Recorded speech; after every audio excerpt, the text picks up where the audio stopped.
We will start in 2 minutes, maybe 3 minutes actually, 3 minutes.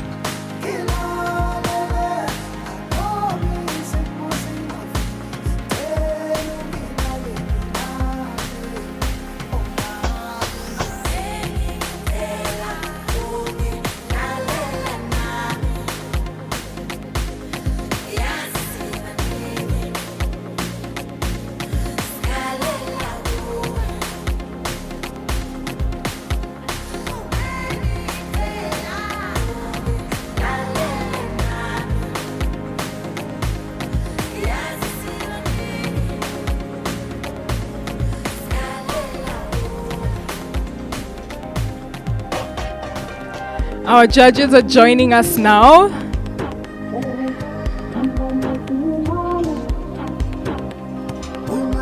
Some of the guests are still on the way, but we are ready to start. Black Friday is finally here na deals zinafungua hii sale at exactly midnight.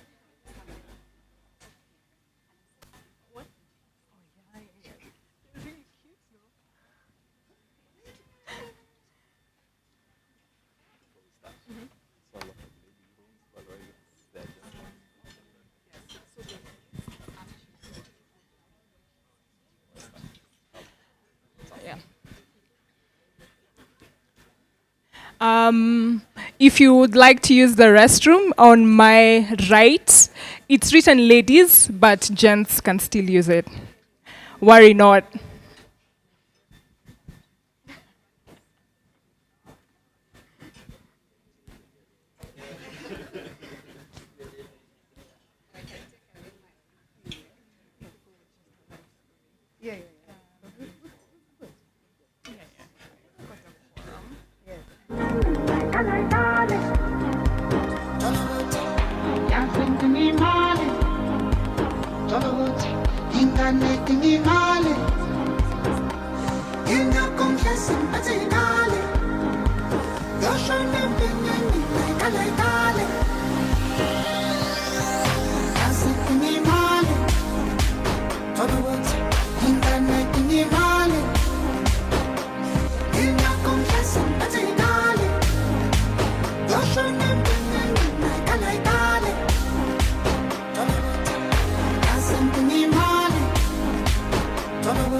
need to do this. Switch it on yourself. We can't give you when the mic is on because of sound. They're all at the same place. There's another mic there. So you pick your mic, go there, switch it on. When you finish, switch it off, put it down. Yeah? Yes, they'll all be fixed. Yeah. And then you switch it on. All the best.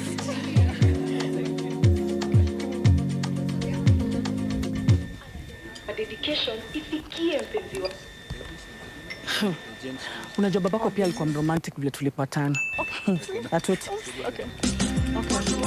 Ukisiwa na maneno, cheza vile unafeel. Okay. So ladies the right and then the left. That one. Yeah. Gents. Okay. Yeah, gents. So no.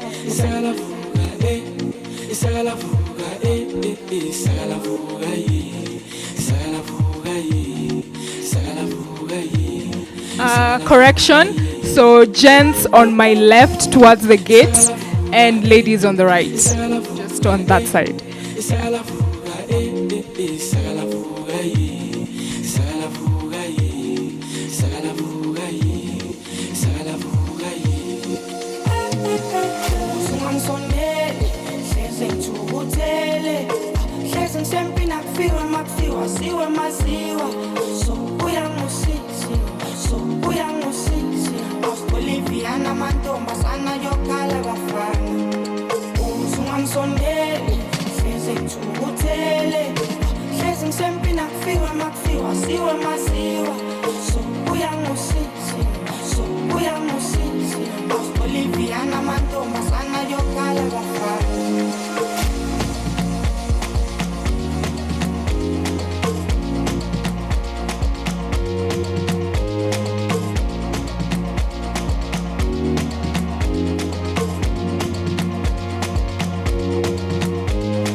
I think we're ready to start now. We're ready to start. My name is Lydia Dor and I will be your host for today. Thank you for coming for Pitch Day, class of 2025. We're very, very excited to have you all. So before we begin, I'll just ask the judges to introduce themselves and tell us a little bit about what are you looking for in the presentations. We can start with, yes.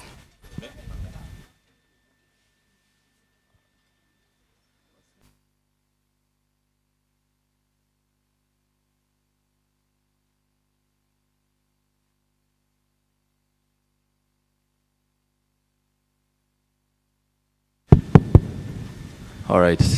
Hi, everyone. My name is Sitati. I'm a software engineer based here in Nairobi, software engineer and entrepreneur.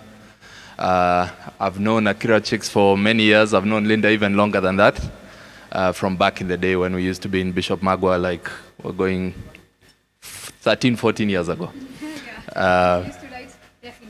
Exactly, yeah. So yeah, very much looking forward to this. It's the last time I was at one of these was in 2019. So I'm excited to see if you guys will beat the standard that was there then.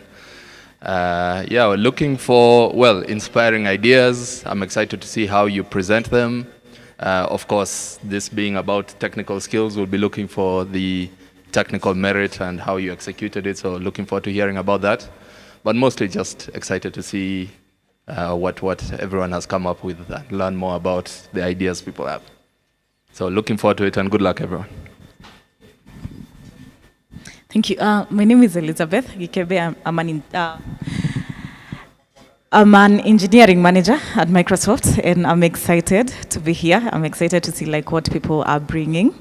And I'm looking forward to seeing the project. So what I'm looking for is probably creativity, how you are aligned with the current the market conditions or with the current atmosphere that we are in, especially around AI. So those are the things that I'm specifically excited for. Yeah, looking forward to the project. Thank you.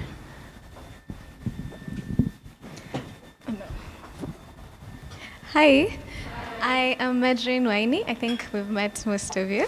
I'm a junior data scientist from Dalberg Data Insights. I'm really excited to have to look at your projects and judge them and see how you're doing.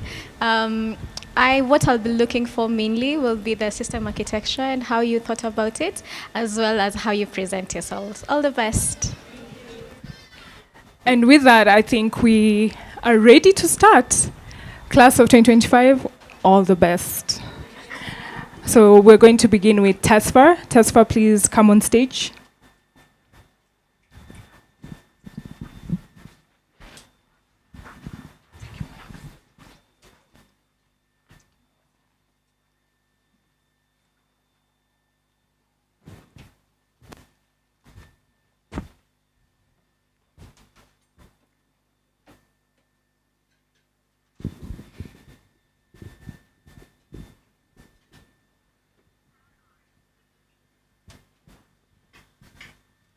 You may begin. When we think about war, we mostly focus on the people who died and forget about the silent survivors. From Sudan to Ethiopia, from South Sudan to DRC, millions of survivors are living in communities that still carry the hidden wounds of war. From the water they drink, the soil they till on, and the air they breathe, still carrying these particles from war, which may later lead to diseases such as cancer and respiratory diseases. Yet, when peace returns, the world moves on, leaving these survivors without the data, the tools, and the system to help them know about their health years to come, which led us to ask ourselves, how can technology help us to identify, monitor, and predict long-term health diseases in post-conflict regions?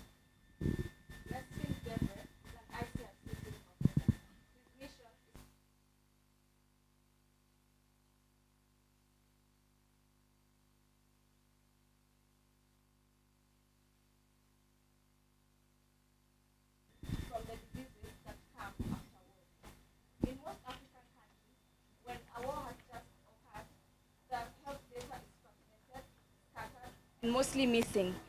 This leads to decisions being made on limited evidence and leaving thousands of people unaccounted for. That is where Tesfa, which means hope in Amharic, comes in. Tesfa is not like any other data platform. It is an agentic AI-driven health companion that helps organizations plan and understand how to protect Africa's post-war health future. Tesfa changes how aid is delivered, from reactive crisis response to proactive prevention, offering hope where it is needed the most. To achieve this, the journey begins by gathering diverse data from environmental and health reports. But most of these reports were unstructured, meaning they have to go under refinement. And this stage, we clean, embed, and store it in our Superbase vector database. Once the data is refined and stored, they become the foundation for everything Tesfa AI does, including map visualization and health prediction. The predictions are displayed on an interactive dashboard which is accessible to various organizations. When Mesfin logs into the dashboard, he is able to see map of affected regions color-coded for easy identification. Looking at this, hovering over a country reveals the summary of predictions showing the health risks. Zooming in, for example, to a region like Tigray, which recently had a war, we are able to get the predictions at a regional level. Looking at these health risks, Mesfin might wonder, why is cholera high in Tigray? And that's when he interacts with our chat interface to seek more clarification on the predictions made. And our AI responds with data-driven insights. So, you might be wondering how this is happening. When Mesfin asks a question, it directly goes to our Tesfa AI agent, which is built on top of Gemini. Gemini acts as the main orchestrator of the system. It understands Mesfin's question, it decides which tools to use, and it structures the final response. The first thing this AI agent does is, it calls the first tool, which is retrieve context, which retrieves the relevant context from our database by enabling semantic search. If the database doesn't provide enough information, it directly switches to DuckDuckGo API to get a real data from the web. Once it gathers the relevant context, Gemini triggers the second tool, which is predict health risk, which uses BioGPT, a specifically pre-trained model on medical data. BioGPT analyzes this context and predict the health risk and their likelihood. Finally, Gemini takes this output and it presents it in natural language or JSON format based on the user's query. Based on the detected risks, the system generates prioritized tasks like enhancing disease surveillance and vaccination in a specific region. To seek for more clarification and to know in which diseases users need to intervene, they can see the description and the priority of tasks. This task management ensures that the AI predicted risks translate immediately into coordinated field actions. With this, Mesfin can select tasks and monitor the progress of tasks, whether they are impending, in progress, or completed. This integrated approach empowers Mesfin to act quickly and effectively, bridging the gap between complex data and real-world impact, turning data into hope. Before Tesfa, Mesfin had to rely on the scattered reports, delays, and guesswork to understand what was happening on the ground. But with Tesfa, he has clear health risks, coordinated actions, and coordinated efforts all in one place, exactly when he needs them. That is the promise of Tesfa. It's more than a technology. It restores dignity, protects life, and helps communities to truly heal after war. Thank you.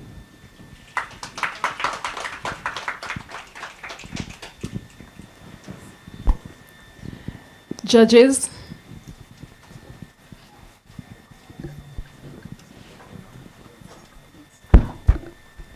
Hi, thanks for that. That was a very impressive presentation. You showed the tasks at the end. I just wanted to understand, are those generated by the AI agent and then you choose which ones to prioritize? Or what is it a separate task management system where you put in the tasks manually? So let me take that question. Our AI predicts the health risks that are going to arise after a war.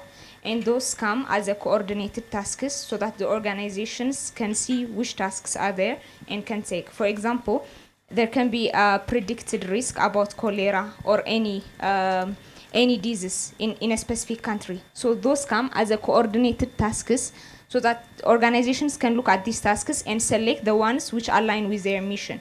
If it's WHO, they can select tasks that goes with their mission and their values, so that they can select their tasks and monitor the progress of these tasks, if they are completed, impending, and everything. So it generates tasks, but they are the one to choose those tasks and also monitor them. So with regards to training, of the model, you're using Gemini, right?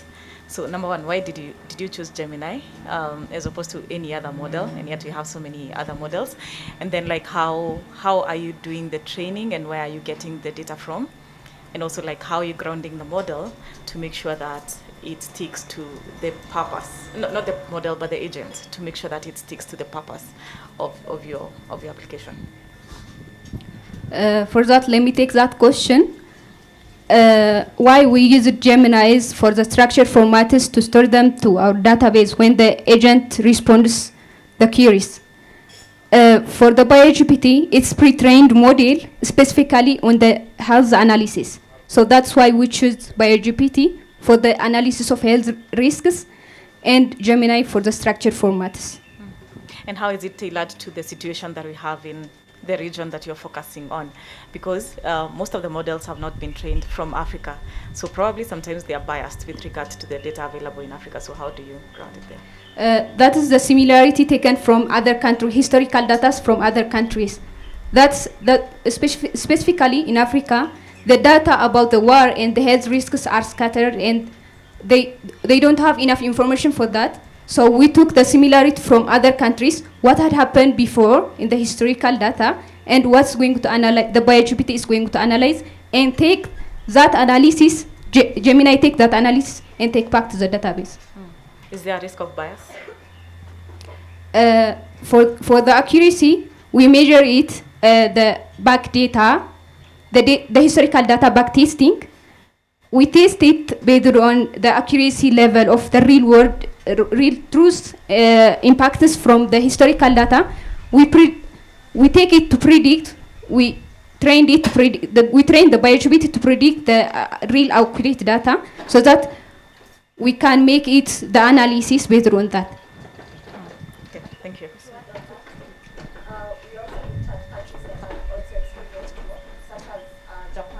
We saw that there is that were happening after the bombing that happened, and then we saw the pattern that was happening. So the fact that we had the data from Japan and we had looked at the pattern that would happen, we knew like if we train our model with this, it's going to be able to predict. And if we are looking for accuracy, if this is what happened in Japan in like 5 years, then this is what we expect from our model. Thank you. On top of that, the model.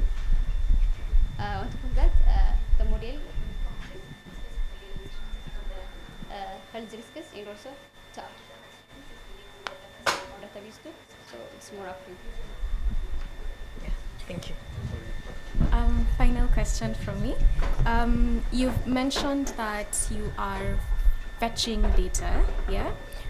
Could you please state what are the sources you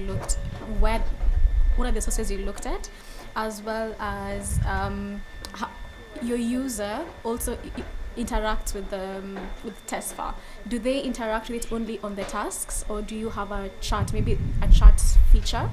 And the third one is you're using two tools. You're using the tool that fetches from the database, as well as a tool that searches and does a web search. How do you verify the information that is fetched from the internet, if I may say? Do you give it specific sources, or do you just let it figure it out on its own? Yeah. Use your mic. Okay. So let me start from the data.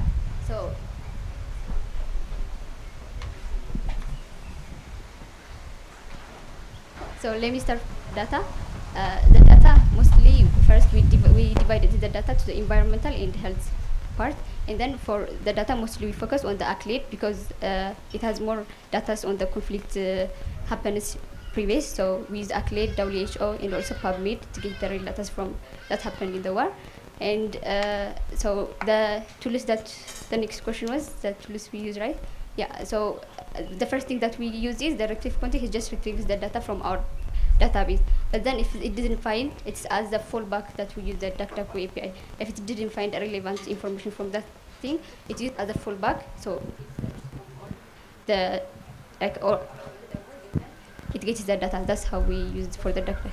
Yes, the DuckDuckGo tool is now what I'm interested in. Do you have specific sources? Because there's a lot of information on the internet and you can't trust all the sources. So how do you verify what it selects or what it references?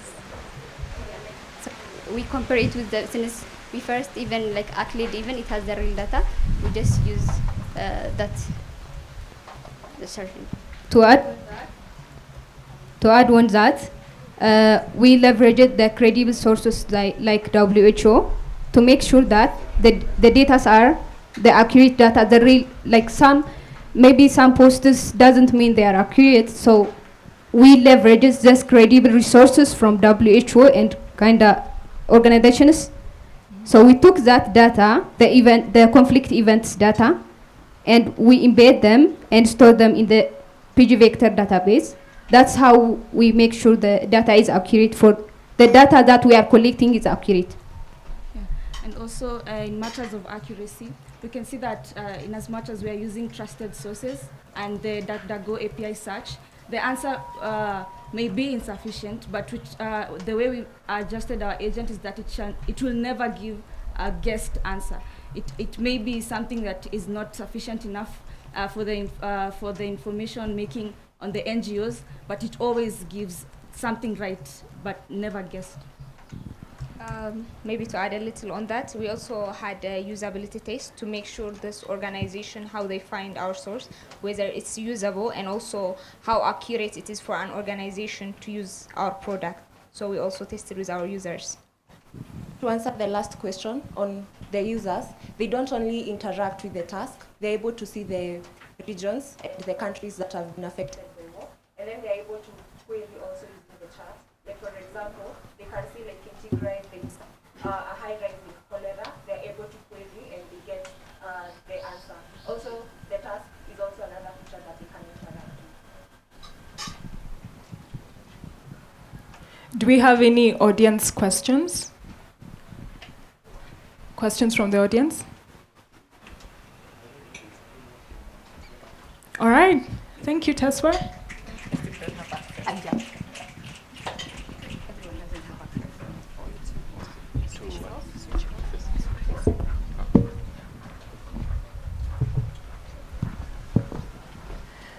We're ready for our next group. That is Biopima.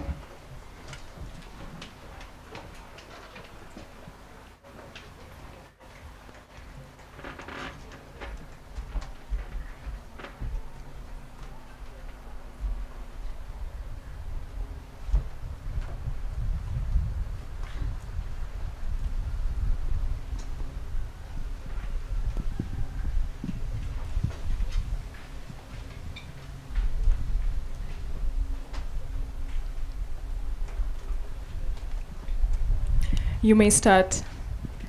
Biogas holds great potential as a renewable and clean source of energy for many institutions across Kenya, yet its adoption is usually undermined.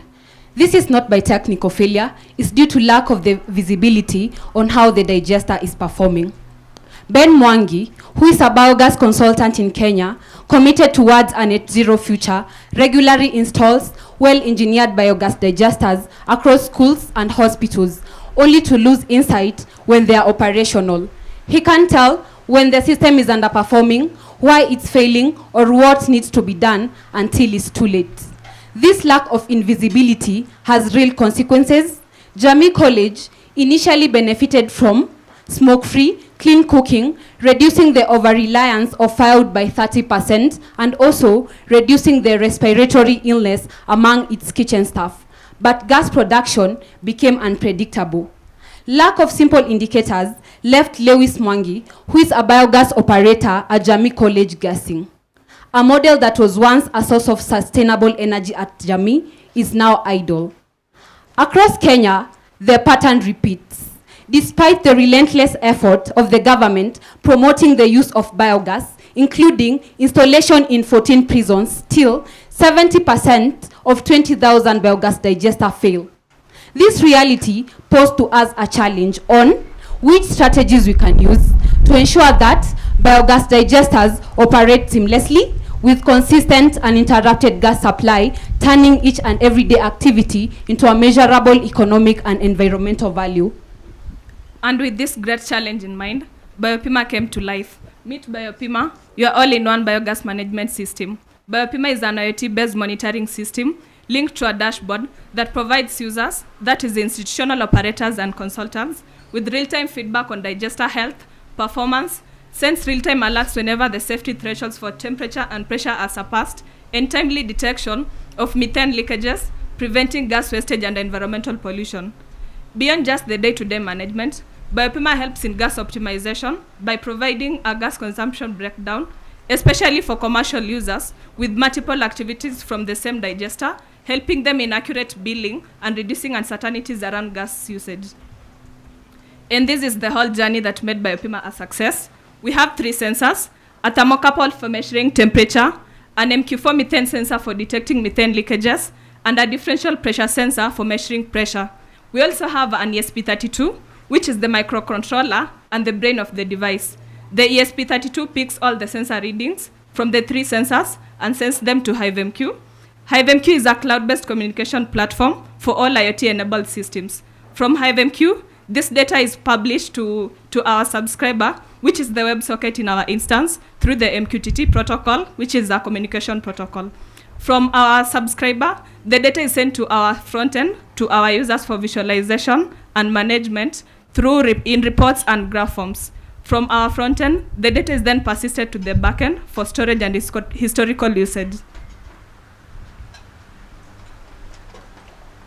This is Biopima dashboard for institution operator Lewis and consultant Ben. On the consultant dashboard, Lewis can see all his clients with their status, which are active and inactive. When he clicks on the active biogas, it will lead him to institutional dashboard, where Lewis can monitor the overall performance of specific clients' biogas.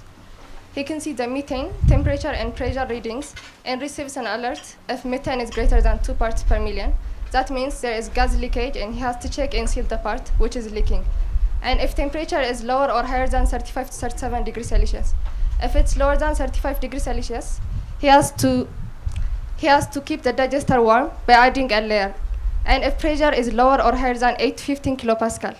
If it's lower than 8 kilopascal, he has to feed the digester so that it produces gas. And he can see the gas production per time on this graph. Biogas is not only used for one activity. It can be used for different activities at once, for like generator, cooking, lighting and else, so that Lewis can see how much gas has been consumed per each activity from this graph. Biopima is not just a smart monitoring system, it's a powerful ally to our environment by promoting cleaner and efficient use of gas. At Jamii College, it transformed the idle digester into a reliable source of energy, improving its performance by 85%. By streamlining billing processes, Biopima gave Jamii College visibility into its energy use. Now at Jamii College, every unit of gas is tracked, every cost is transparent, and also every shilling is spent with purpose. Biopima is an innovation that not only impacts the planet, but our livelihood. Thank you. Welcome to see Biopima in action.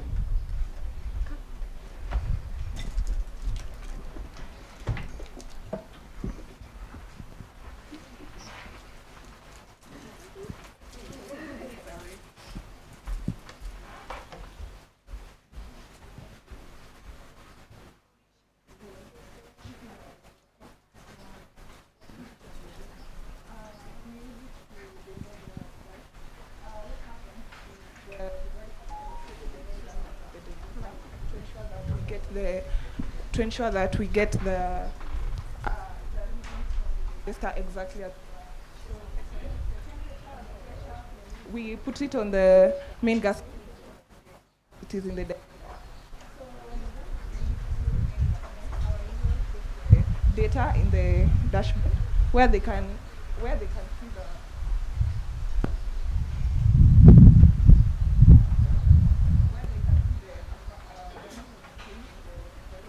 around the digester.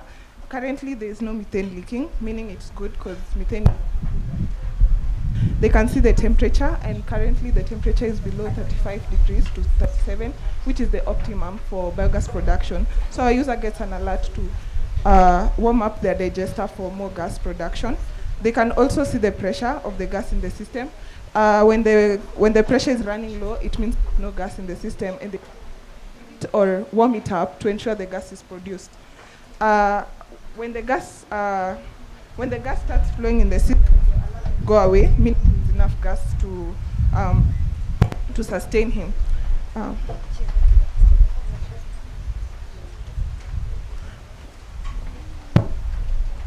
So our user can also monitor the amount of gas uses in different activities.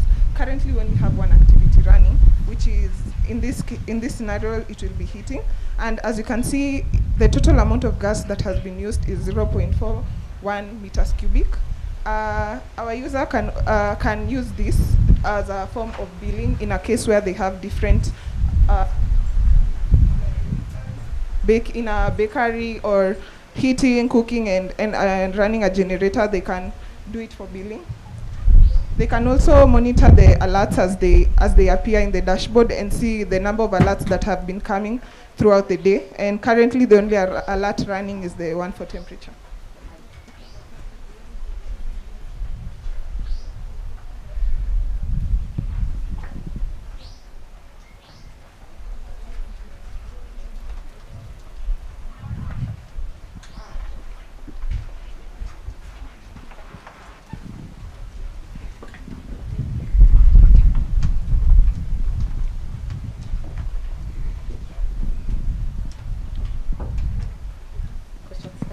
Judges, any feedback?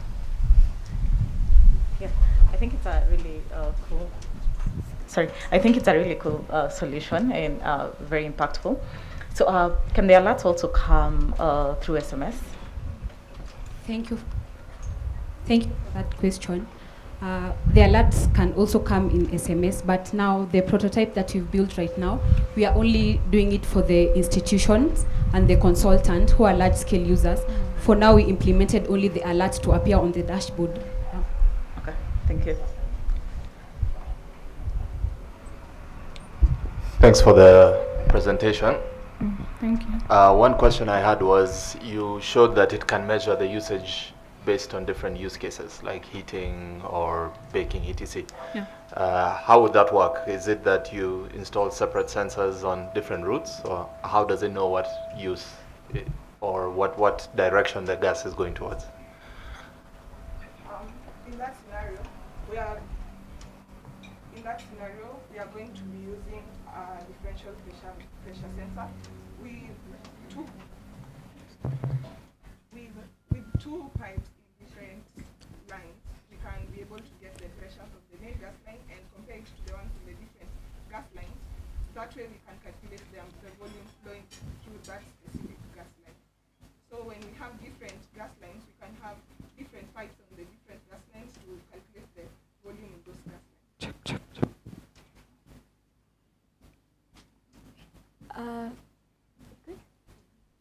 Okay. You mentioned that you convert the cubic meters into cash, into billing. How ideally, how do you translate that into currency? Translating that into currency, our idea coming up with that solution is that most of the people who install biogas digesters usually install them in homesteads, whereby you can find like different houses are using the gas there. So in that, it depends with the biogas company on how they want to bill them according to the amount of gas usage. For us, what we wanted to make it efficient to them is just to know that this gas line is using this amount of gas, the other gas line is using this amount of gas. Yeah, and also we are planning on our 2.0, we can implement pay as you go, whereby as you use the gas, you're paying. Okay. Final question. Given that the temperature affects when to feed the biodigester, how different is the gas production, let's say Nairobi, versus in Mombasa, where the temperatures are a bit higher? So for the temperatures, for instance, in our in here in Karen, the temperatures are a bit low. So in Mombasa, the temperatures are usually high, and that could be above maybe 35 to 37 degrees. So for us, the gas production took some time because of the low temperatures. So we just cover the digester to keep it warm and ensure. We just keep it warm to ensure the production is optimal. But for instance, in Mombasa, the temperatures could be above 35 to 37 degrees, meaning the gas production will be so fast. After 4 to 7 days, the users can start seeing the pressure levels and the gas production. Okay. Final question. On the, could you please go back to the slide where you were showing the architecture? Thank you. You have the components themselves and the microcontroller. Did you end up using, let's say, like a Raspberry Pi over this? Why didn't you use? I know there are Raspberry Pis that come already with the components already in there. Did you decide to go that direction, or did you build it yourself? So we decided to choose the ESP32. We chose this because we were considering different factors. First, we considered the cost. We also considered that the ESP32 that we were using is mostly compatible with the Wi-Fi. It comes with the Wi-Fi. It has Wi-Fi fitted, so we chose this one because of the cost and the Wi-Fi. The Raspberry Pi was a bit more expensive, but we considered the cost and the Wi-Fi fitting. Okay. Final question. On the, you have a back end, yeah, which is that, and a front end. What front end did you decide to use, and why? And what back end did you decide to use, and why? Thank you for that question. A bit clarify the backend in what terms? You're communicating between this to your the WebSocket. That connects now to your front end. Yes. That can translate all the information it's finding to your dashboard. So did you do all of it in what language, or did you split into different like do you have an actual backend that has a database, or did you do everything inside one? Let's say packaged front end, for example, like the language used. We did them differently. For the front end bit, we used Next.js, TypeScript, and also for the back end we used Django. So they were a bit different. And also to clarify on the WebSocket bit, initially we had a challenge of whereby our MQTT client we implemented it on the back end, but there was latency issue in fetching the data to the front end to have real-time data. So that's why we had to implement the WebSocket to publish the data to our front end, then pass it to the back end so that our users can visualize real-time data. Okay, that's good. Thank you. Questions from the audience? Any questions? Thank you, Biopima.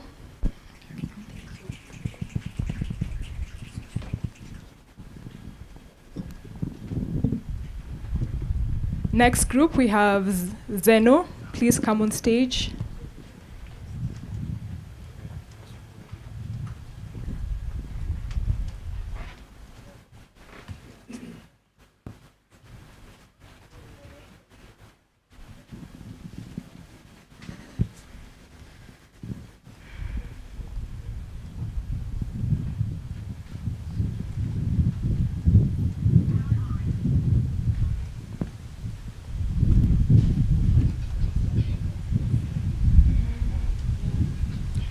You may begin. Just a few months ago, early 2025, the US imposed new tariffs on China, part of a broader reset on global trade rules. On the surface, this looked like a US-Chinese problem. But within weeks, garment factories in Lesotho began laying off workers. Why? Because Lesotho exports to the US under AGOA. And when global markets shift, African economies pay the price, even when we are not at the negotiating table. Over 80% of Africa's trade still happens outside the continent. What this means is our economic fate is tied to decisions made in Brussels, Washington, and Beijing. Decisions we do not get to shape, but determine whether a farmer in Nyeri takes their kid to school or a coffee cooperative in Kiambu stays afloat. A few decades ago, China stood where many African economies are today. Reacting to shocks, exporting raw materials, and struggling to be relevant. But it chose a different path. It chose to use data not only to observe the world, but to anticipate it. Africa can do the same. We have the data, we have the talent. What we lack is infrastructure to turn this data into actionable insights that not only help us overcome global shocks, but partake in shaping global trade. Because at this very moment, when the world shifts, Africa is not at the negotiating table, but we're a big part of the menu. Who's on the front line?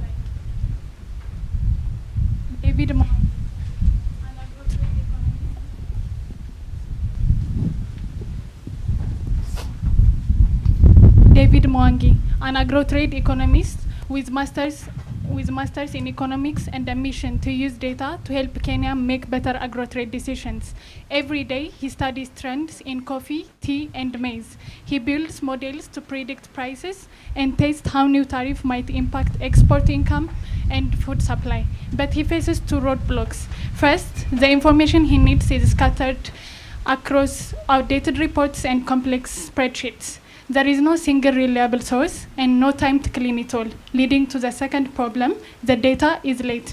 By the time he has verified and analyzed the data, the market has already changed. His insights come too late to guide decisions. Instead, they can only explain what has already happened. And the cost of this is real. Kenya ends up reacting to global market shifts instead of preparing for them. Mwangi doesn't need a miracle. He just needs a tool that brings all the data together, analyze it fast, and turn it into actionable insights. That's the gap Zeno was built to fill in. Zeno is a multi-agentic AI designed to assist agro-trade economists like Mwangi. It streamlines data access, analyze market scenario, and generate reliable trade forecasts for key commodities in Kenya. On a Monday morning, let's say Mwangi wants to forecast Kenyan coffee price in the next 2 months. Because right now, cooperatives in Nyeri are deciding whether they should sell their next harvest. For if global prices were to drop next month, it would mean they would lose their income overnight. And in the past, Mwangi would spend hours, 80% of his time, gathering data from all over the web, cleaning consistent formats found in those spreadsheets, then running it in heavy models in Python and R. And by the time he's done, the sales would be made. Let's see what happens when Zeno enters the picture and all Mwangi has to do is just type it. After he hits send, the query is sent to the reasoning agent via Zeno API. The reasoning agent is an orchestration layer built on top of Gemini's LLM. It extracts keywords and identifies the intent of the query, which helps it to delegate the task to one of the specialized sub-agents. If the request is a forecasting question, as we can see, forecasting sub-agent gathers time series data from the relational DB, which is built entirely from verified sources like CBK and KMBAs, based on what the tools, or in our case, economic models like ARIMA, SARIMA, and Profit need. Before storage, the data is cleaned and validated, whereby formats are standardized, inconsistencies handled, and missing values corrected. This process takes scattered data from Excel and CSV files into one reliable dataset. What used to take economists days of manual cleaning is now happening in minutes, allowing Mwangi to focus on insight rather than cleanup. Next, Mwangi asks, who's exporting more coffee, Ethiopia or Kenya? And normally, this would mean digging through PDFs, looking for trade data and policies, then try to connect the dots. But with Zeno, it changed this timeline. It analyzed updated trade data and policies to give Mwangi how each country is performing on those commodities, but also it suggests policies a country could take. And after that, he prepares for the unknown, asking, what if we subsidize tea production in Rwanda? Zeno takes input on possible shocks, for example, drought, trade changes, and tariff, to give him analysis of what would happen in those circumstances. After these questions are asked, Zeno routes them to the scenario or comparative sub-agent. They interact with both relational DB for structured data and vector DB for the embeddings of unstructured data. This connection allows advanced semantic search retrieval and interpretation of context hidden behind long PDFs and documents. After this, the models analyze and give us the output, which will be routed back to the reasoning agent, in which it is turned into clear and conversational response, answering Mwangi's question and giving him actionable insights. Once Zeno have responded, an economist can give us feedback about what they liked about the response and why they didn't like. This is to help Zeno agent improve day by day and satisfy economists' goals. After that, an economist can also download the PDF and share it with a fellow economist. And here's how the downloaded PDF looks like. Zeno isn't just about data, it's about people. When the economy is right, children go to school, families stay fed, and the future stay alive. For too long, our policies has been made with delayed data, outdated systems, and policies made oceans away. But with Zeno, we are saying never again. We're building a future when economists in Kenya will predict data in real time, ministries will plan for shocks ahead, and our policies will be based on evidence, not guesses. Next time, when the world trade shifts, Africa won't just be reacting. We'll be responding with action, insight, speed, and confidence. Because with Zeno, Africa won't be on the menu, we will be at the table. That's the impact we're building. Thank you.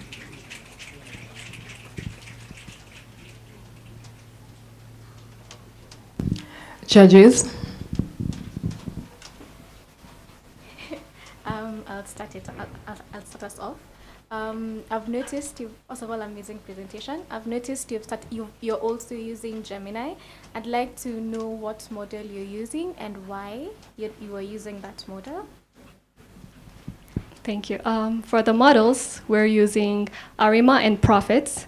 The reason we're using Profits as our sole model to forecast is because Profit works really well with patch data.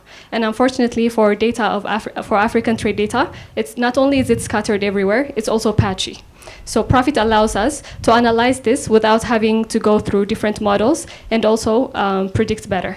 And if we don't have enough data, unfortunately, again, with African data, it would fall back to SARIMA and ARIMA, which actually work really well with a small amount of data for predicting short term. Okay. And then that's on when you're fetching where you're fetching the data up before that. The model itself, the Gemini model, which one is it? Also, how you mentioned the data is cleaned before you pass it through your models, yeah? How often do you fetch this data, and how often do you fetch this data for you to have the real-time analysis that you say you have for the user to consume? For the model, for Gemini, we're using 2.5 Flash, which allow deeper analysis. We have 3 sub-agents: comparative, scenario, and forecasting. So we used Gemini 2.5 Flash because it gave us deeper analysis, and then it also gave us maximum tokens, where on a free version we couldn't hit the token limit. So it allowed users to type 1,000 queries per month. Have you thought about a different way of presenting this data? It's really great. The data is really great. But have you thought about a different way of presenting? Because there's a lot of text. Nowadays, people are not very patient in terms of reading all this. Is there an easy way to present it, apart from the graph that I see below there? So our platform is mostly built for economists, so we catered it to them. And based on the research we did with them, so they don't have an issue with they're very big on reports, so they're very big on detail. So they want it to be more detailed. So a report works best for them. So at this moment, it's not built for the public because we are building it specifically for economists. This is what works best for them. And to add on that, we added visuals for them to be able to analyze it easily. Thanks for the very interesting presentation. I'm a bit curious about the data. You explained that David previously would have his own data that he would do his analysis on. So in this scenario, would it be Zeno that provides the data, or does David bring his own data to the platform, or is it a hybrid of the two? Zeno is the one that's providing all the data. And in the past, yes, Mwangi would be gathering it data from verified sources, which we're already doing it for Mwangi. And he doesn't need to analyze data, gather all that, and then feed it to Zeno. We're providing it. So might there be say I'm an economist who has access to some custom information that others don't, some data from partners or something like this. Is there an opportunity for me to complement your data with my own sources and then get insights that others might not have access to? Is that possible on the platform? For the current version, we are not providing that, but what we're doing is mostly they spend time gathering this data. So most of the data sources that we found, we couldn't even web scrape them, so we're downloaded and then we're ingesting the data manually. But for the some APIs that we found, it's we can fetch the data live when they post. Zeno can access it. That's how we're helping data. Thanks.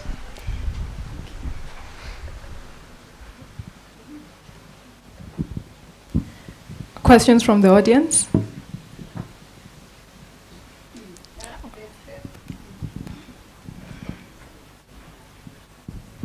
Very insightful presentation. Great job. A question in regard to verification. How does Mwangi get to trust the output of your system? What is the process of verifying accuracy once and in continuous basis? What have you done there, and what are you thinking of improving there?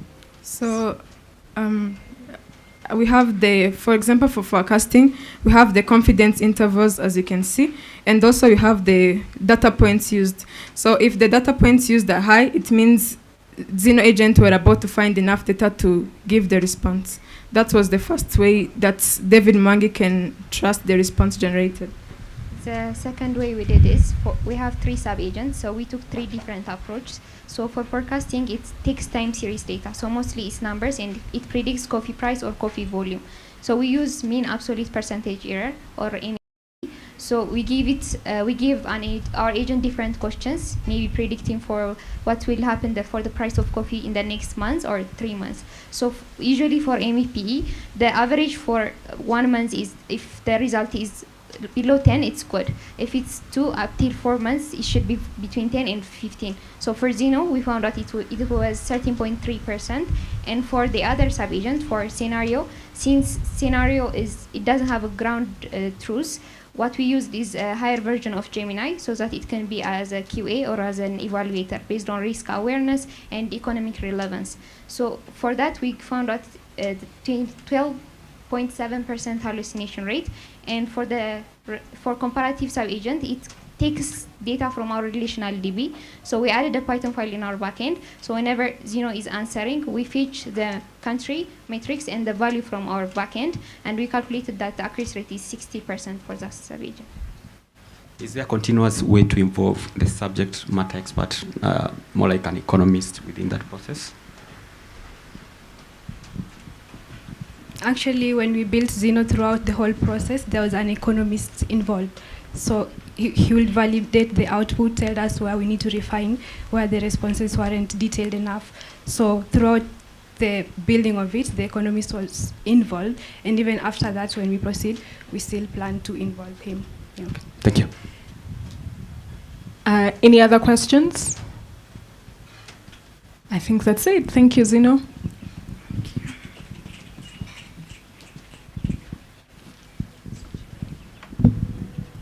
So far, so good. I think we can move to the next group. We're going to switch it up a little bit. So welcome, Carbon Truck.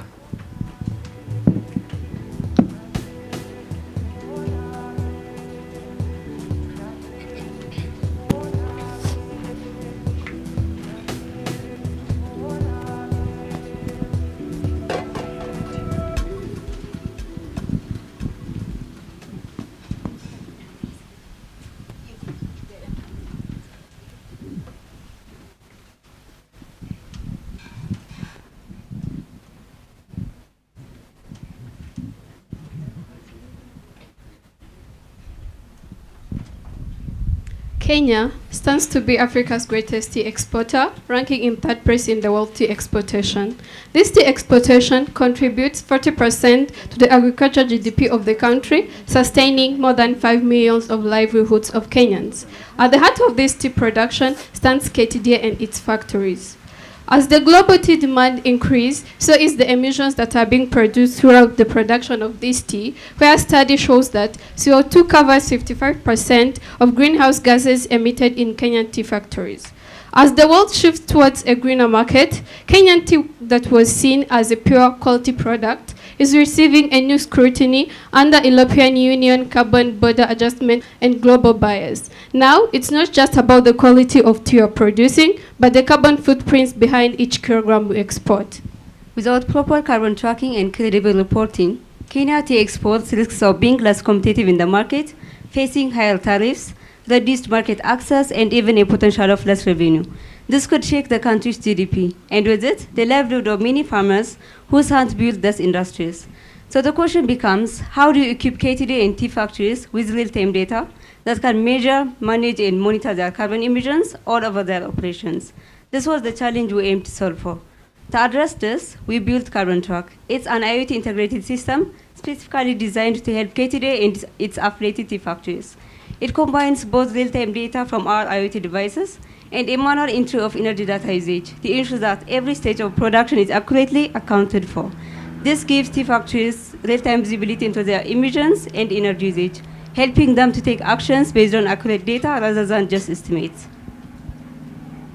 Here is how Carbon Track works. Carbon Track has two users. We have KTDA manager and factory manager.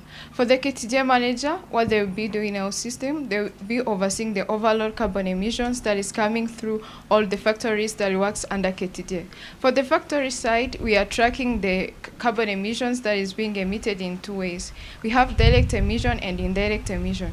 For the direct emission, we are putting the sensors in the chimney, and these sensors, they are sending the readings to my controller, and then we publish to HiveMQ, and then we subscribe to our data, and they're stored in our database. For the indirect emission, we are using the standard measurements to convert the energy that is being consumed into amount of carbon emission that is being emitted during the tea processing, where 1 liter of diesel is equivalent to 2.7 kgs of CO2.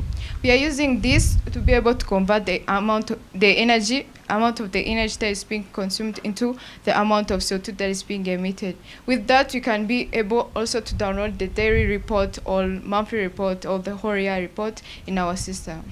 With factories being able to track their emission, KTDA that is overseeing them will be able to see their performance in terms of the emissions they produce. KTDA will be able to see factories that are compliant, whereby compliant means that the tea they are producing, the emissions that are being emitted per kilogram of tea is under the set standard, the set global standard that is set. So with Carbon Track, KTDA will also be able to see the overall emissions of all factories, where they are presented in a heat map. In the heat map, the higher concentrated ones show factories that are emitting a lot, and less concentrated shows the ones that are emitting less. It will also be able to receive alerts in case a factory has exceeded threshold. It will be able to see energy entry that they used, firewood, diesel, or electricity, so that they can be able to make decisions based on what they see. I invite you for a live demo of how KTDA works. Judges, please join me for a live video of how it works.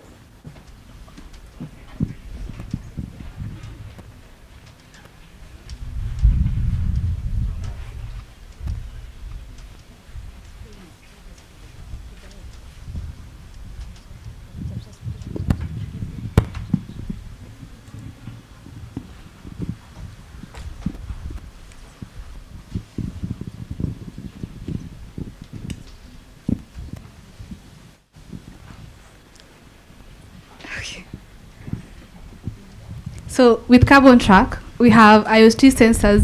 We have CO2 sensors which are placed on top of chimneys.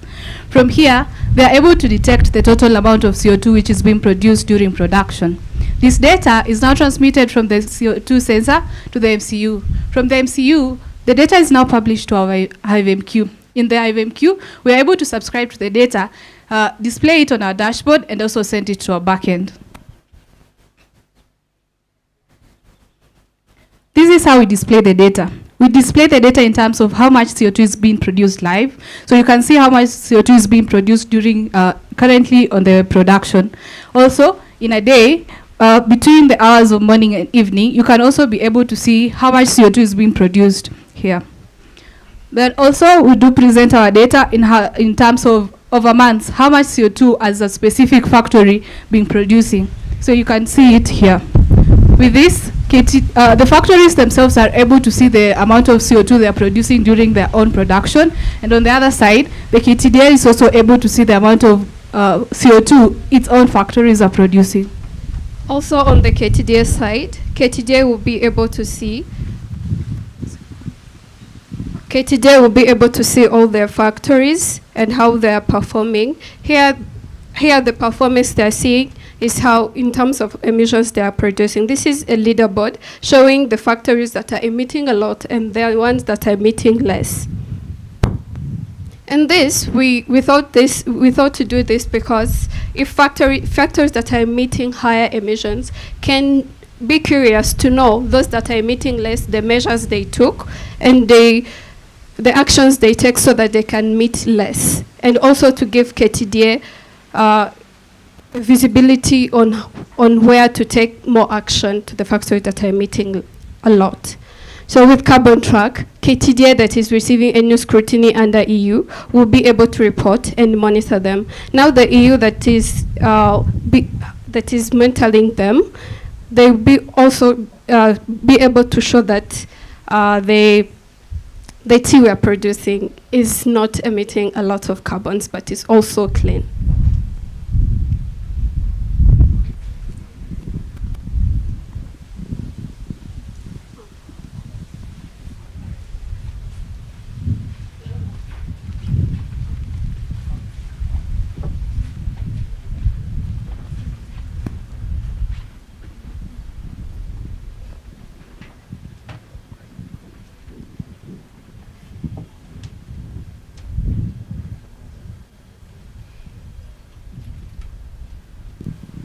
Judges? Thanks for the demonstration. I'm curious about how you measure. Are you tying the emissions based on specific production, let's say a certain batch or a certain, even a variety of tea, or is it about monitoring the overall production over an extended period, just the average emissions that a factory is doing per month? Okay. So for tea production, most of the times when the chimneys are producing smoke is during withering. This stage happens for all tea. It doesn't matter if it's green tea or it's black tea. So during that time, the tea itself is being dried, and is when all the factories we have in Kenya currently use firewood. And and the gas that is being produced during that production is leaving through the chimney. So for the live emissions, we are taking in that data. But we also have the other side where we have energy entry. On energy entry, we are taking the amount of CO2 that is being produced by the different types of energies that the factory is using. To add on that, we are measuring the emissions, overall emission from the drying and everything throughout the finishing of all of it. That's why we have energy entry, and also for the gas that is being released to the chimney. So it's the production, the scope 2 and scope 3 of the production of the tea. Sorry, just a follow-up. Yeah, you showed us briefly the energy entry, and I think the example, there was a drop-down where it was showing electricity. What are some of the other options? What are some of the other categories that you can track manually? We have electricity, diesel, and firewood. Those are the ones that we saw they use. Most of them use firewood, but there are parts of production where they use diesel and electricity. So those three options are the one we found in our research. Is it possible to expand beyond the factory setting, like in terms of like vehicles outside now, the immediate core business? Okay, for now, for us, we focused on factories, and specifically tea factories, because this is a major issue that is going to cost them a lot of money starting from January 2026. So for us, we're focusing on industries. For now, specifically on tea factories, because it is in high demand, the product. To add on that, right now we have other institutions which are taking care of the CO2 which is being produced in other sectors, such as the transportation part. For example, in the tea industry, we have the transportation part, yes, but we have people who are doing that. But for the CO2 that is being produced directly during emissions, we don't have one that is currently taking care of the direct emissions. Thank you. Okay, my question is on the carbon also. Given that you're measuring what they are emitting, let's say the factory also has solar panels, and I know that things like carbon neutral, where you offset some of the carbon you're producing. So do you take that into account when you're doing the calculations? When we're doing the calculations, if we take an example of KTDA, which we used, its factories don't have renewable energy as of now. What they use is either firewood, diesel, or electricity. So they're not using solar in tea production. So what we are catering for is those three types of energies and how much CO2 they're producing. Okay, so in a future implementation, how do you think about it? Let's say you have shown them, they have learned that they are producing a lot of emissions, yeah? And they decide, okay, for some of these factories, we can implement some renewable energies, yeah? So how will your app adjust to those changes? Because ideally, currently it will not change. It will still state that they have high emissions, yet they've also tried it on their end to navigate, to remove some of that. Do you understand my question? Yeah. Could you kindly Okay, so there's something called carbon neutrality, something, where if you produce a lot of emissions, you can negate it. I.e., you can either plant trees, you can maybe decide to go solar, you go renewable or whatever, yeah? So when you're measuring for such people, they can say that they've produced this, but they've also built this, they've also planted this amount of trees. So technically, the carbon emission, the final product is less. You get the calculations. So now let's say KTDA has noticed that it's producing a lot of emissions. They decide to do something about it. How will you, because ideally this dashboard is supposed to help the EU, for example, they can share it and show these are our emissions.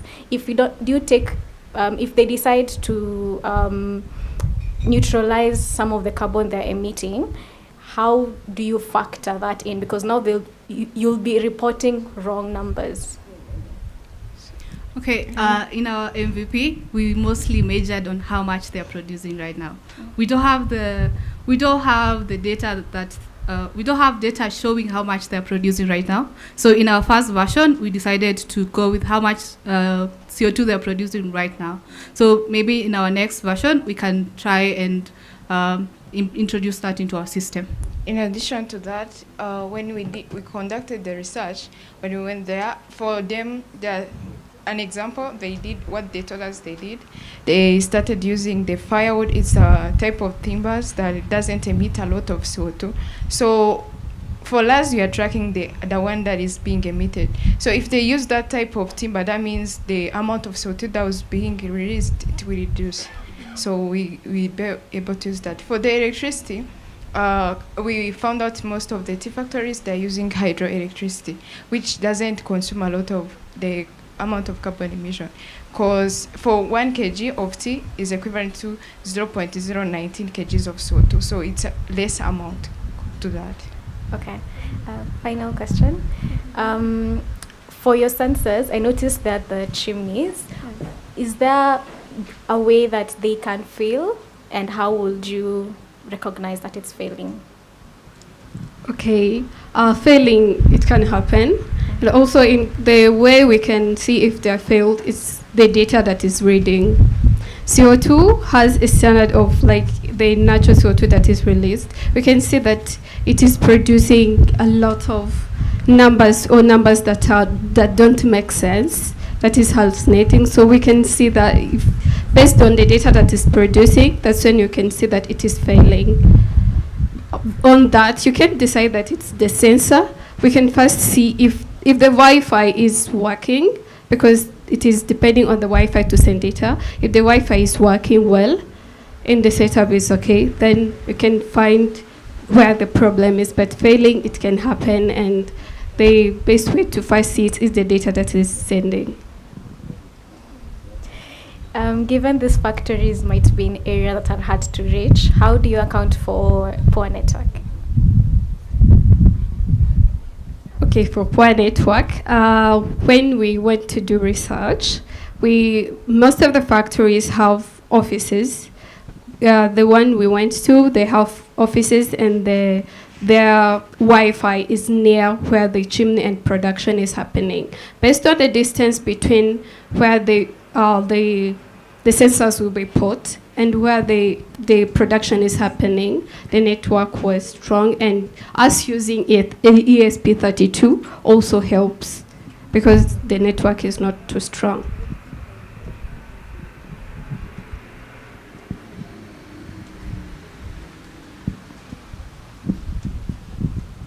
Questions from the audience?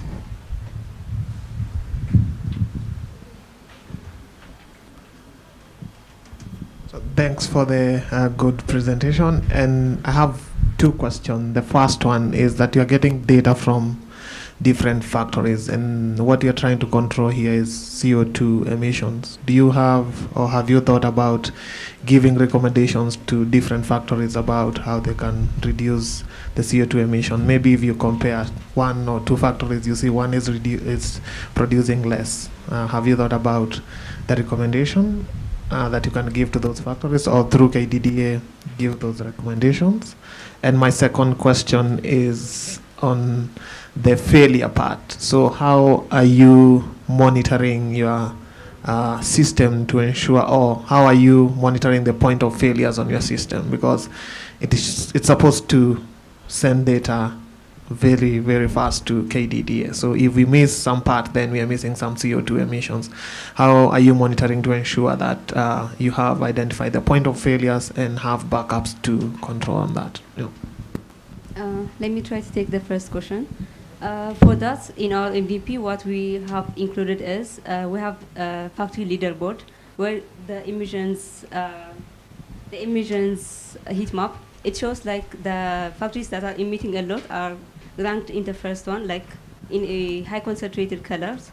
That means like the KTDA can decide which factory is emitting a lot. So that's like they can give suggestions or recommendations based on that. So we have factory leaderboard based on that. I'll take the second question. Yes, we can have failures, but how we get data on our dashboard, the data comes in a difference of 10 seconds. So if the live emissions misses data, we'll be able to notice that. But also we have HiveMQ.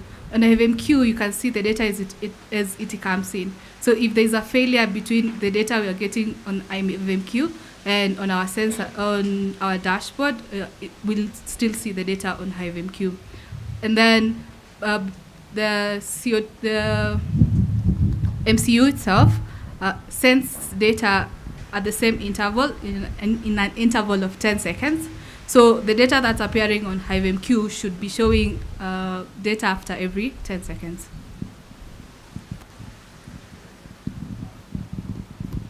Any other questions? Comments? Thank you, Carbon Track.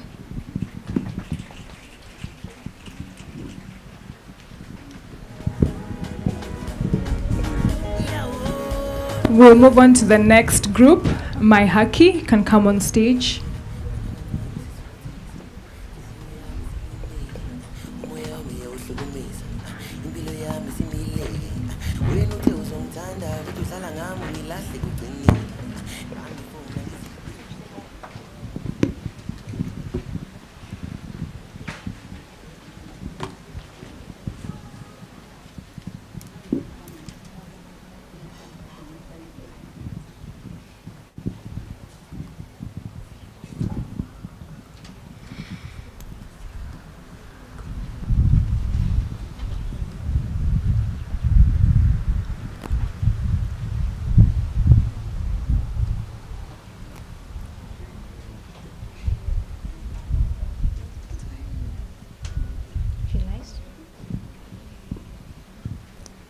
it was supposed to be a peaceful protest. But for Brian, a 23-year-old university student, it ended up in a police cell.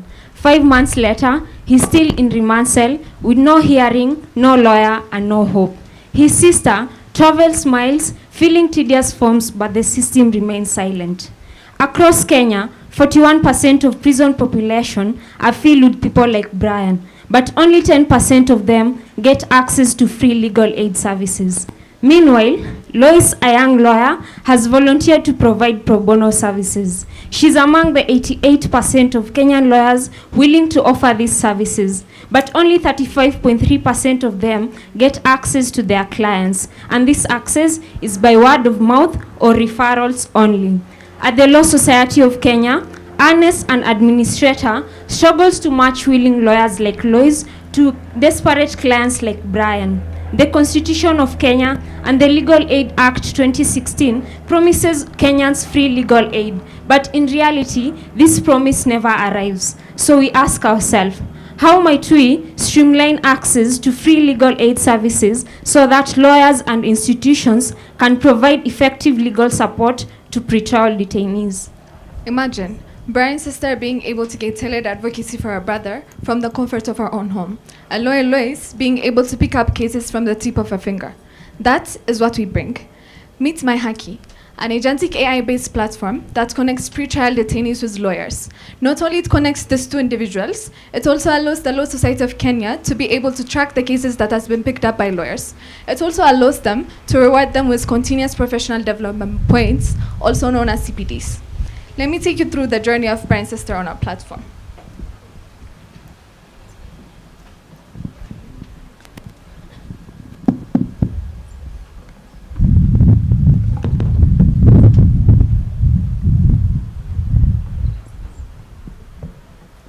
So Brian's sister, she comes to our platform in order to fill the form that we have picked up from the Law Society of Kenya.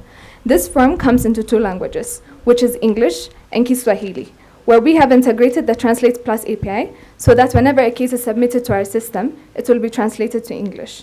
From this form, we majorly pick up 3 informations, which is the detainee's personal information, the type of cases that they're involved in,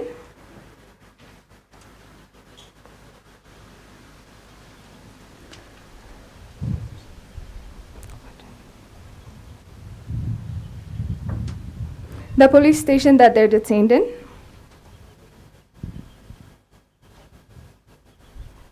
and the trial date, and also the financial information of the detainee, which in turn helps our agents to be able to classify and prioritize cases. Once a case is submitted, that is when it will go to our agent. When the case is submitted to our agent, unlike traditional process, where lawyers have to go through each case manually deciding which one is urgent, what category it falls under, and what kind of attention it needs, my Haki agent changed that. It doesn't just store it, it reads and understands it using natural language processing. It analyzes the case description, identifies the type of legal issue, and classifies into categories: criminal, family, or civil, and also prioritizes it based on urgency and context. Then, using retrieval augmented generation and PG vector embeddings, our agent resonates the case using Kenyan legal data. We retrieve embeddings from our vector DB to find semantically similar cases and also reference relevant context before generating insights. And also our embedding models like LegalBert are improved on Kenyan case law and legal patterns, which helps it understand our local legal language, structure, and precedents. This helps it reason contextually, meaning it doesn't just rely on keywords, but truly understand the case context. Based on that understanding, our agent generates and summarizes insights like case type, priority level, and key details. This allows lawyer Lois and admin Ernest to focus their attention on what matters the most, instead of spending hours sorting through data. That's how my Haki agent changes confusion into clarity by providing urgency level and classified cases.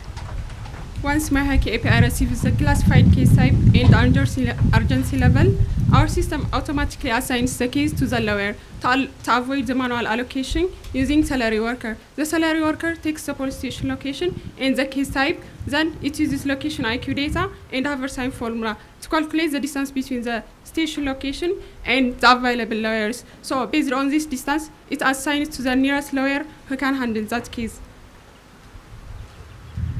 Then lawyer Lois will be coming to our platform to see her assigned case. These are the list of cases that have been assigned to her. For the new cases, she can see the detail of the case. If she rejects the case, or if she doesn't respond within 24 hours, our system will reassign it to another lawyer. But if she accepts the case, Brian's sister will be notified based on our updates. And this is how Lois updates Brian's sister. Yeah. Once the case reaches in the completed stage, it needs to be confirmed by the applicant side too, so that Lois will be rewarded with 1 CPD point, and she can track her total CPD point too, from which she has earned.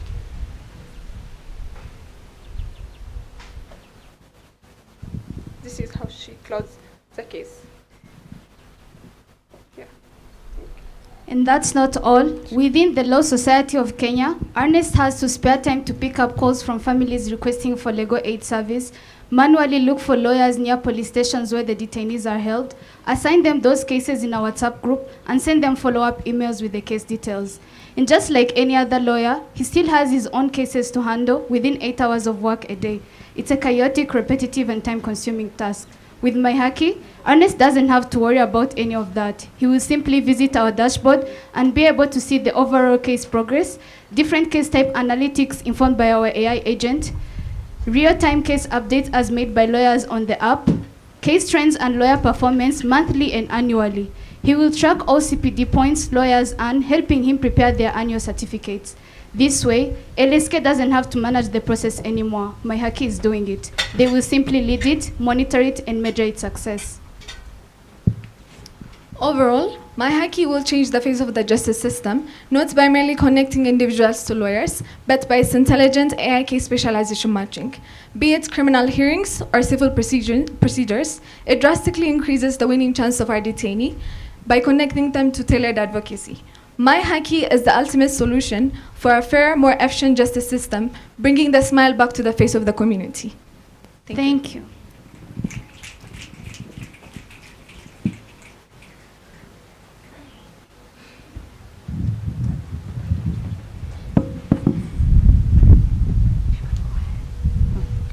Okay, thank you for the presentation. So I can imagine like Brian is still somewhere in Central Police waiting for his sister. So how long do you estimate would take for Brian to be released? Actually, it depends on the type of case that Brian is involved in. What we are currently involved in is the process of getting him the proper help that he needs. So we are planning to get this help within 24 hours. So our system will be able to assign lawyers within a 24-hour interval. And if a lawyer does not respond within those 24 hours, it will reassign to other lawyers. This process will happen 3 times.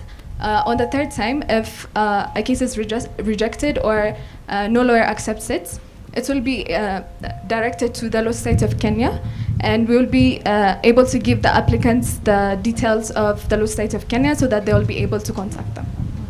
And go on. To add on that, if the assigned case to a lawyer is rejected by the lawyer, the case will be reassigned, which means it doesn't have to stay for more. Directly after it has been rejected, it will be assigned to a different lawyer. Great. And what options does Brian have if his sister is not around, or and he doesn't have a phone? Like, what other options does he have? Okay, currently we are considering anyone who is willing to help Brian.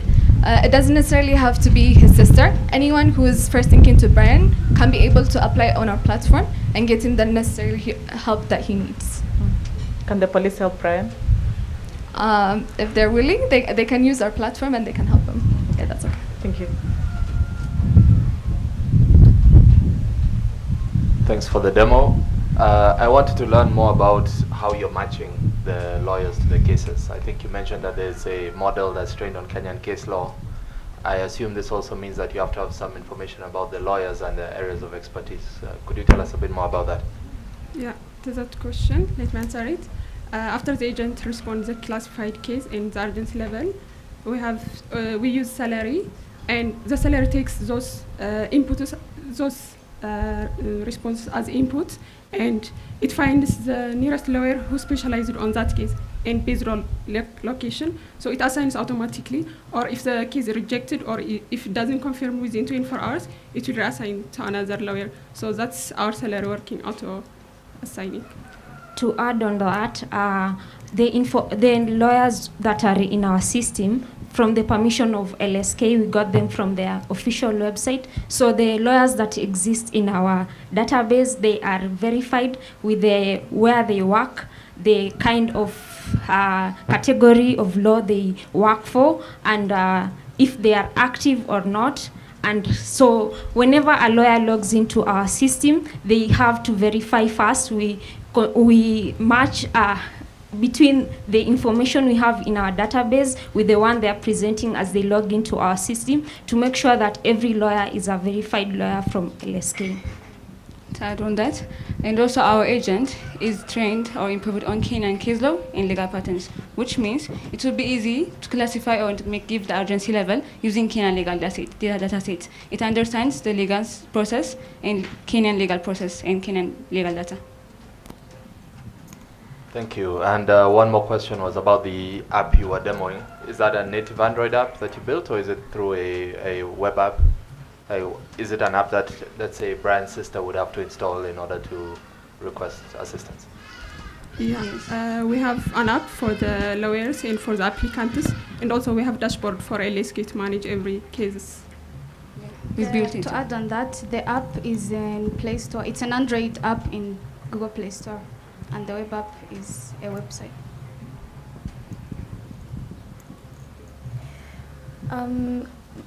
My first question determines the rest. So I saw there's something called, you said that these lawyers are working pro bono and they earn something called CPD points. What are those? So CPD points are continuous professional development points, which are points that lawyers are supposed to get at least 5 points for them to continue with their career by the next year. By the end of each year, they are given certificates, and if you have earned 5 points, then you are able to continue practicing the next year. So they need these CPD points, and we implemented it in our app so that it can help motivate them to provide these pro bono services. Okay, thank you. And then sometimes it takes years for cases to get closed. So what makes a lawyer can decide this case will get me X amount of CPDs, and these cases will take me longer. For example, land cases, criminal cases take years in the court system. So how do you make sure that a lawyer doesn't technically beat the system and just take cases that are low-hanging and just close them, just to close them? Okay, let me take that question. So we have recently done our usability testing. So the amount of CPD points that a lawyer will earn from a certain case will be determined by the LSK. They're currently on discussion about it.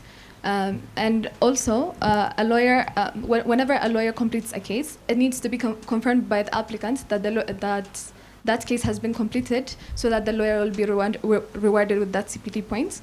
So just because a lawyer closed a case or completed a case, they don't necessarily get that CPD point unless it's confirmed by the applicant side as well. Okay, makes sense.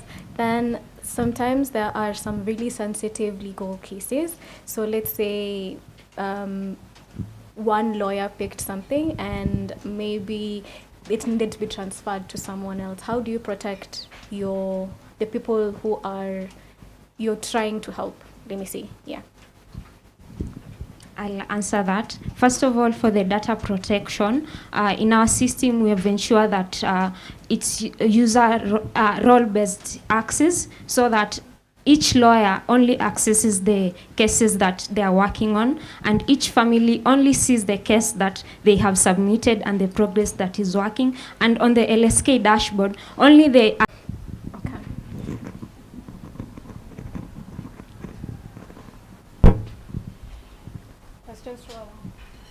Questions from the audience?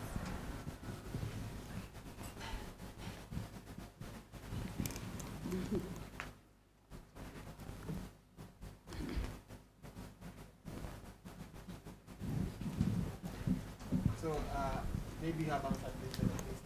Is there any other way Brian's sister can submit query to the platform apart from using them? Currently, there is no other way. We implemented just the Android app where she can submit that case. But if we reach to version 2, maybe we can implement an SMS-based way or a USSD-based way that's simpler. Is there a way she gets an update on the progress? Yes, once a lawyer uptakes a case, he's supposed to update it according to its stages, trial and all the stages of the case until completion. And when he updates it on the app of the applicant, they also get those updates. They see the stages up to when it's completed. To add on that, when we were doing our research, we found out that currently the way they apply for case legal aid services, they use paper, like they fill an application form. So for us, our main aim was to make it simpler, digitize it, and make it accessible to everyone from every part of the country. I have a follow-up question on the location. I saw that you were inserting the police station that this person is in. Assuming the general audience might not be as educated as you and might not know how to spell, I saw you are inputting the stations manually. How sure are you that a station that is named the same in Nairobi is the same as the one that's named in Mombasa? How do you validate that? Okay. Currently, we are relying on our users to actually know the police stations that they're going to put in. But on the coming versions, if we are to build on it, we will add them as a list so that our users will be able to choose.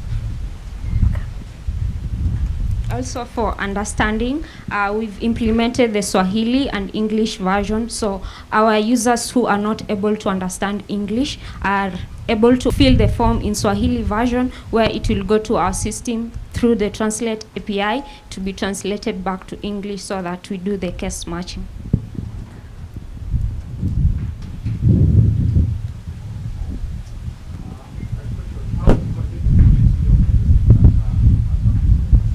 Sorry?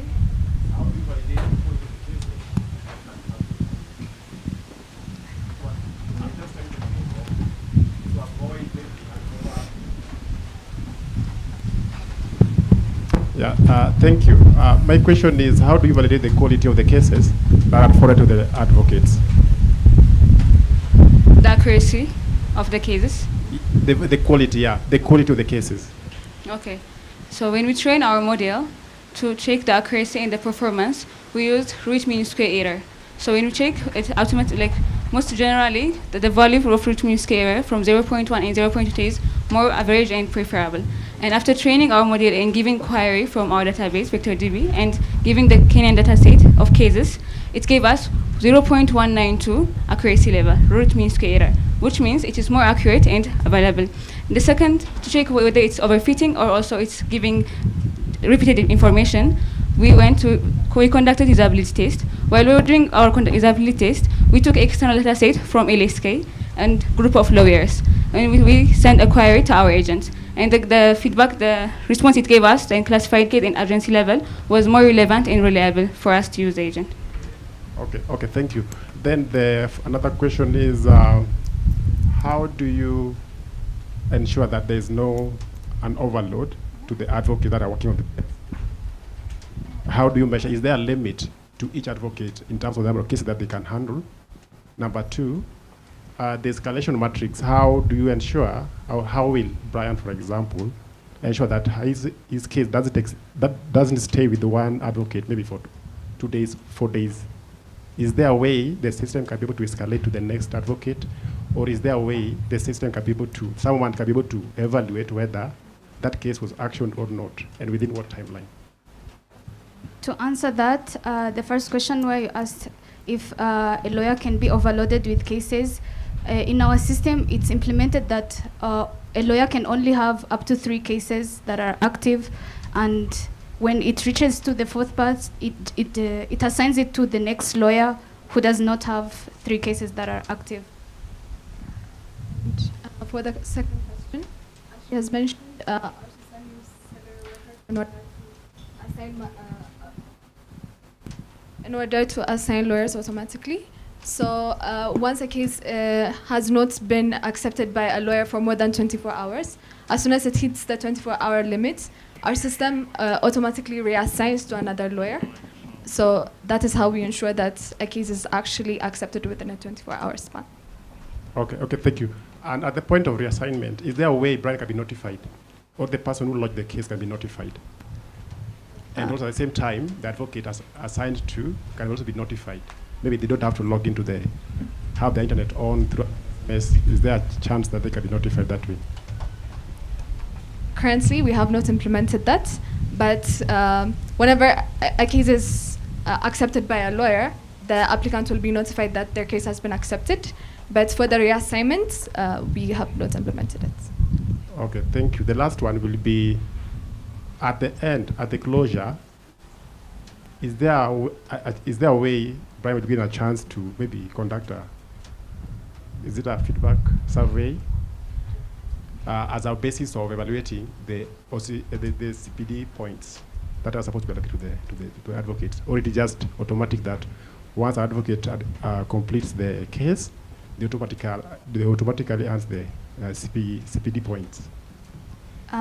Like you said, after a lawyer closes a case, it has to be confirmed on the applicant's side so that he may earn CPD points. In this way, lawyers cannot just close cases and earn CPD points. They have to be validated by the applicant. Maybe just to clarify, how does the applicant verify this closure of these cases? Like, an example is, let's say, it can come in the form of, were you satisfied with this maybe service? Is there like a questionnaire that they are be required to fill to ensure that they are satisfied, like they're okay with the service that they have received, to facilitate closure of that case? Currently, the applicant just clicks that they click a confirm button that specifies that this case really has been completed. So once a lawyer has completed a case, on the applicant's side, it's seen that the case has been completed, and now the applicant just has to click confirm. But we can implement better ways to give feedback. Okay, thank you. Good work.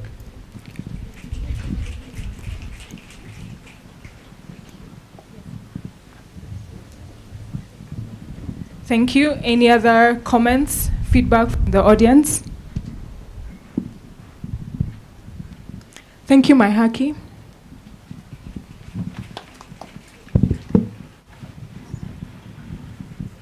We'll have the next group, Cuckoo Connect. Please come on stage. We'll have one other group, and then we'll take our 10-minute break, 10 to 15 minutes.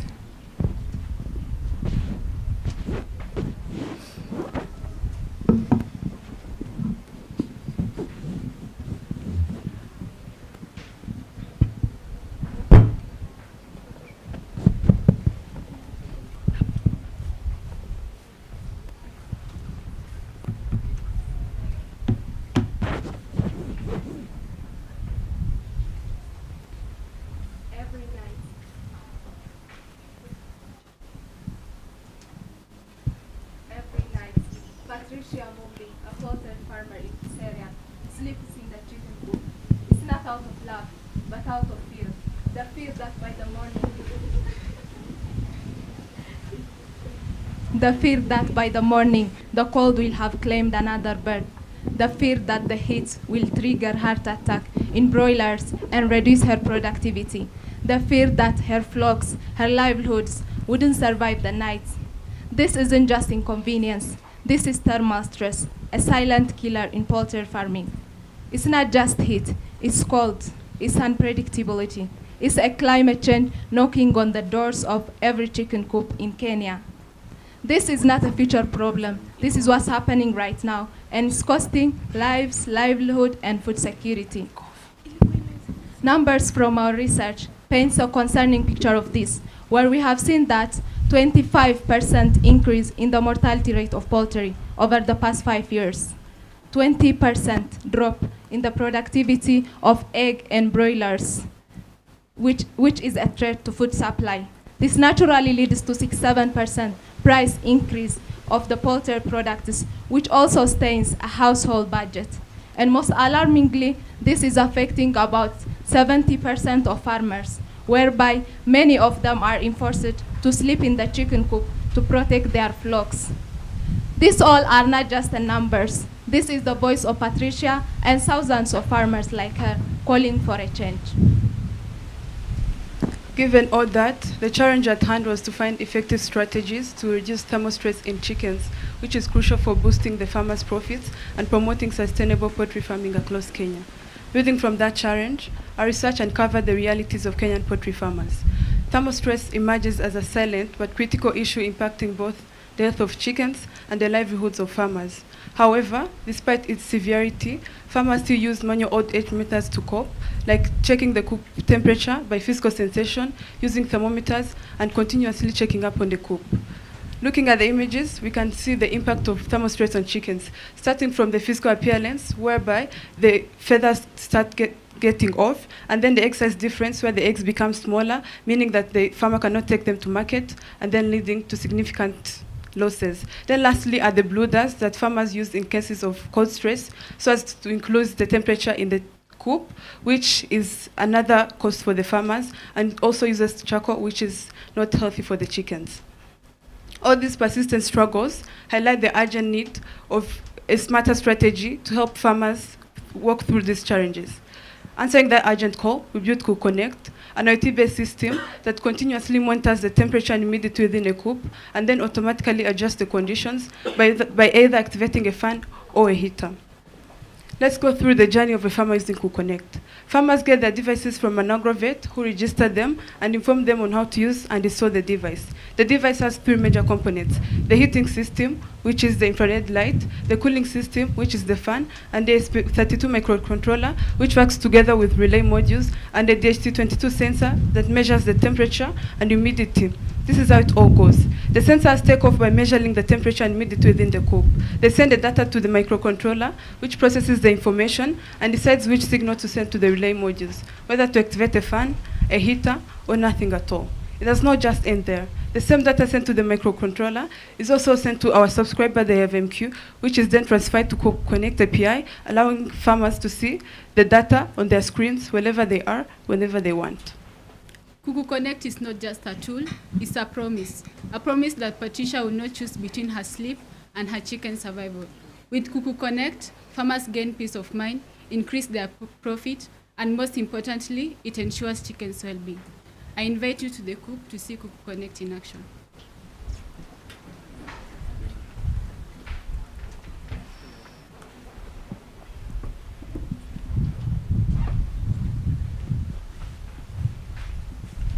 You can reach from there.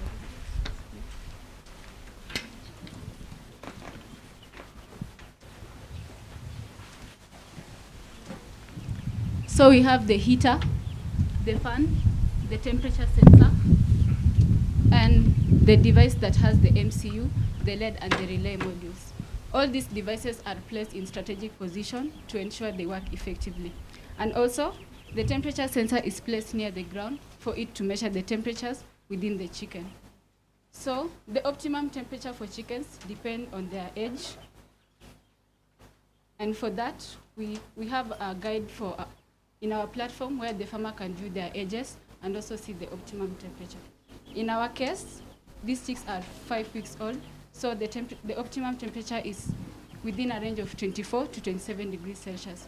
So when the temperature drops below 24, the heater will be activated to warm the coop, and when it goes beyond 27, the fan will be activated to cool the coop. And when it is within the range, nothing will be on, meaning the temperature is at its optimum. At the moment,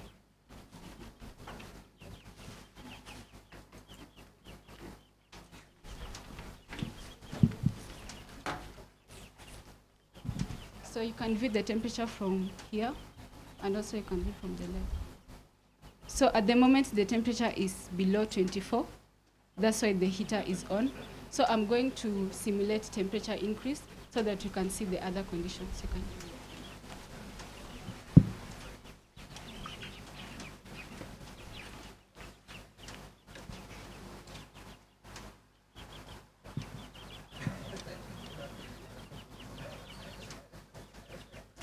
Yeah, so the temperature has increased. It is within the range, that's why nothing is on. And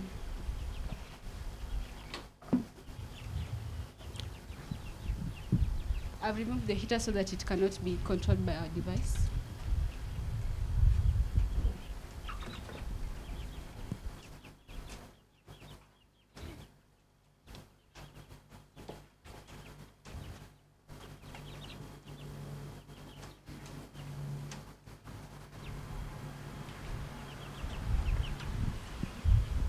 At the moment, the temperature has increased beyond 27.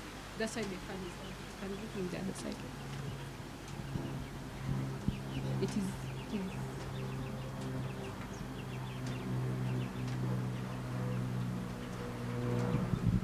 The fan and the heater, they cannot be on at the same time, but to stimulate the other conditions so that we can see that the system actually works, that's why we disconnect our fan from our device so that it cannot be controlled, and we can see the other condition of how it works.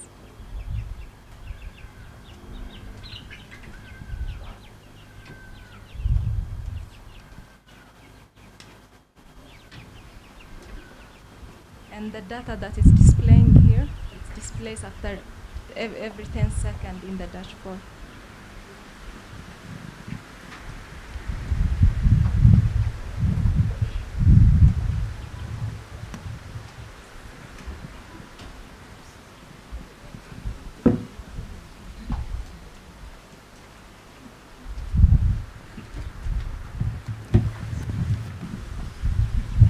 That was a great demo.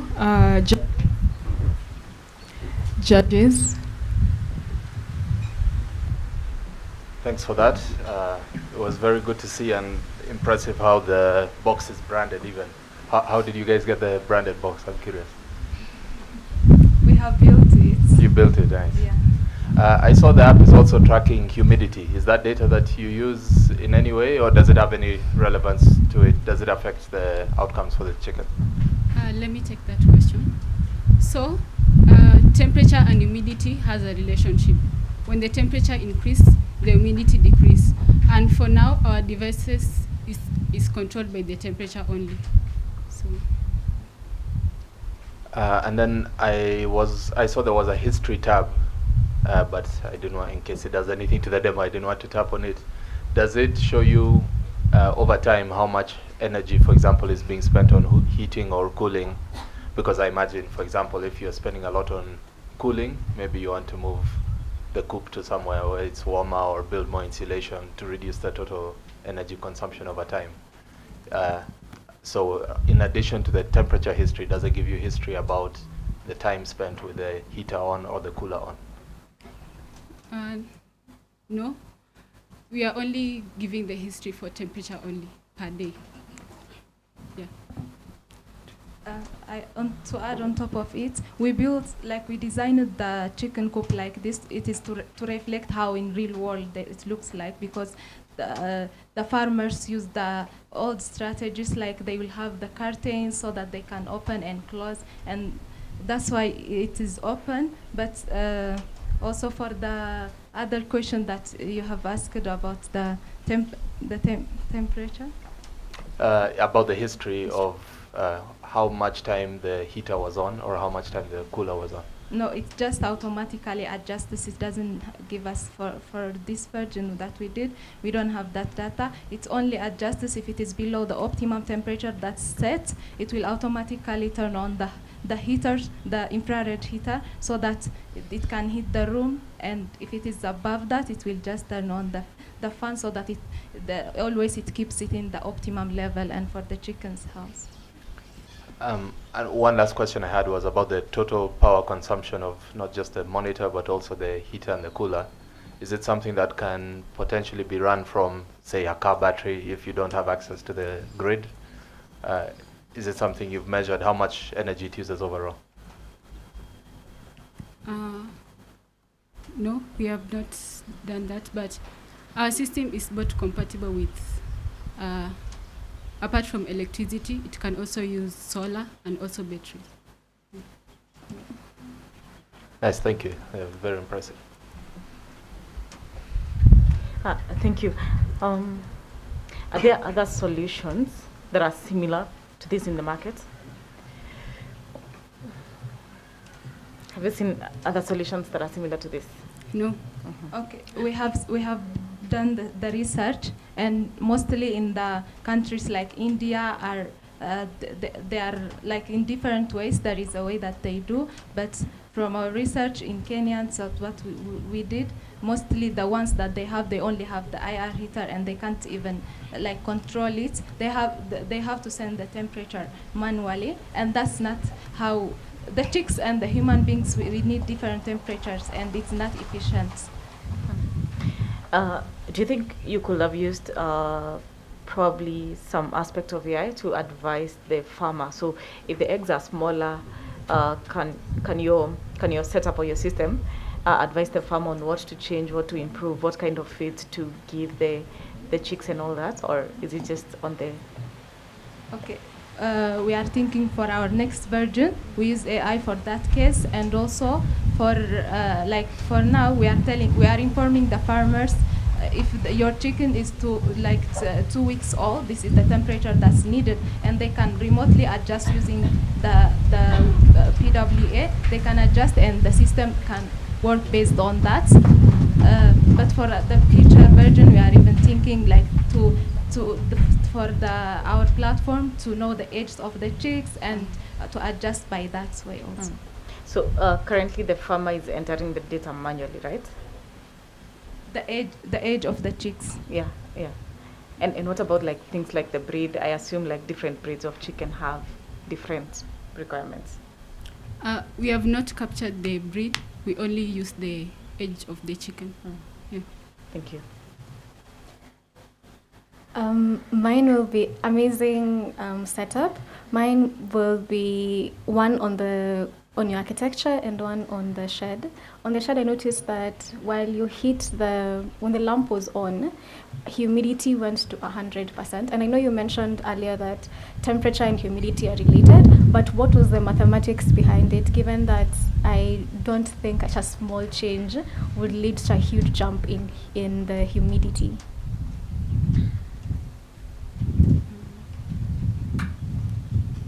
Okay, for the humidity, it was not in our case, in our problem when we went to the field, but the sensors that we are using for the DHC22 sensors for the accuracy of the data that we get from them, and it also senses both humidity and temperature. That's why we are displaying, and also high humidity shows because we heat and it's just randomly reached there, but always when it is high, it indicates that it is heat stress, and that's why the fan is on. And now when the fan is on, it is actually controlled by the upper side of it. Okay. Then now on the architecture, please go to the slide.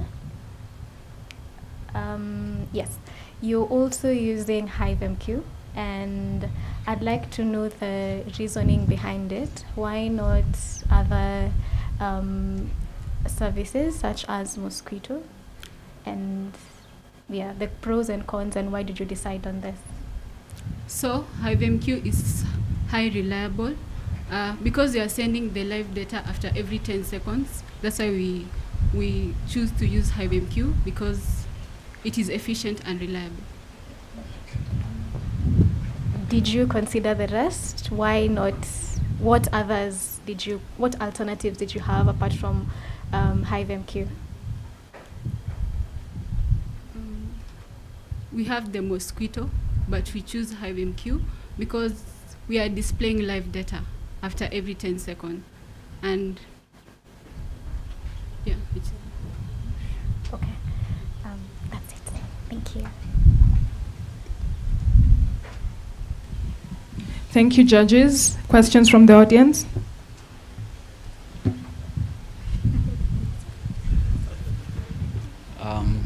Does chicken sleep when lights are on?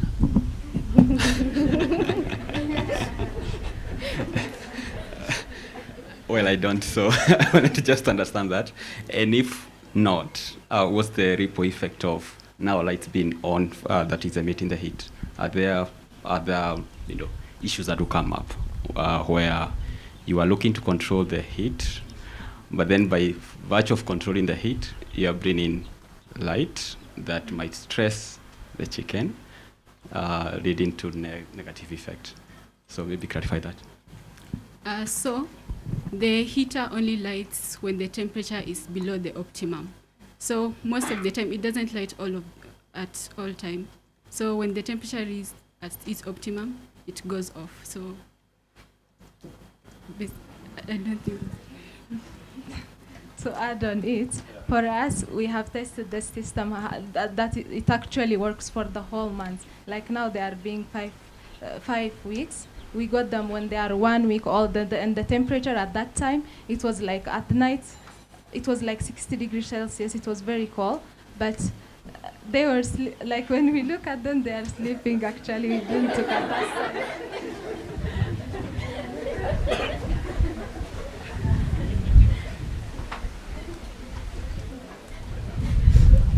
Any other questions? Thank you, Cuckoo Connect.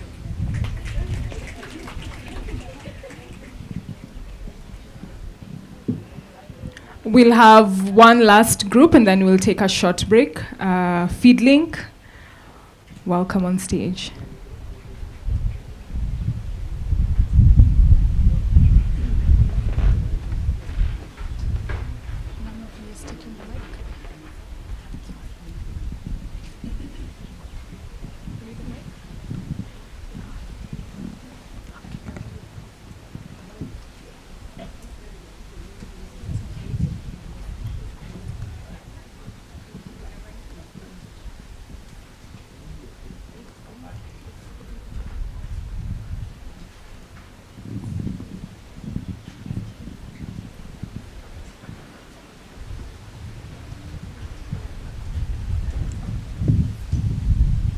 Food waste is one of the main sources of methane, a greenhouse gas that is 25 times more harmful than carbon dioxide. In Kenya, a large amount of food, both edible and inedible, gets thrown away from restaurants, supermarkets, and organizations. This thrown away food, they don't magically disappear, they end up filling the landfills, in which when this food decomposes without oxygen, they create methane that is hurting both our environment and community. This made us question ourselves, where is this wastage occurring the most? And according to SDG, we found out a larger percentage, that is 19%, is happening on the consumer level, which even made us to dig a little bit more deeper to find out that 60% of Nairobi's landfill is made up of food waste, causing 70% of greenhouse gas, which is very sad because only 5 to 10% is being consumed or recycled. All this led us to ask ourselves, how might we establish a coordinated system that effectively channels surplus food from supermarkets for sale, while also connecting waste producers to recycling channels to minimize environmental impact. To understand our problem, we conducted research. And from our research, Kenya is losing 72 billion each year due to food wastage, and supermarkets accounts for 12%. A single supermarket like Naivas loses 11 million each year due to food wastage, which is a huge economic loss from food that can still be sold and eaten or recycled, but instead it ends on the landfill.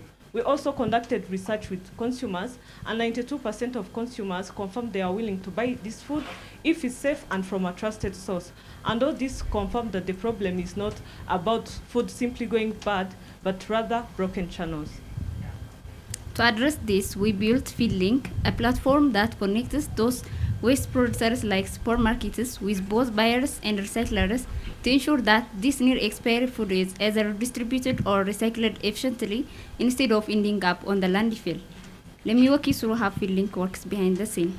Amina, a manager at Naivas, uses web app for uploading her products either manually or using Tesfa. She can also view the requests from both buyers and recyclers, and also she can track the impact on the environment using this web app. On the other hand, John, a university student, uses mobile app for browsing the edible items that are nearby him using the location that is integrated with Location IQ API. Then he can order and pay using M-Pesa. And Wanjuku, a pig farmer, also uses mobile app for browsing the inedible items that are nearby her. Then she claims that she's not paying for this already expired food. Then Feedlink API is acting as a main communication bridge between the mobile, the web, and the Feedlink database. Feedlink database is storing everything. Amina from Naivas tracks her progress on the dashboard through key metrics such as how much food she prevents from reaching the landfills, how much carbon emissions she prevents from reaching the environment, and how much revenue she earns by selling the near-expiry food at discounted prices. As she uploads the items, she has to specify whether the items are edible or inedible. Any edible items will automatically update John's mobile interface, while the inedible items update Wanjiko's mobile interface. She also has to add item details such as the category, description, the quantity, and the discounted prices for the near-expiry items. Once Wanjiko makes a waste claim, Amina is able to track all her waste claims from the dashboard, and once John purchases an item, she is able to track all his orders from the dashboard. With Feedlink, we're not only reducing food waste, but driving towards achieving SDG 12, that is promoting responsible consumption. By using this platform, we can all collaborate into a circular economy where we can create a sustainable future. Let's take you through on the journey of Feedlink mobile app users.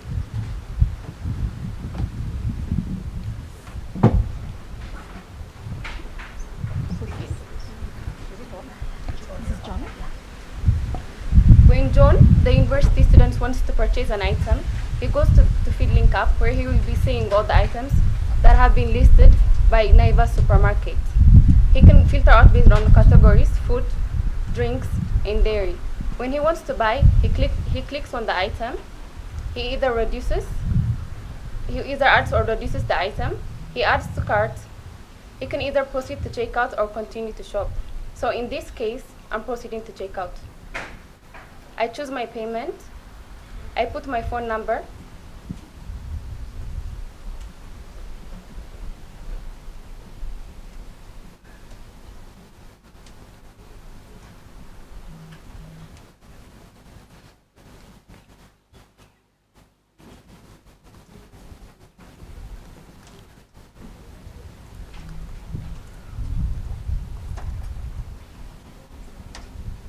Once I confirm, I will be prompted to pay.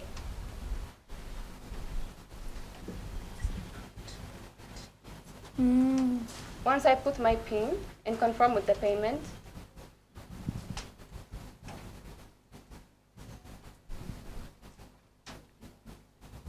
I will receive a notification that says payment is confirmed with my pickup PIN. This pickup PIN will allow me to go to the supermarket and pick up my items, which I will also be seeing this PIN on my order history.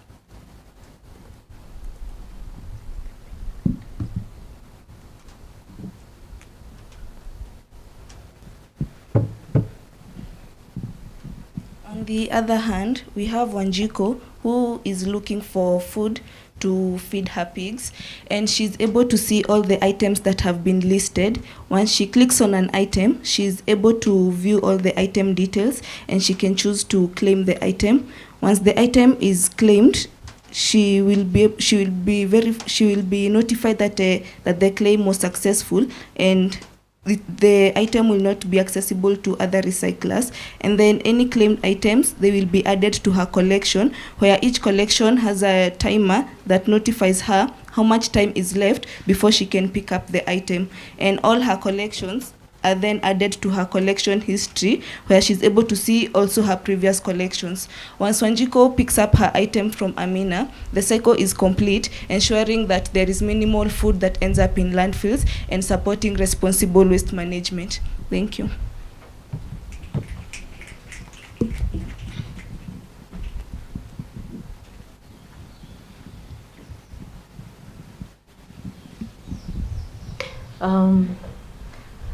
Thank you for the presentation. So what would be the difference between this and like a normal, say, assuming Naivas has a supermarket app, what would be the difference between this and that? So can't they just add a category for recyclable or expiring products or whatever, and use their app instead of using yours? So what our app is providing is, we use Naivas as an example, but our app will be having items that are from other different supermarkets also. So and to add on that, we are also providing items like the wastes for recyclers. So it's a 2-in-1 kind of app. So it's a win-win for both.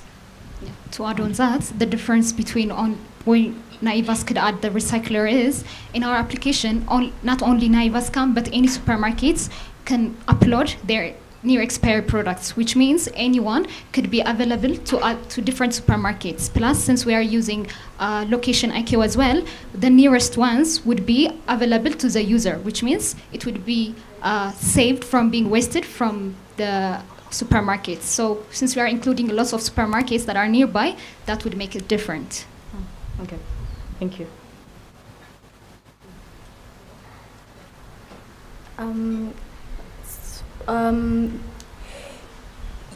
When Brian orders, let's say he's ordered from 3 supermarkets, he has to physically go to these supermarkets and pick them up.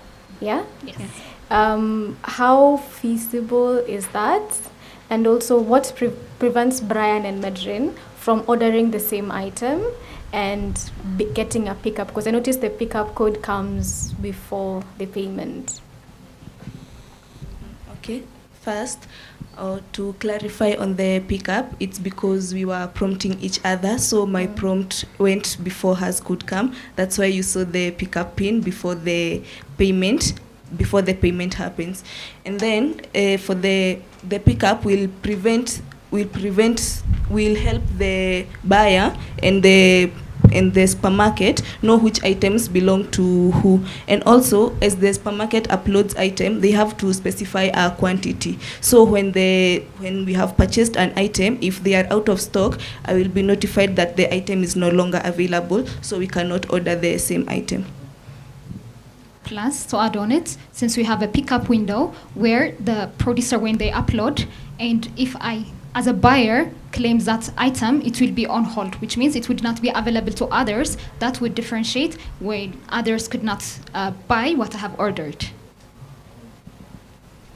Then I understand the ordering, because I saw that from Wanjiku's point of view, which was really cool. You've connected to Daraja API. Are there any other APIs you've considered? For the payment, we used Daraja because it's the one we normally use here in school when we are doing the development. Okay. To add on that, not only in this school, but mostly Kenyan population uses M-Pesa for payment. So considering that, that's why we used M-Pesa. Thanks for the demo. One thing I noticed is you'll be gathering data over time about what food is going to waste, like what stages it goes through from near expiry, the edible ones, to expiry. Do you give that data back to the supermarket so that they can maybe use it in their planning, their forecasting, so that they avoid having a lot of food waste in the first place? Is that a direction you explore? So in our dashboard, we have soon to be expired and expired goods. So on our dashboard also, when an item expires, they have the ability to turn it into an inedible good. So, and also to add on it, on our next stage, if we continue the project, we're planning to be using AI so that we can do the demand forecasting, like items which are not bought that reads to expiry we can notify, give the data to the producers so that they can buy less of it, or like we give them ways to mitigate the wastage instead of buying the same items over and over. Yes. Thanks. Questions from the audience? Thanks for the presentation. So a quick question. Is it possible to integrate with other services? So instead of the pig farmer going to pick from the different points, have you thought about integrating with maybe a delivery services or maybe other services that can help in delivering whatever people have ordered? Yeah, for our first version, we are implementing they have to go to the supermarket to pick it up, but maybe we can consider it on the version 2, on our version 2 for the deliveries. Yeah. Okay, that's a very good presentation. I just have like a couple of questions. So the first one is like looking at I think there was something about the supply chain somewhere. Mm-hmm. I did not get the exact, the entire presentation about the supply chain, but looking at, looking at most of the business models for these supermarkets and stuff, they sell on behalf of the producers or the suppliers of these goods. So if there's an expired or something that has not sold off the shelf, it's most of the time it goes back to the supplier or something of the sort. So I don't know if you've thought about that as opposed to adding more functionalities or work onto the managers of these supermarkets, considering they're quite busy, they have to deal with a lot of products. And then the second one is when you look at the landfill, or I would say the recycling industry in Kenya, it's a multi-million shilling industry on its own. When you visit landfills like Dandora or something of the sort, you'll get to see that there are other players, not just the supermarkets or the producers of this. So you'll find that there are individuals who are actually mandated to come and collect these expired goods or things that are considered as waste, and then they can go and dispose. So is that something that you have also had a look at? And if you have, how do you see yourselves plugging into, I'll call it quote unquote the last mile? Because I wouldn't expect people in Dandora to have, let's say, a smartphone and be able to make these orders online or be able to log into the platform as compared to them seeing the truck coming and being able to go and sift through these products and make them purchase at that given point. I'll take that question. For that question, since there are like different people that are mandated to take the wastes, of course, but what we focused on is the food waste, which means it's not combined with other waste as well. So that's why we focused on the pig farmers, which they need the food one, not the others which are contaminated or mixed with the others. So we're focusing on the reducing the food waste, and yeah, that's one of the reasons. So the pig farmer, for example, the recycler would directly take it. He doesn't have to sort it out or go other processes so that they can use it, but instead use directly the food itself.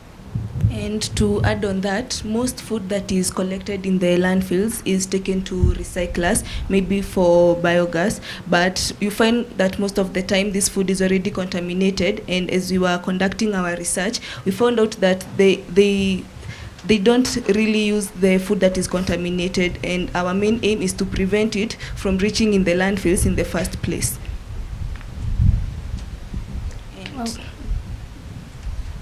Okay. Actually, my question was similar because I was going to ask if you considered places like the large markets, because I think they also, by the time food gets to them, sometimes it's already, some of it is already gone bad. So I don't know if you considered that, and if one of the reasons you've given was one of the reasons you didn't go with the, let's say like Mudura market or any of the larger, some markets are a bit organized, so maybe the food is, I don't know, not as contaminated, but I don't know if you considered that as well. We considered markets too, but on our first stage, we decided to go with supermarkets first, and then as we evolve, we can add even markets or other stakeholders. But on the first, we decided to go with supermarkets. And also on the side of the farmers, when we conducted research, the problem was this food, once it hits the landfill, it's mixed with other maybe plastics and other waste, so they needed it before it becomes mixed. So that's why we thought they can just pick it to the supermarket before the supermarkets give it to the waste collectors. Thank you.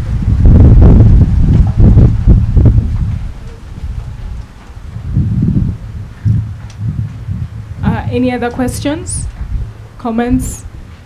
Thank you, Feedlink.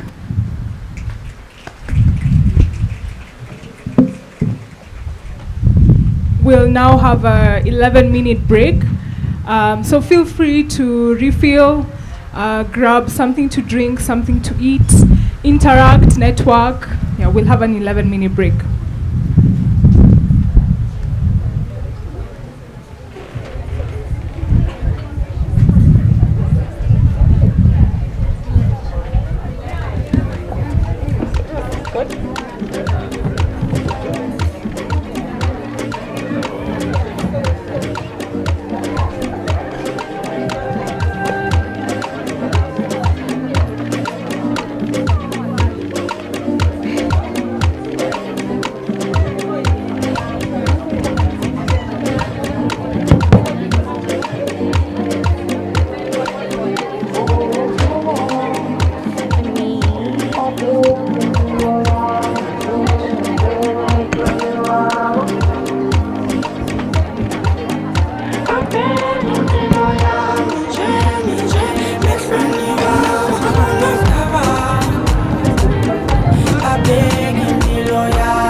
Nabona undaba awungeke ngizwe ngabo noma behle bangami Hakiyala Sala kujelwa sibona Abona mhlaba Babeki impilo yami nje emehlweni wabo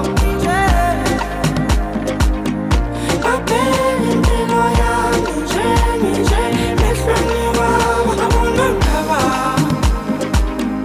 Babeki impilo yami nje emehlweni wabo Babeki impilo yami nje emehlweni wabo Abona mhlaba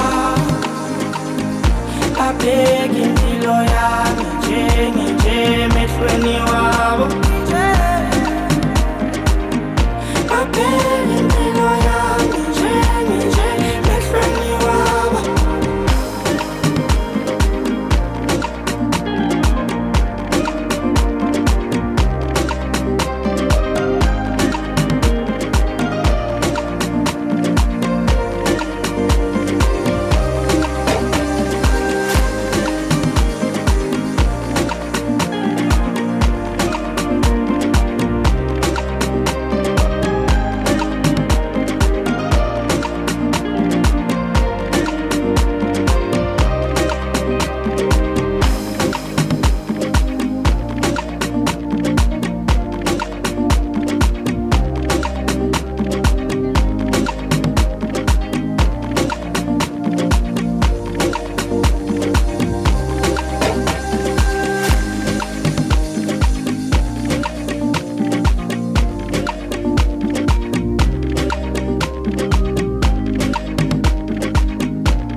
Ghana Tutsi.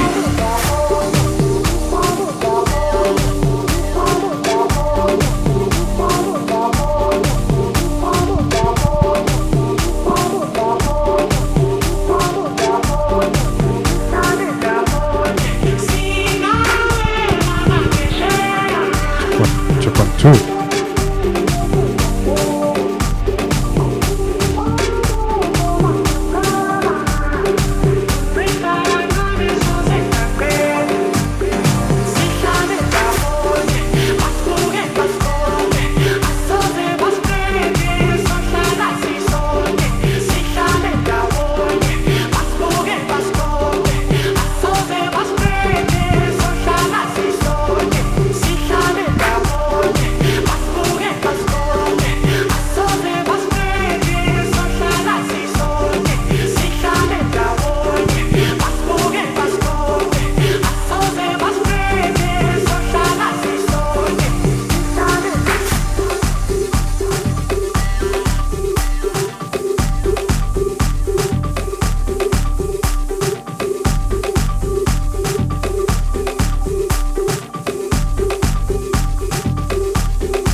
Check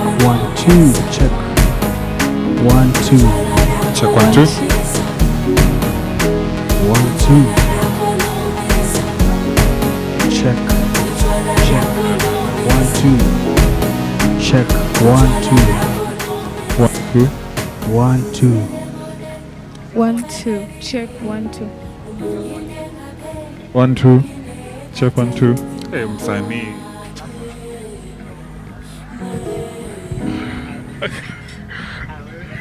Check 1 2. 1 2. Check 1 2. 1 2. Check 1. Can you do one more round from Dan? Check 1 2. 1 2. Check 1 2. Check. 1 2. Check 1 2. Check. 1 2. Check 1 2.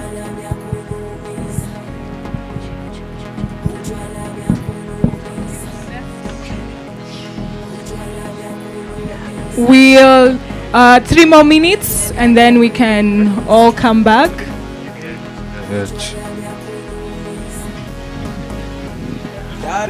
Get your food. What's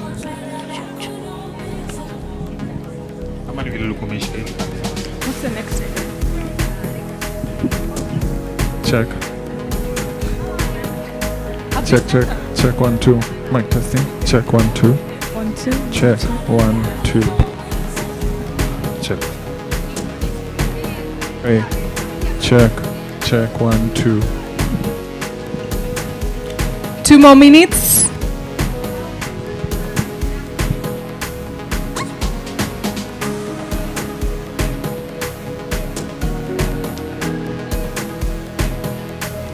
All students pitching should be in position. All students pitching should be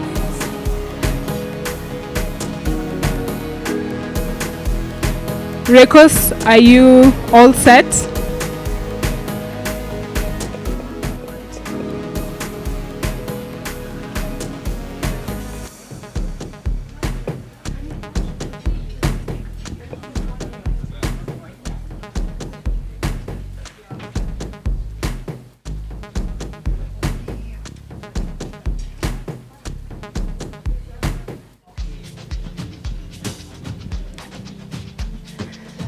One more minute.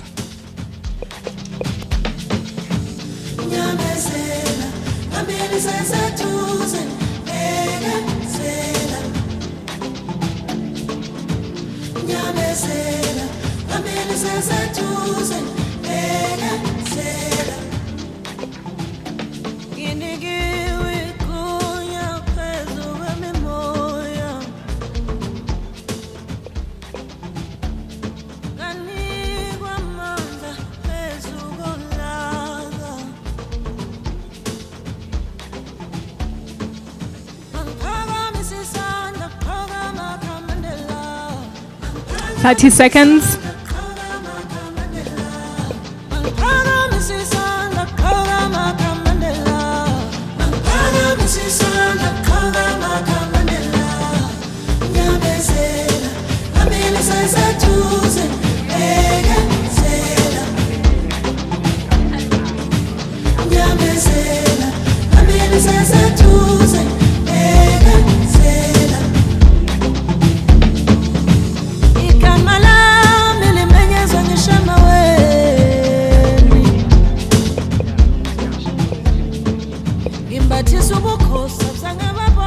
All right, I think we're all back.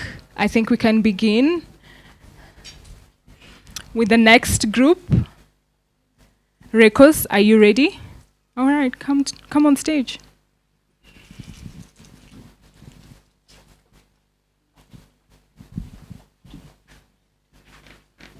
Take your mics.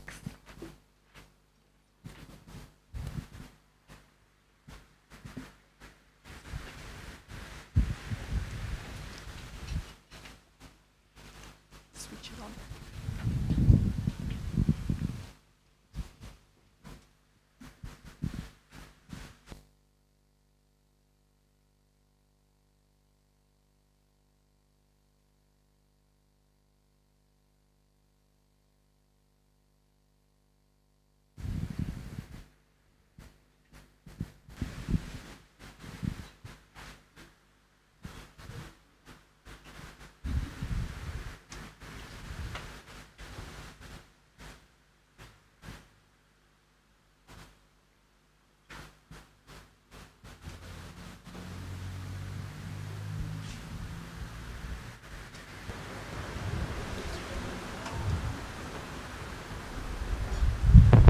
We'll give them a couple minutes as they figure out the technical aspect.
Every day, thousands of job seekers polish their resumes, hoping to stand out in today's overcrowded job market.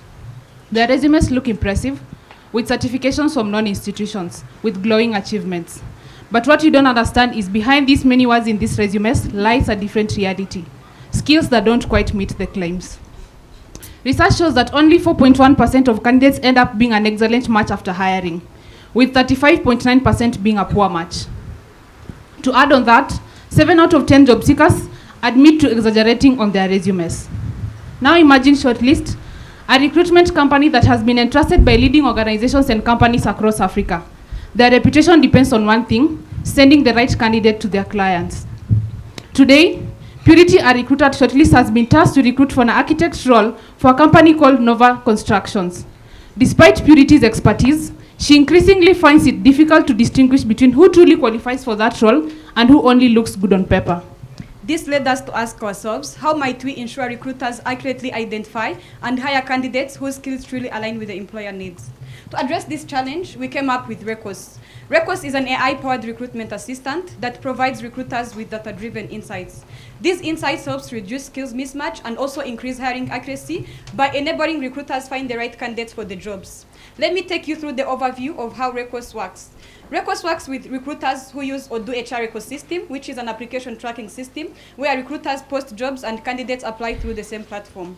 In addition to that, Recos works with different Google services. It uses Google Calendar API for scheduling interviews between recruiters and candidates. It uses Google Speech to Text for audio transcription during the interview, and Google Meet add-on to provide the interface where the recruiters can view follow-up questions in real time.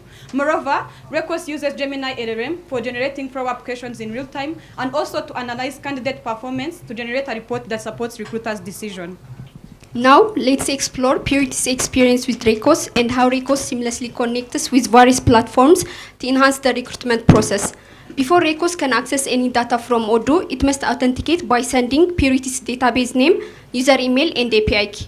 And if the credentials are valid, a company is created for Purity on Recos. Then Recos can get the job posters and candidates under that company.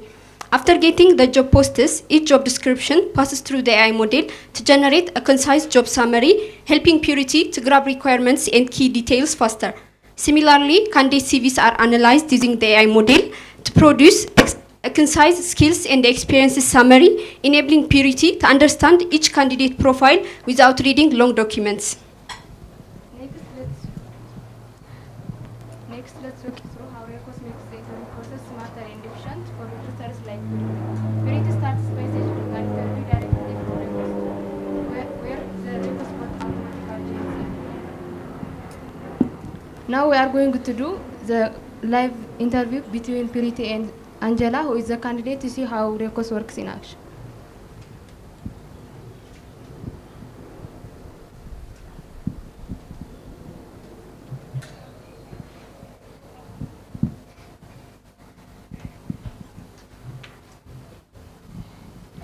Hi Angela, how are you doing? Hello Purity, I'm okay, how are you? I'm okay. Just gonna take a minute and wait for the bot to join. And I'm going to go ahead and introduce myself. My name is Purity. I'm a recruiter here at Shortlist, and currently we are recruiting for a position for an architect, and thank you for expressing your interest in this position. So kindly tell me a little bit about yourself. So my name is Angela Katola Anjala. I'm a professional architect with 2 years of practical experience, currently pursuing my Bachelor of Architecture degree at Technical University of Kenya. Over the past couple of years, I've been involved in delivering architectural solutions for projects with significant budgets, where I handle everything from design, development to ensuring compliance with regulations and managing project execution. I have used industry tools such as Revit, SketchUp, and AutoCAD. Thank you, Angela. You've mentioned that you've had like a couple of years of experience. Would you tell me more about that, please? Yeah, I've worked in different projects where I was leading in designing for different clients and also handling the budget for all the designs. Thank you so much, Angela. We'll get back to you. So you might be wondering what was going on during the interview. The Recos bot joins the interview with an aim to listen and stream live audio to our Recos Google Meet add-on. From the Google Meet add-on, the audio is transcribed using the Google speech to text, and these transcriptions are then fed to our AI model. From the AI model, it performs several tasks. One, it understands the context of the conversation, not just the words, but the flow and the intent of the interview. Using this context, the AI then generates semantic analysis about what goes on in the interview. It also goes on to identify key themes and highlight keywords. It doesn't stop there. It goes ahead to give follow-up questions that recruiters like Purity can use to probe candidate skills and get clarification on statements. After that, everything comes together in a structured report. This report includes the candidate's strengths, weakness, and key skills of the candidate, and this helps Purity to understand how fit the candidate to that role, and also it provides an AI-based recommendation on how fit the candidates and whether they should be hired or not, and this helps Purity to make faster and more confident decisions on hiring the candidate. With Recos, Purity is able to see beyond the resume of Angela. She's able to distinguish if Angela truly qualifies for that role or Angela only looks good on paper. Recos is building a future where every hire is the right hire. Thank you.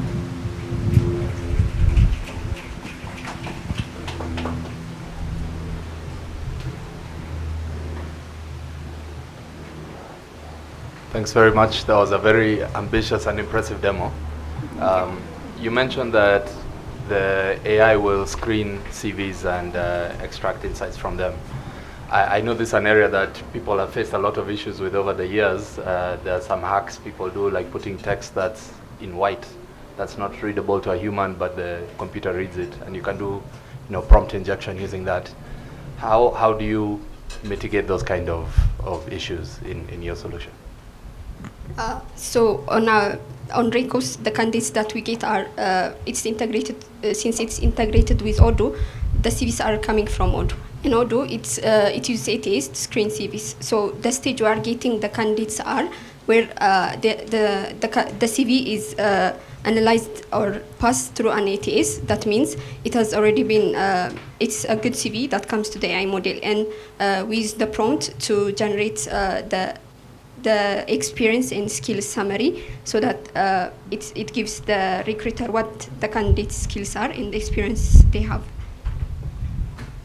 Thanks. Yeah, that makes sense, to let Odoo handle that problem and then focus on adding the higher value. A second question I had was about I think I saw at the very end, there was the insights being generated during the call, and then I think you showed us a screen with a summary. So is the Google Meet experience, that extension you built there, does that push back to the ATS with like the summary of how the interview did, or are those two just separate components? Well, we have integrated all the systems together, so they all work together. The Recos Meet add-on feeds data back to the dashboard. That's where we perform the performance analysis and also give the overall candidate performance based off the job descriptions, the candidate CV, and the performance during the interview.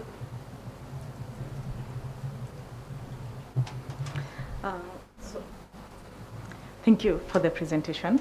So, and I assume the agent has access to the candidate CV, right? So how do you differentiate between maybe the agent bias and the human bias? Because as humans, we have bias, and probably also the agent has bias. So how do you differentiate that? So for the agent bias, we make sure not to feed the agent with personal information about the candidate. So we only feed the agent with the necessary things that we need, if it's the skills, the education level, and the experience that they have, so that the agent is able to differentiate, to analyze based off what the candidate has, not what it knows about other people or other areas that it might be biased on.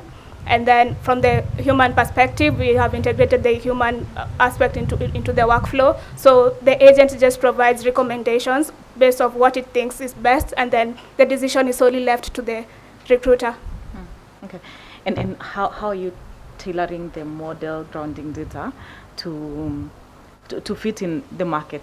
For example, like if someone is hiring in Kenya, for the Kenyan market, it's totally, even if it's the same role, say for a software engineer, it's totally different from someone hiring in Silicon Valley for the same software engineering position. So how do you tailor the grounding to the model?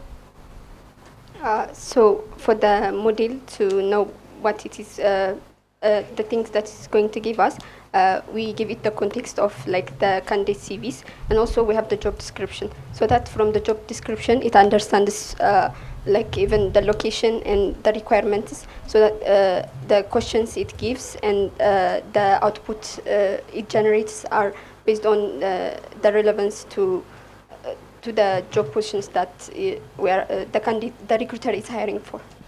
Also, to add on that, during the interview, it's supposed to understand the context on which the recruiter and the candidate are talking about, and then it will generate an analysis. So our agent is able to understand the transcriptions and then do an analysis and then generate questions depending on whatever is being talked about.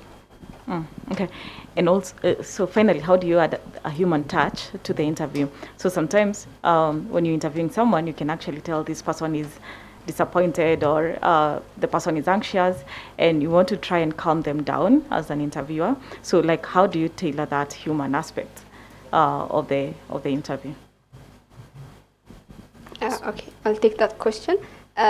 Since like the questions that are given there are a suggestion that a recruiter can ask, so they still have the time that the human aspect is there. It's only the AI is adding up to the way the recruiters used to handle recruitment before, and still it doesn't take away what the recruiter can do normally.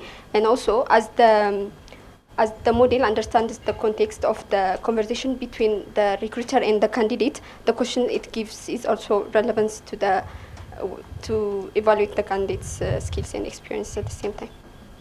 And how do you factor in privacy and security, especially for the interviewee? Yes.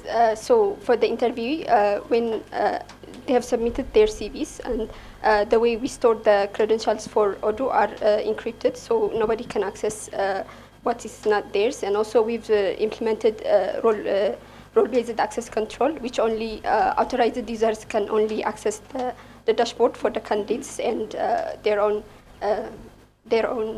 job posts and candidates. Okay. And with that, can you compare candidates, like asking agents like compare candidate A to candidate B, and would that infringe on privacy? Okay, for this iteration, it's per candidate. The evaluation is being done, but still it has the percentage of how much the candidates fits a role. So manually, the recruiter can compare the percentage between candidates. But for this iteration, the comparison between candidates is not included. Okay, thank you. Thank you for the presentation. My first question is, you're using Google Speech to do the transcription, and given that we're in Kenya and everyone has their own accents, how well does what an interviewer say translate to the transcript, basically? So before we settled on Google Speech to Text, we tested different audio speech to text models. We did Vosk. We also tested for Assembly AI, and we ended up using Google Speech to Text because of its accuracy. The accuracy is high, and as you can see, we have different accents here. For the Ethiopians, it can be able to notice Ethiopian accent. So, yeah. Okay. In your presentation, you had Angela as the interviewee, the candidate. Yes. The transcript at the end. Can they see what the AI has said about the interview? No, the candidate cannot. Sorry. No, the candidate cannot see it because our platform is solely for the recruiters, so only the recruiters have access to the transcripts and the AI insights. The candidate, however, is notified that there's a bot that is going to join in to help in the evaluation, but they do not have access to what goes on with the bot. Okay. Then after the candidate has finished the interview, recommendation percentage is sent back. Yeah. So how do you decide between two, let's say two candidates in the same, doing the same role for this, going for the same role? Let's say candidate A has been given 70%, candidate B has been given 50%. How are the how does the bot evaluate the two? Is there a standard, or do you give the bot freedom to decide? So for that one, it's yes, it gives the percentage of fit for that job role, but still it comes with the strengths and weaknesses, and also overall performance of that interview, which enables the recruiter to see, like, even if they have different, someone has a higher percentage than the other one, but if they have qualities or criteria that is not, like, the recruiter prefers to hire the candidate in, they can see from the overall analysis of the interview conversation and the strengths and the weaknesses, which enables them to compare the candidates without even the percentage. Okay, the strengths and the weaknesses. Yes. How do you define a strength and how do you define a weakness? Is a strength if two candidate exact CV, same candidates come to you with just different names, will the output be the same? Like, how will the output change? How will the strength be how do you define strength and how do you define weakness? Thank you. I'll take that. How we determine strength? First of all, as we said, at first there is a summary that is generated of the candidate. So according to that summary, it has the skills the candidate has, the experience it has. So in the analysis, all that is included. So when we include all that, it shows like this is the initial selection of the candidate. This is the skills the candidate had according to the job description, and also during the interview, according to how the candidate is answering, according to how maybe the confidence the candidate has and how she's or he or answering the questions. Now the analysis is generated from that, so we can be able to see like this candidate performed like this because of how they answered, if they answered well or if they didn't answer well. To add on that, after the analysis is made, the decision is solely left for the recruiter. The recruiter is the one that is supposed to look at these two candidates, look at their strengths and their weaknesses, and determine if he wants to move on with this candidate or not this candidate. We are not replacing the human aspect of hiring. We are only improving hiring. Okay, thank you. Last question. We have bias. And remember, I'm asking this only because there's been, if you've there's a case where a company called Workday is being sued because of how their AI was basically doing the CV scoring and all that. Because for all the 7 companies this person interviewed, they went through Workday and they got rejected. So how do you mitigate bias in your system, and how do you track it? Do you have an evaluation matrix set aside to do this? To mitigate the bias, every CV passes through the model. But the model uses a defined prompt to generate for the candidates what the skills and everything, even for the job description. So that way, every candidate has the same chance to be evaluated, which will maybe not eliminate bias, but which will mitigate the bias and also will give everyone the same chance to be for the role.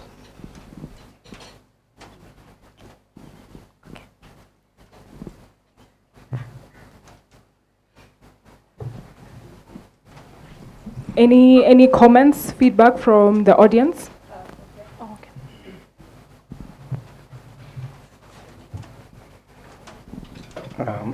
Thank you for the presentation. I have 2 questions. So question 1, is there a chance a candidate can manipulate your model via their CV, knowing you guys are providing the services for the recruiter? So they add something in their CV, basically to change your prompt or to advance it to their benefit. Not at all, because the way that we use our prompt is just for it. They have a CV, yes. So from that CV, to get the skills summary, their experiences, and the overview of what the candidates, what the candidate profile is. So a candidate cannot manipulate the model or will be to like tamper with it, you know. To add on that, a candidate cannot manipulate the AI model since, like, for Recos, what we consider as candidate who performed well, it's based on the interview. So based on how the candidate answered, that's what we are considering. So we don't consider, like, this candidate is maybe has a good CV. So that is being shown on the interview, how the candidate is answering the questions. So that's how we evaluate if the candidate is best for the job. But the AI model is the one suggesting the questions to be asked, right? So basically, they can tell the AI model which questions to ask them. No? So again, how they answer those questions, it also matters. They can tell the AI model, but also what we are seeing, the confidence in how they are answering. And then according to what they answered, they can be asked a follow-up questions. So it's all like contributes. They can know the question, but then they might not know maybe the following question, or also how they are answering the question, it also matters.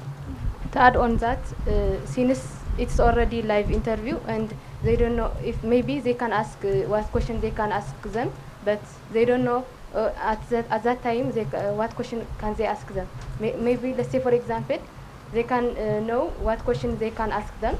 Let's say if it is about the models, what type of model can they did they train before, but in the based on that one, it's going to ask them follow-up questions. So yeah, they cannot. Okay. Second question, yeah. I know from, at least, I'm not a recruiter, but the few times I've recruited, there's a scoreboard. Sometimes for standardization, you have a scoreboard saying, this is how we are going to evaluate the candidates based on these metrics, and you should score. If the panel today scores you, for instance, gives you a 3, they need to explain why the 3, right? Someone gets a 5, why the 5? So, but at the end of the day, they have the same script to judge. They are going to judge you based on that, right? So, are you allowing that maybe as a recruiter for me to upload my scorecard, and then at the end of the interview, the AI agent should basically fill in those how the interview went along that scoreboard, and then the scoring and why that scoring, so that then I can make my decision also unbiased. So when we were coming up with this idea, we've thought of like having a recruiter to upload their scores or like their scoreboards, but with the time we had for the MVP, we only used like existing similar way of evaluating candidates. But for our next iteration, if we were to do it, we'd definitely include the scoreboards for like tailored recruiters. Perfect. Thank you. Any other questions?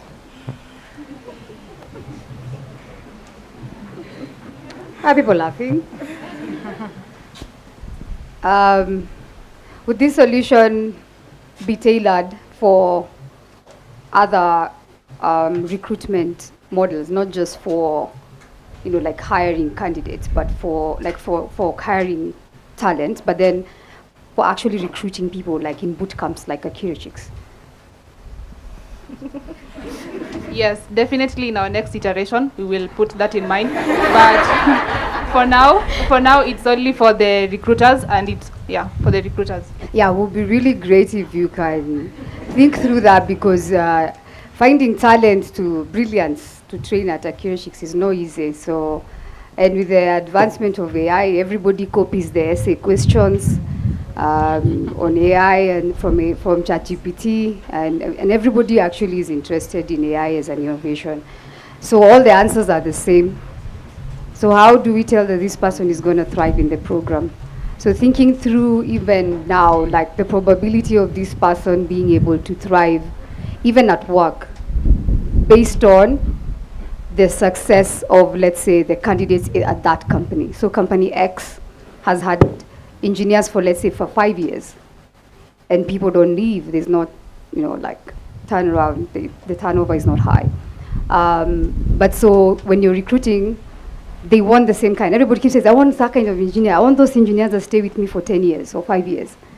So is there a way we can incorporate figuring out how that we ended up with the 10 years? That's the data, past data of 10 years, and be able to give a prediction of the candidates that we are hiring now, whether they'll be able to turn out the same.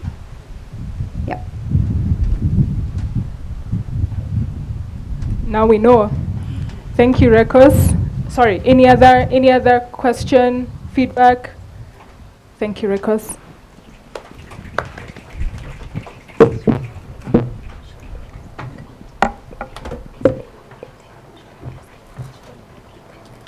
Next group is HiKare.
able to fix this physical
For years, USAID has stood out as a beacon of hope to countless of Kenyans living with HIV and AIDS, providing support to critical health care.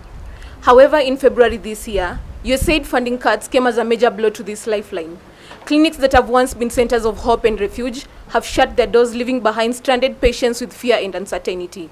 To us, this is more than a funding crisis. It is a health crisis threatening to undo years of hope and healing. The lives at stake are not just numbers. They are mothers, fathers, friends, neighbors, all left struggling to access care. The impact is staggering, with over 93.75% of USAID beneficiaries being HIV patients, yet only 19 health programs remain active. Out of the services offered by USAID, a high percentage stands out to be ARV refills. Simply put, this means that a lot of people are at the risk of going without their daily medication. Let's meet our user, Brenda. She's an unemployed patient living in Nairobi. She has been on antiretroviral therapy for over 10 years. Before the recent USAID funding cuts happened, she accessed a medication and also counseling services at her local clinic. But after the funding cut happened, she's unaware of the operational clinics that are still found around her. She wants to find the clinics that are still operating for her to get the monthly ARV refills. And also, she wants to access the center that has the counseling services. On the other hand, there is a Dr. Peter. He is a clinician in Nairobi. He managed the HIV operation of the clinic. Patients keep calling to ask if his clinic is still operating. Many of the patients are not physically to check. They assume his clinic is shut down because of the funding cuts. Dr. Peter wants to update the patients about his clinic operational status and also the service that they offer. And also, he wants to manage the patient's appointment. So, this led us to ask ourselves, how might we ensure sustained access of the essential healthcare services and also medication for the HIV patients living in Nairobi? This question became our design direction, guiding every idea and decision as we work toward a solution that remains reliable even when external funding is stopped, which led us to come up with HiKare, a platform that bridges the gap between the patient and the health facility. It helps patients like Branda to locate nearby clinics that are still operating and have available services. It also helps clinicians like Dr. Beta to update their clinic status. This is how HiKare system works, how the patient, the clinicians, and the platform interact to make healthcare access easy and reliable.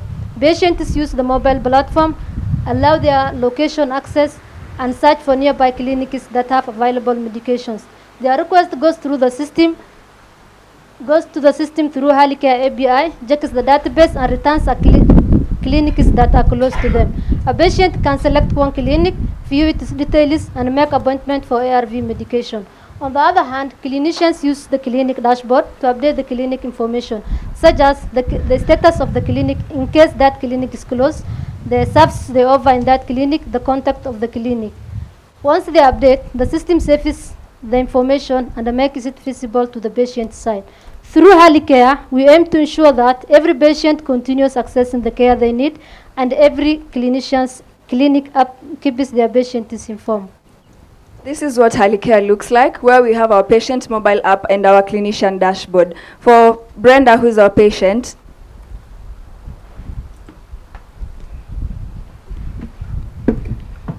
once Brenda's already logged into the app and is on the homepage after allowing her location, she first has to view the clinic requirements which are required for each clinic.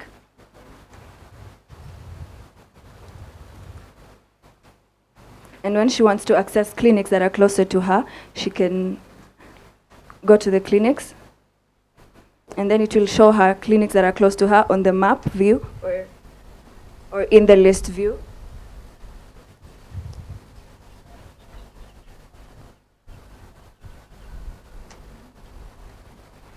And once Brenda has decided on a clinic she would like to go to, she clicks on view the details of the clinic, and here she can see the services that are being offered by the clinic and their contact information.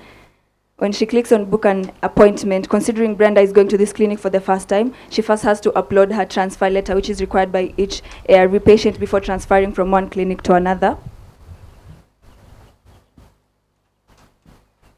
She first uploads the letter in form of an image, and then she can select the date she'd like her appointment to be. I'll just leave it for today. And once she confirms the appointment,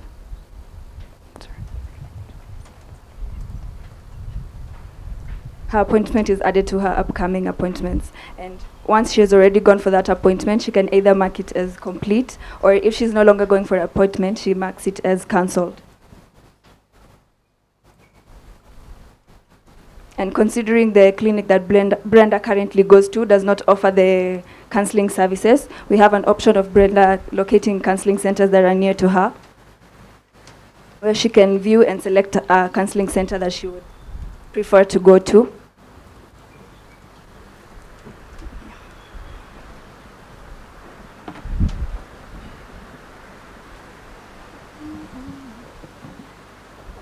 And once Brenda has already made her appointment, once Dr. Peter logs into his clinician dashboard, he's able to view the appointment that Brenda booked. And here he can also filter to see the appointments on a desired range. And he can see them also weekly and monthly. Dr. Peter can also add services that the clinic offers based on its availability to the clinic.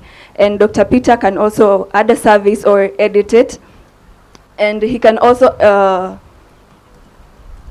alter the ARV medication status as either available or not available, and the clinic opening status as either open or closed. If he updates it to open, the clinic will be visible to the patient, who is Brenda, on the mobile app. But if he updates the ARV status as not available and the clinic is closed, then the clinic will be removed from being displayed to Brenda. And also Dr. Peter can view his dashboard analytics to see the appointments, and he can see this either weekly, monthly, or daily.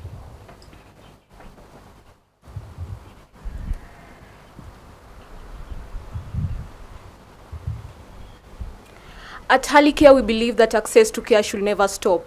We are building a future where every patient knows where to access care and every clinic stays visible. When USAID ends, HiKare begins. Thank you.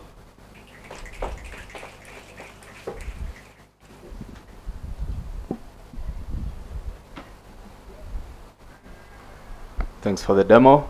I'm curious about the appointment scheduling aspect. I saw you have the ability to set open and close times, but does it avoid double conflicts or like the doctor being out of office, this kind of thing? Is there a way for an appointment to be confirmed by the doctor so that Brenda doesn't risk going and not finding someone there? Or once Brenda books, we assume that that means someone will see her at the time that she booked?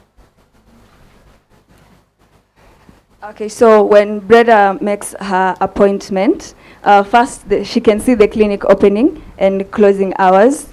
And if Dr. Peter is not available, we were initially making it just for a clinic that any of the clinicians currently available at the time can see the appointments that are being booked at the time, yeah. Okay, but if another patient has booked 2 p.m., that doesn't impact the availability of that slot for Brenda. It's not like one person at a time, it's any time. No, it's not one person at a time. I see, thanks.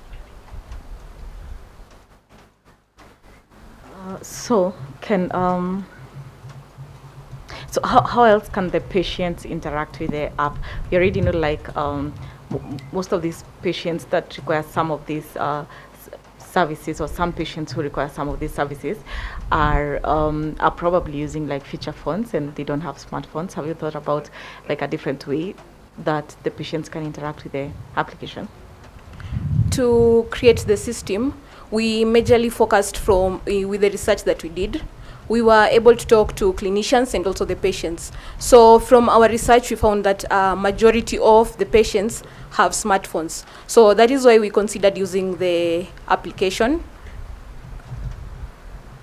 Okay, and have you thought about like something around telemedicine, where maybe if the patient has some symptoms that they'd like checked by a doctor? Have you thought about that and how that would be incorporated? In our system, it displays the service that that clinic is offering.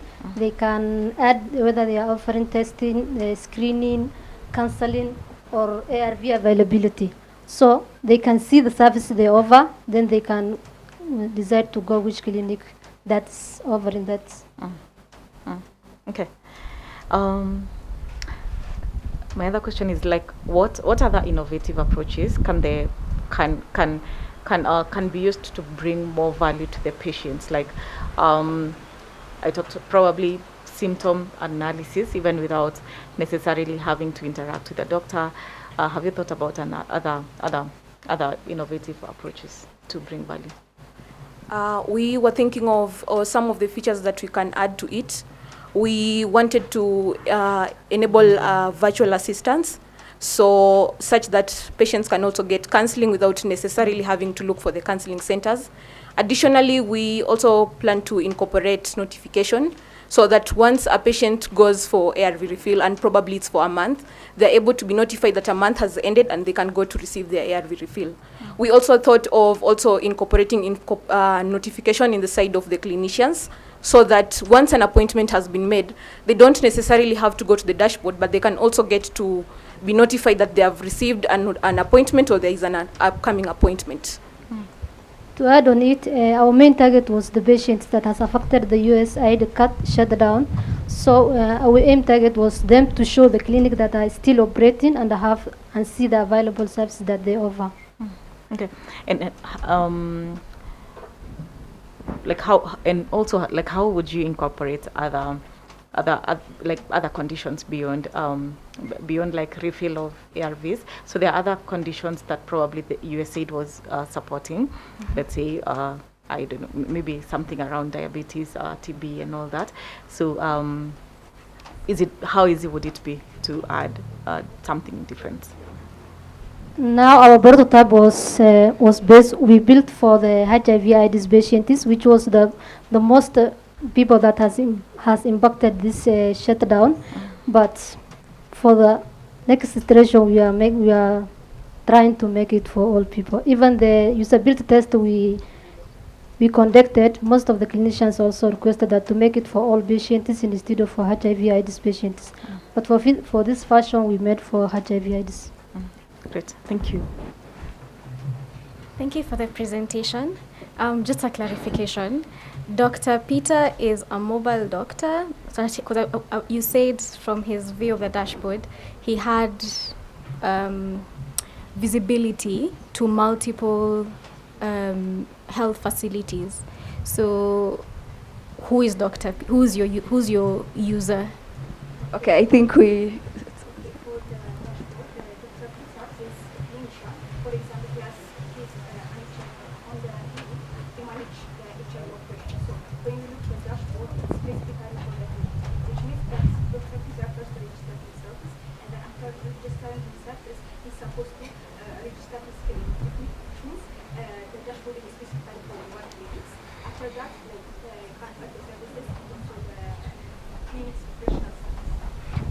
So Dr. Peter works in these clinics.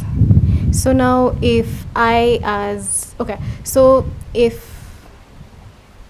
user X, who's the one that needs the HIV/AIDS clinic and medication, searches for clinics, they won't just get Dr. Peter's clinics, they'll get multiple clinics. Okay. Then another question is, where do you get your hospital data from, like which hospitals are verified or not, especially given that there are some clinics that have come up and they're not registered, they are acting illegally. So where do you get your clinic data from, clinic information from? Yeah. We did research, so after the state that's happened, there's a clinic there. So we did the research. So based on the research that we did, there are clinics that are still operating. Like we did the research on that. So when we look those clinics, like for the patient to be able to book appointment and to get the other services, we save them those clinics in our database. So for the patients, like after they allow the location for them to be able to see, and also for the patients to book an appointment, we get those clinics online. Okay, so a user who you've registered has the ability to select the clinic they want. So I can wake up today, join your, and then claim Karen Hospital as my clinic, as my hospital, or how do you verify that this clinic truly belongs to the said person? Do you get? You are asking to, like, when a patient is going to book an appointment? The doctor, your user is Dr. Brian, yeah? Peter, Dr. Peter. Dr. Peter has added clinic X and Y into his portfolio as his, yeah? How do you verify that those clinics belong to him? Because remember, your users are sharing delicate information with them. So how do you verify that this clinics are under him, or he has access, he has the right to claim ownership of them?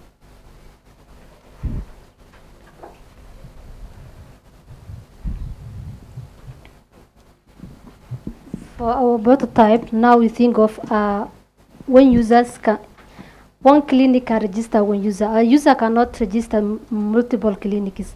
He can register one clinic, and for other clinicians, if they want to use that dashboard, they use the same credentials to log in with that clinic, so that they cannot access with other clinicians' dashboards.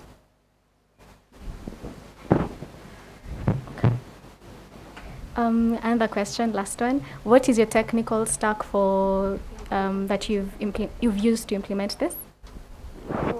For the dashboard, we use the Next.js technology, the Next.js, because even for the pages to be fastly loading, and because it's better using that one for better security and the high performance, so we use that one. And also for the mobile app, we use the native Android Studio, the Android Studio. What database are you using? Postgres. Postgres. Why did you decide on Postgres? It's good for relational data and well structured data.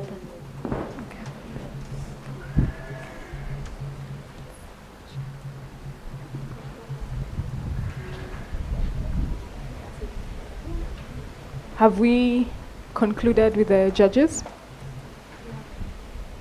All right. Before we proceed to the audience feedback, the owner of KDR 468X, please attend to your vehicle. KDR 468X. Thank you. The audience, any feedback? Any questions?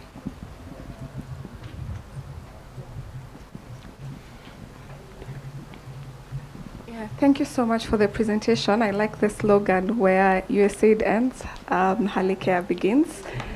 I think my feedback would be, I do understand there's the specific focus on looking at ARV patients, but is there a possibility for the platform to expand so we can even look at other possibilities? For instance, if I'm in a place and I want to access healthcare, can I even compare which clinics are cheap? How can I access them?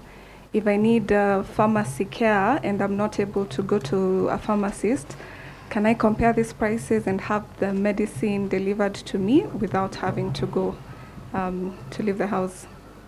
Okay, thank you. As I explained before, this prototype we meant for HIV/AIDS, but as we get feedback from the even usability test, we are planning to expand it to all patients as time goes.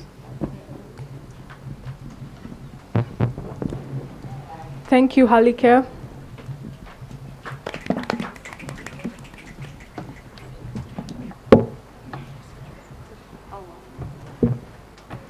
Next group, Idelnet, please come on stage.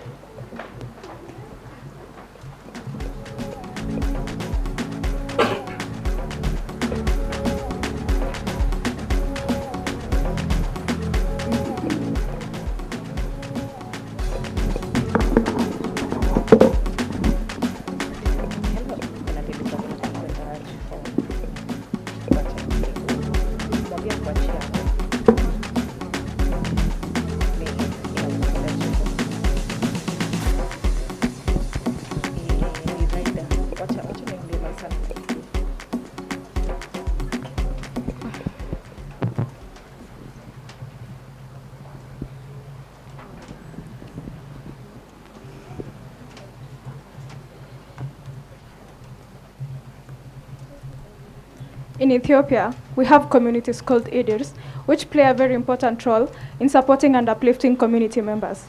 These communities are usually formed by people who belong in the same neighborhood, same profession, or even same churches who have chosen to walk through life together. They support each other by making monthly contribution, which will in turn be used to buy communal assets. When someone has an event, they can be able to borrow these assets, and they will also be given financial support by their Idirs. This community are a symbol of unity, compassion, and mutual support that brings people together in times of need and also celebrations. Despite all this, they still face some challenges. Meet Abeba, who's a member of Akira Idir. Abeba has to make monthly contribution, and every time after paying, she's supposed to be given a receipt by the leader. But sometimes this doesn't happen, and when the leader forgets that she paid, she has to repay her monthly fee again. Meet Tesfa, who's the leader of Akira Idir. He has to make sure that all the members have made their monthly contribution on time and that these contributions are properly documented. But sometimes he finds that some of the documentation are missing, which becomes problematic. And from the research we conducted, we found that there are more than 500,000 Idirs in Ethiopia, and about 80% of households in Ethiopia are members of Idirs. This shows us how Idirs are rooted in Ethiopian culture and community life. However, despite their importance, 66.7% of Idir members reported that they don't fully trust their Idir leaders. And when we look deep, we discovered that 78% of Idir members believe there is unfair asset distribution, and 86.7% still rely on cash payment. From these insights, we found these major issues: lack of payment transparency, inequitable asset distribution, and paper-based documentation. This left us with a question: how can we improve transparency, accountability, and equitable asset distribution within Idir organizations to rebuild community trust and to enhance their effectiveness on supporting social needs? From this, we developed Idelnet, a platform that makes Idir management simple and transparent. Here is how our system works.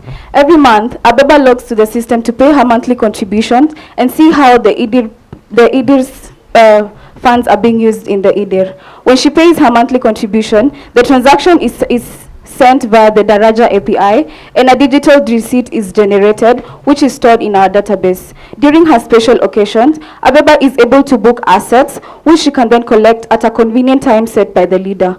On the other hand, Tesfa, the Idir leader, is able to track payments made by each and every member of the Idir and also manage the assets in his Idir. When assets are not enough in his Idir, he's able to rent these assets from other Idirs. Through Internet, Abeba won't have to repay her monthly fee. Tesfa won't have to keep manual records of payment. All Idir members will support and uplift each other, while upholding the spirit of solidarity. Let me walk you through the leader's journey. Tesfa will come to Idelnet mobile app to register as Idir. By including the Idir name, the address, the account number, and the monthly fee that have to be paid every month, with a description of the goal of the Idir and the rules that have to be followed. He has to notify other 3 leaders like him, and after successfully registering his Idir, he can be able to invite members via email.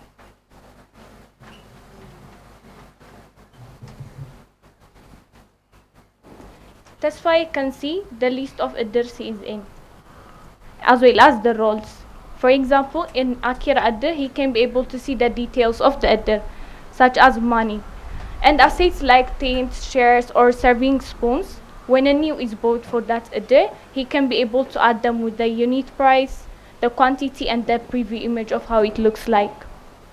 As well as he can say the leader availability, at what dates and time he is available at. When the Idir is running out of any assets, he has a responsibility to rent from other Idirs, in which he can see the list of Idirs who own different assets. For example, here in Abeba, there are chairs, tables. So by selecting the quantity and the date, from what day to what day he needs it, and paying, after that he can be able to get those assets. And as well as he has a power to change the role of the membership from a member to a leader, and from a leader to a member as well.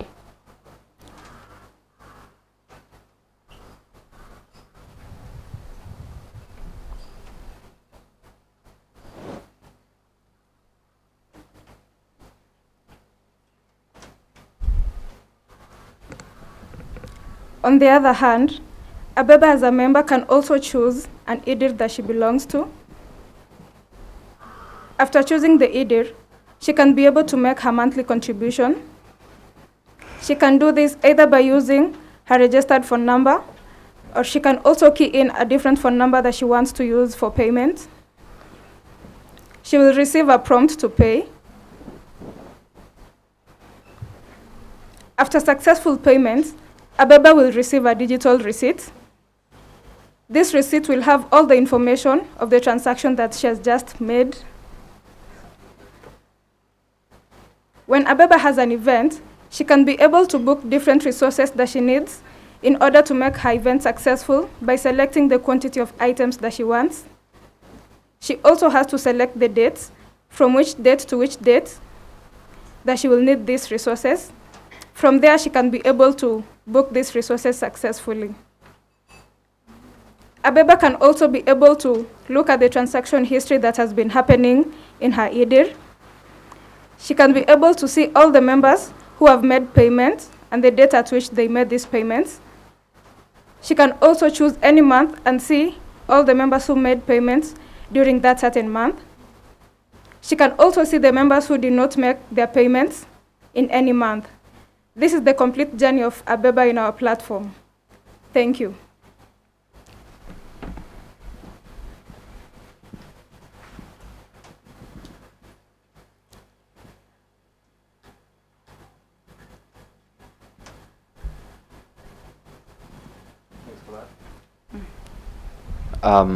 Thanks for the demo. So there were two aspects. I think for both the roles you showed us, there was this idea that you can rent. Like for Abeba, it was to book for an occasion that she's hosting, and then for Tesfa, it was when he needed to take stock from another IDIR.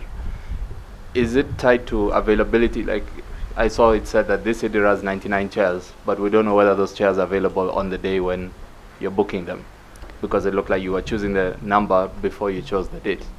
Am I misunderstanding that, or do you make sure that you can't have things double booked?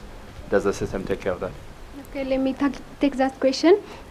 When a resource is booked, the system automatically decreases from the available resource. That's how we handle. Okay, and then it will go back up once the event has passed? Yes. Automatic, okay, sure.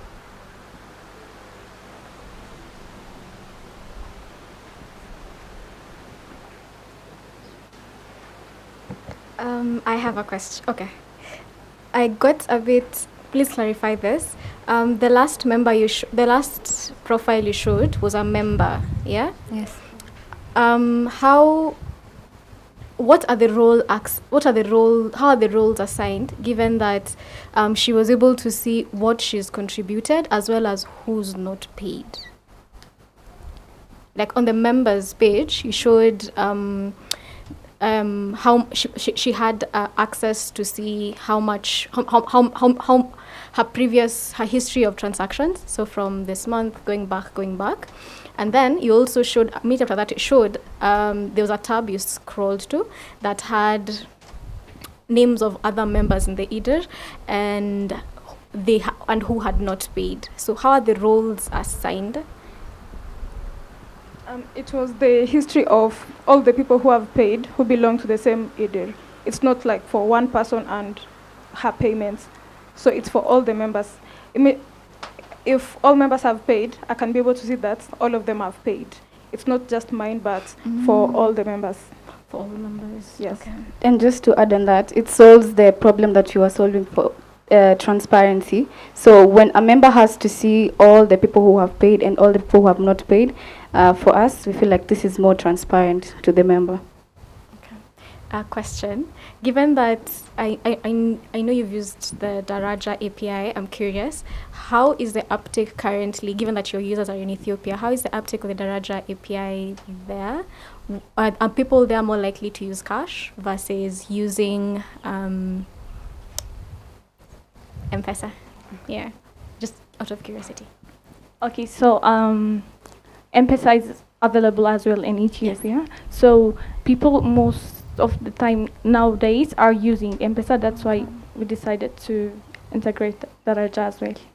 Thank you.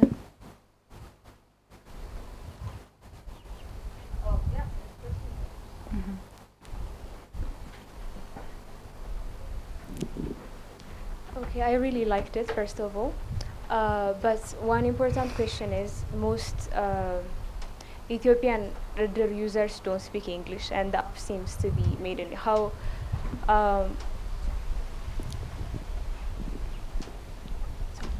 You can hear me? Yeah. All right. So most Ethiopians don't read and speak English, especially in the other community. So how do you plan to? Does it have a language option? Maybe, I don't know.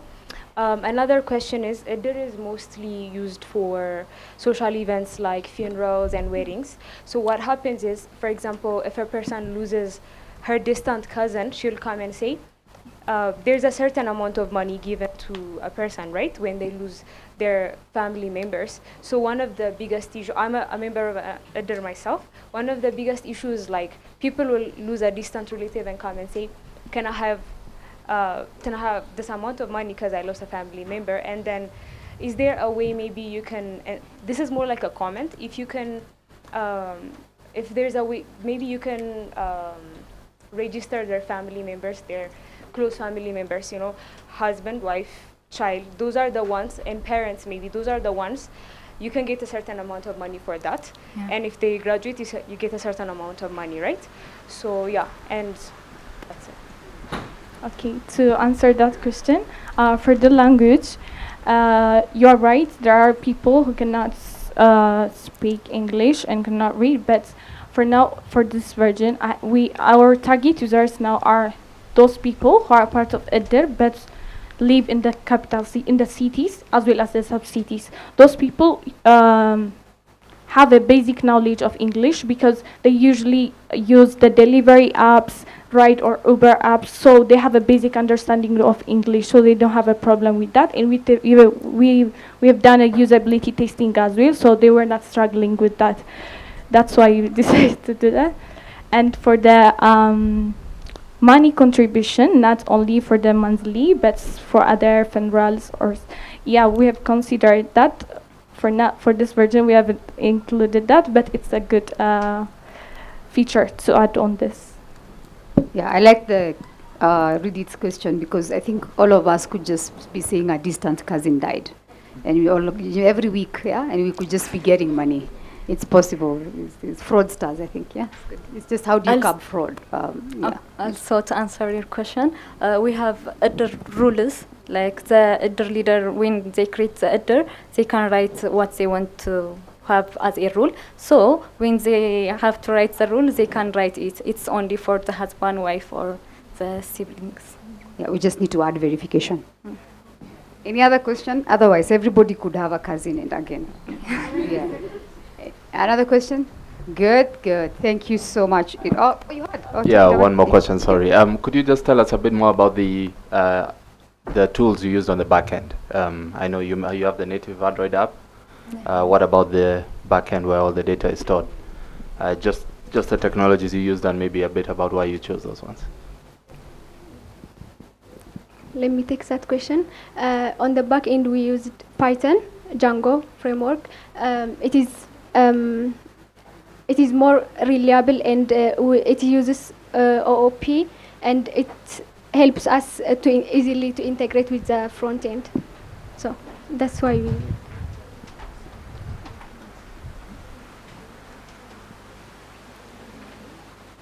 Okay, great. There is no other question. Thank you so much, Idelnet. Next up, Milimizon. Judges, hold on there. We are almost there. Everyone else, we're almost there. Yeah, welcome, Milimizon.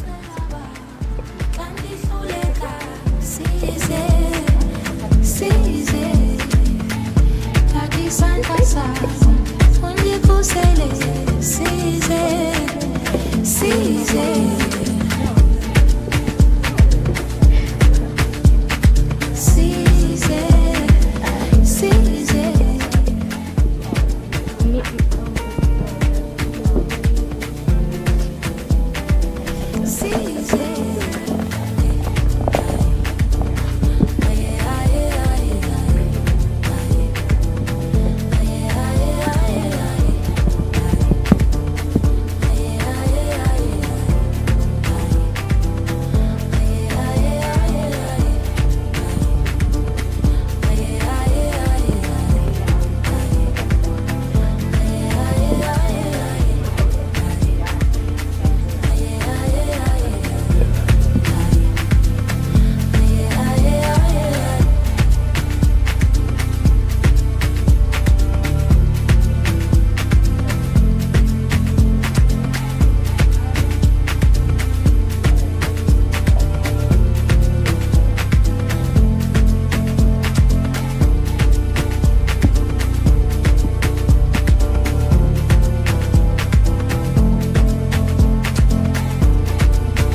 Malawi's agriculture sector is at a risk of being abandoned by farmers due to increment of losses that are made after harvest. Agriculture is the core field in Malawi's economy that provides 60 to 80% of job opportunities under its workforce. But it is so sad to know that 80% of the farmers are lacking information about market price that the government has set. Hence, they are selling their produce at any given price, which also affects in budgeting and planning for the next season. While on the other hand, 80% of the wholesalers, they walk a long distance to find these farmers to source their produce, which also affects in marketability. With this in mind, we can imagine how much losses does a farmer calculate in a day, week, and even in a month. This is envisioning the death of Malawi's core field, agriculture. According to our research, we found out that farmers lack real-time market information access and they lack direct connection to the market, and there is lack of communication channel between farmers and wholesalers. Knowing this problem led us to ask ourselves, how might we help those farmers to get real-time market information access and to connect them directly to the market in order to increase their income and avoid post-harvest wastes? Meet Masala, a farmer from the district of Nsanje. She grows rice, beans, and maize. She laments saying, I wait many days for potential buyers, and yet when they come, the pain does not end there. I struggle in bargaining to sell to them my crops at a price which I want, and yet I am always reminded, we had to look for you, they say. In that way, I am forced to sell off my crops at a throwaway price because I do not know the right price at which to sell them anyway. On the other hand, Alfred is a wholesaler from the district of Blantyre, dealing in rice and maize. He complains of having to leave his business for long hours to travel in search for the crops which he sells to his customers. He wanders from village to village in uncertainty of which farmers have the exact crops in quantities he needs. He also says it is risky to travel with cash, based off an incident where he was ambushed, beaten, and his money taken out from him. But today we say, no more worries Masala, no more worries Alfred. Introducing Mulimizon, a USSD platform where all users, both farmers and wholesalers, will be able to see the standard market prices set by the government. Farmers will be able to list their crops, and on the other hand, wholesalers will be able to browse, book, and pay for those crops. We have designed our API to interact with Africa's Talking USSD Gateway for USSD service and SMS Leopard for SMS service, and also Daraja for payment.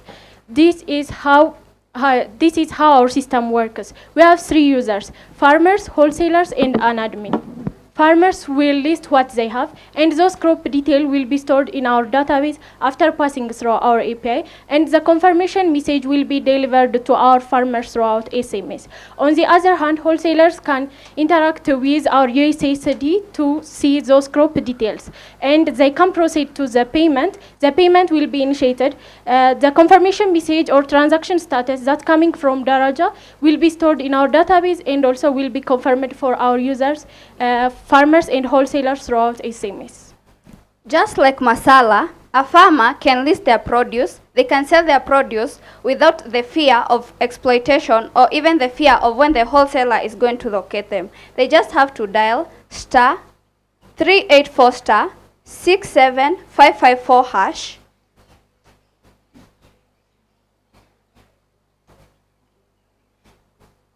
The farmer will want to see the market prices before they sell their produce. Masala wants to sell his beans. He will want to see the market prices, where he will see the market prices from the central, northern, and the southern region. Also, Masala will want to sell his produce to potential wholesaler by listing their produce. They'll select option 2, where they'll select the crop at which they want to sell. Masala wants to sell beans. He will input the quantity at which he wants to sell. And after successful listing, he will be sent a confirmation message of the crop that he has listed and the quantity. On the other hand, Alfred needs to buy produce from farmers who have listed their produce. He has no worries of when he's going to find the farmers or when he's going to waste his time to find them in the village. You just have to dial star 384 star 67554 hash.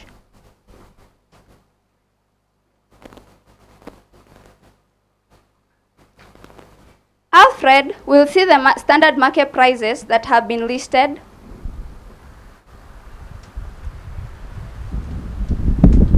He will see the market prices in the southern, central, and the northern region. He wants to buy the produce that Masala had recently listed. He'll just select option 2, where he'll select the crop at which he wants to buy, which is beans. He'll select the farmer at which he wants to buy the produce from.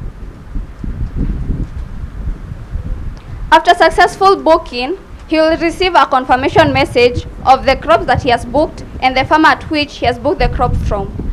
On the other hand, after successful booking, he wants to pay because working with cash is very risky. He'll just select option 3, where he'll see the unpaid orders. He will confirm the payment. After successful payment, both the farmer and the wholesaler will receive a confirmation message of the successful payment made by the wholesaler. Mlimi Zone isn't just a USSD platform, it's a new hope for farmers in Malawi who are on the verge of losing their livelihood. Mlimi Zone is efficient, cheap, and convenient to all farmers. Having a smartphone is no longer a necessity. Thank you.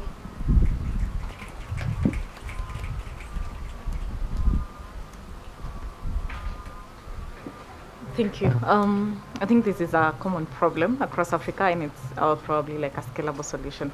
But how is there a way to like add grading?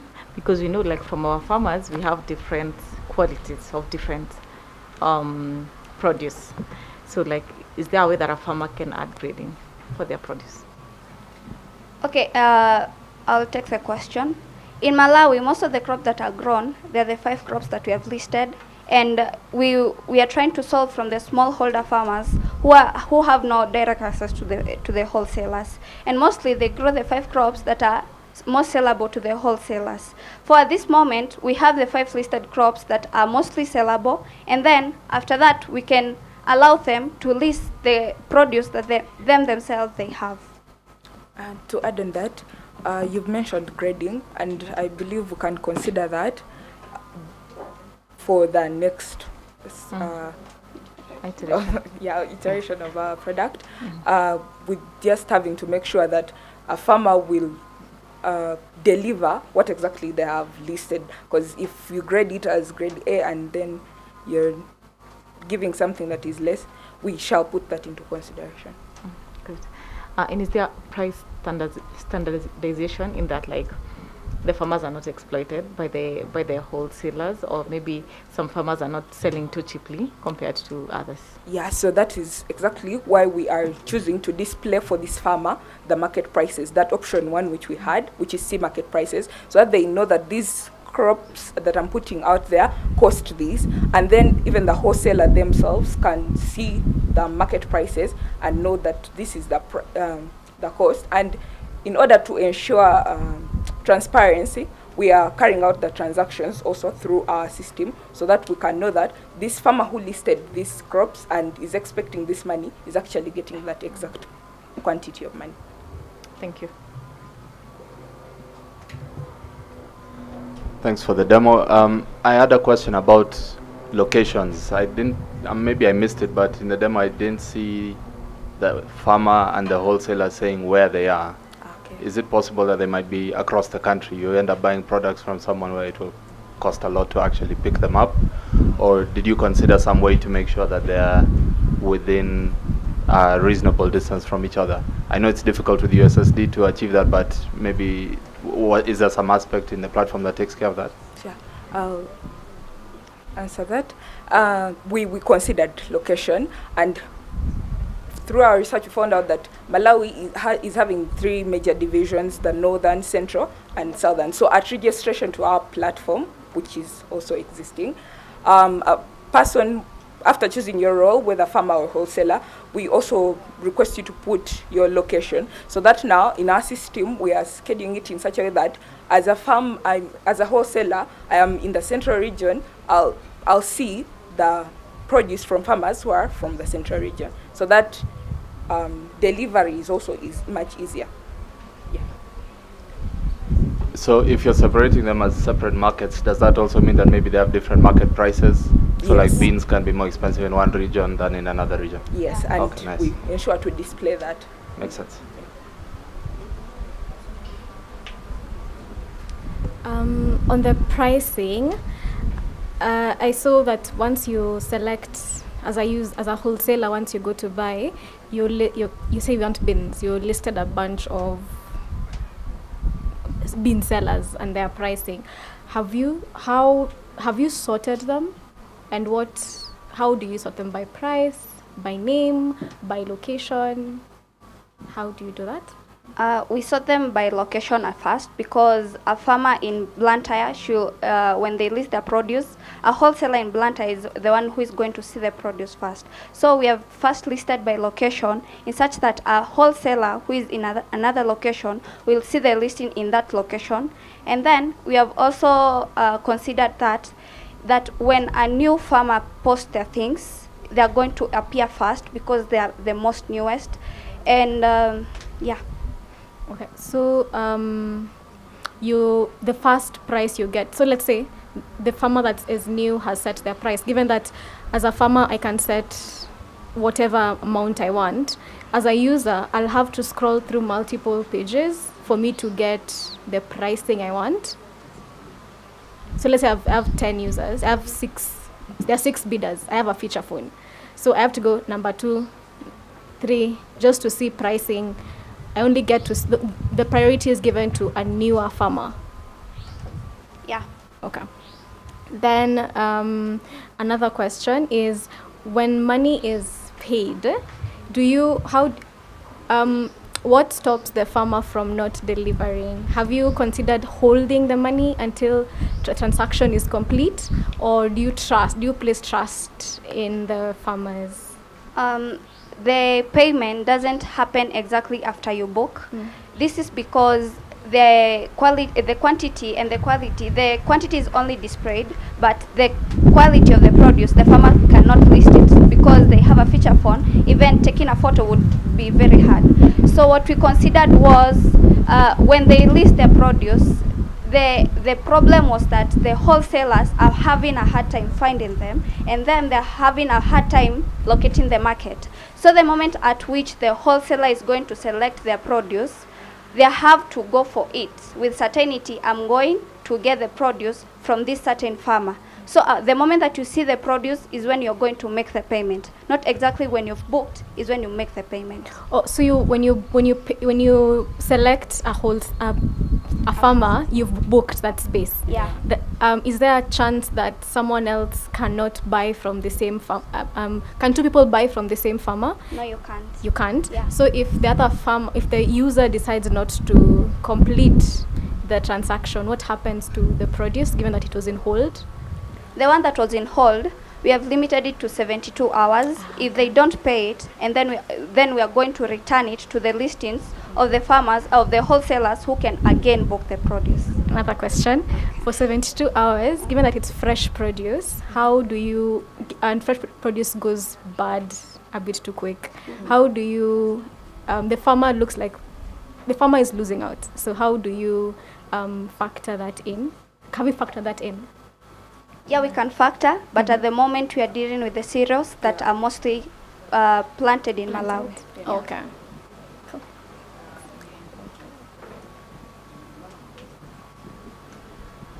All right. Any feedback from the audience?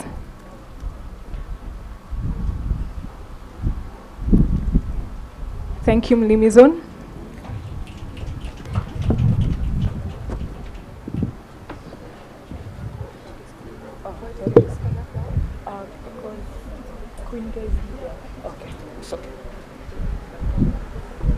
All right, the next group can come set up.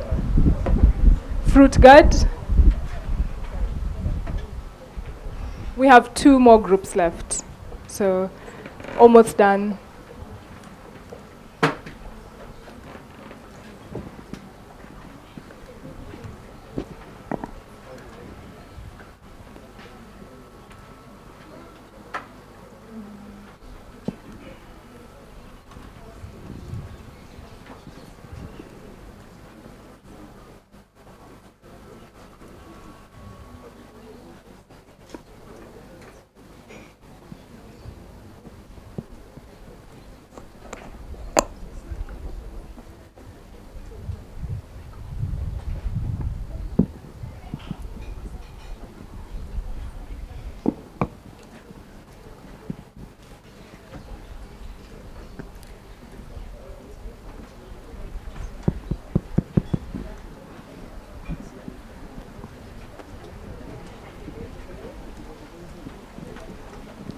I think we're good.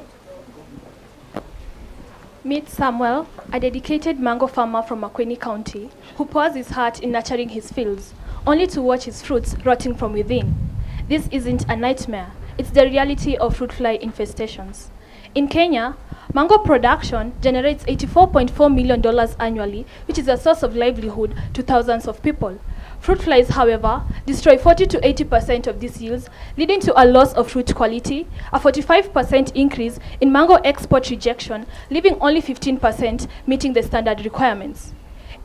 In Makueni alone, this pest has led to losses of 2 to 3 billion shillings yearly. And it's not just about the figures, it's the lives of 60,000 households where mango farming provides 70% of their rural income. The damage does not stop there. It extends to the environment because Samuel and many other farmers tend to rely on heavy pesticides to combat fruit fly infestations, which later leads to death of pollinators, soil infertility, and water pollution. Having found this critical gap in mango production, the question of how we can support mango farmers in addressing and mitigating the challenge of fruit fly infestation in their orchards persisted. This is how we came up with FruitGuard, an IoT-enabled device designed to monitor and track real-time trap fill levels in mango farms. This device also enables farmers to receive real-time SMS alerts, notifying them that the trap is full and they need to empty it to maintain the effectiveness of the device. Our device has one sensor, the ultrasonic level sensor. This sensor captures the trap fill data in real time, and this data is wirelessly transmitted to our MCU, and the MCU is going to publish this data to HiveMQ, and we subscribe to this data using FruitGuard API. This data will then be stored in our backend, and if the data received has reached a set threshold, FruitGuard API is going to make a call to SMS Leopard API that is going to initiate an SMS alert to the farmer.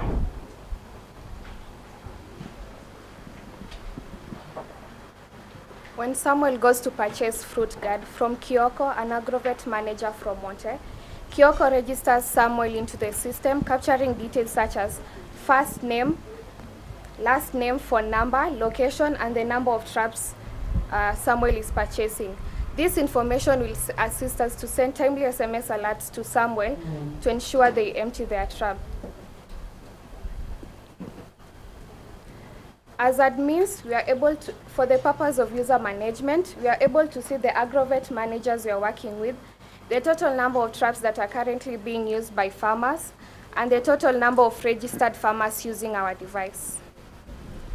As agriculture serves as the backbone of Kenya's economy, sustaining millions of livelihood, safeguarding this vital sector is paramount.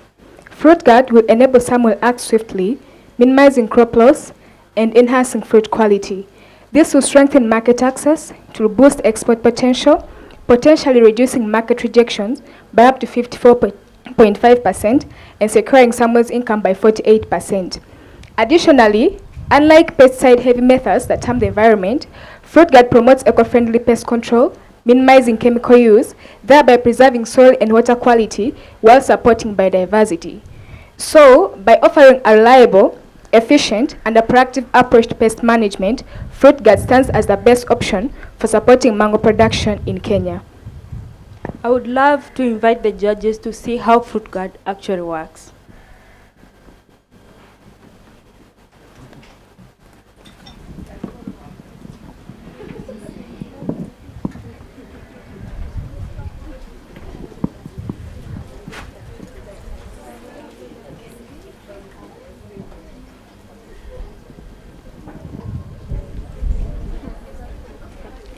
fruit guard is placed in a strategic position near the ripening fruit within the canopy. This is because fruit fly are naturally attracted to this environment.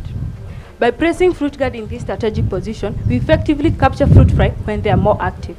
This increases trap success by trapping them area, hence helping Samuel to protect his mango from infestation. Inside the device, we have pheromone, which mimic female fruit fly, hence attracting male fruit fly inside the device using the designed opening. At the moment, the fruit fly are half filled. So when we return this trap here, it will not trigger any SMS to Samuel. As fruit fly enter into the device,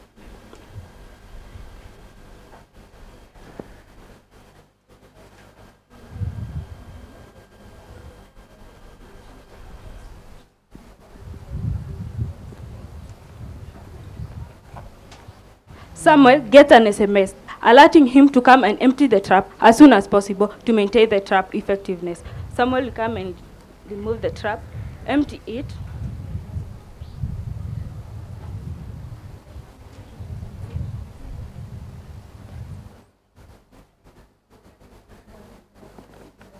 return the trap to maintain its effectiveness. This biological approach enhances trap effectiveness, hence this biological approach enhances trap effectiveness by leveraging fruit fly natural behavior to control their population. Thank you.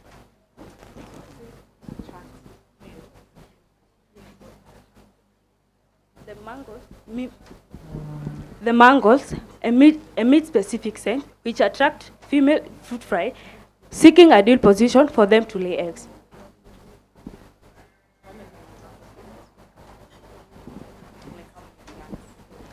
So ideally, in an cow farm, a farmer would need about 4 devices for effective approach.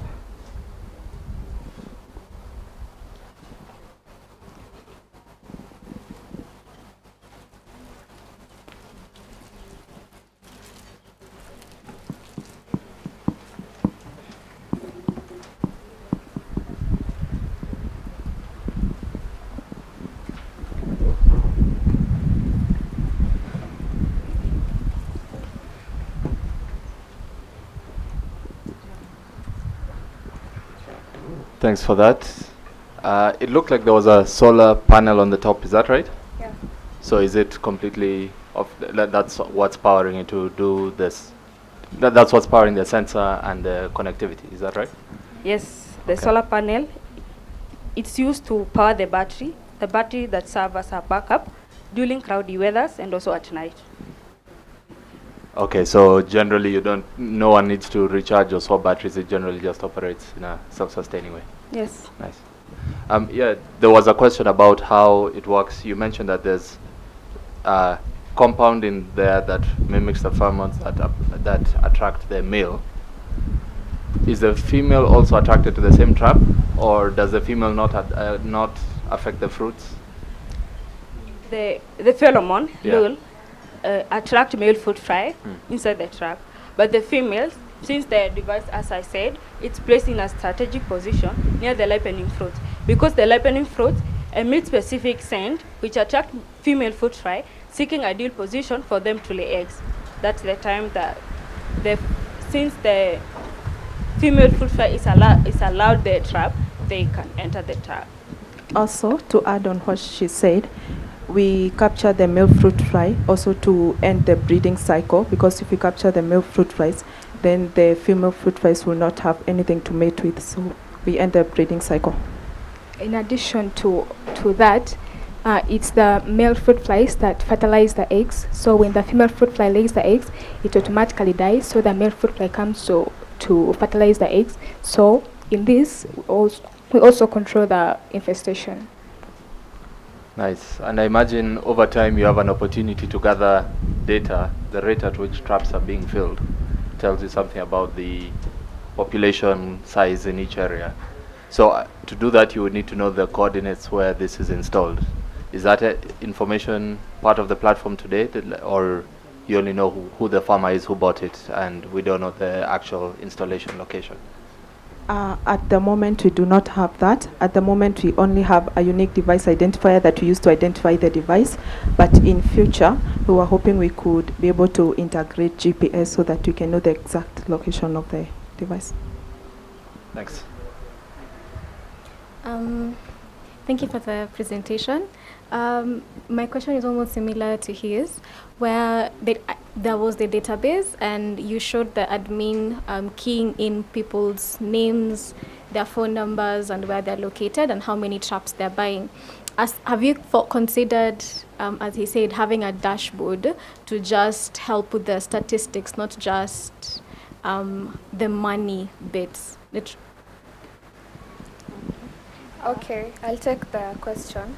On that, we considered in future to show the statistics in our dashboard so that data could assist us to see the fruit fly infestation level. Then later we can use to map areas with fruit fly infestation and then assist farmers to know where the fruit fly infestation is mostly. Yes, and also, just to clarify, the aggravate is the one who registers the farmer. So he's the one to key in all these credentials, the location, the number of traps, and the trap ID the farmer's bought. Okay. A question on the SMS. I saw you used Leopard.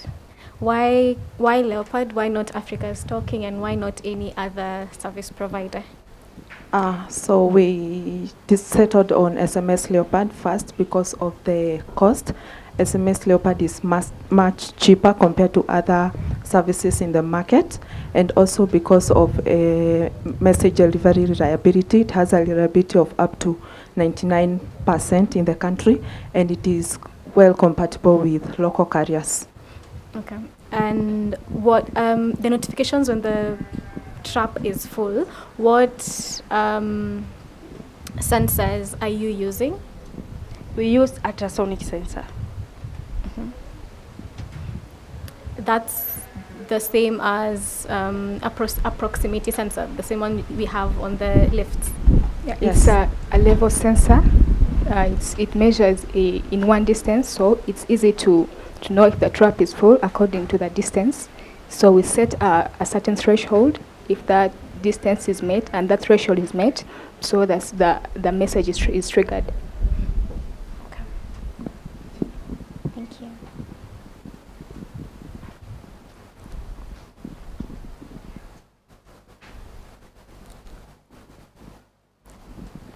Questions from the audience? Thank you, FruitGuard. Crest, please come on stage.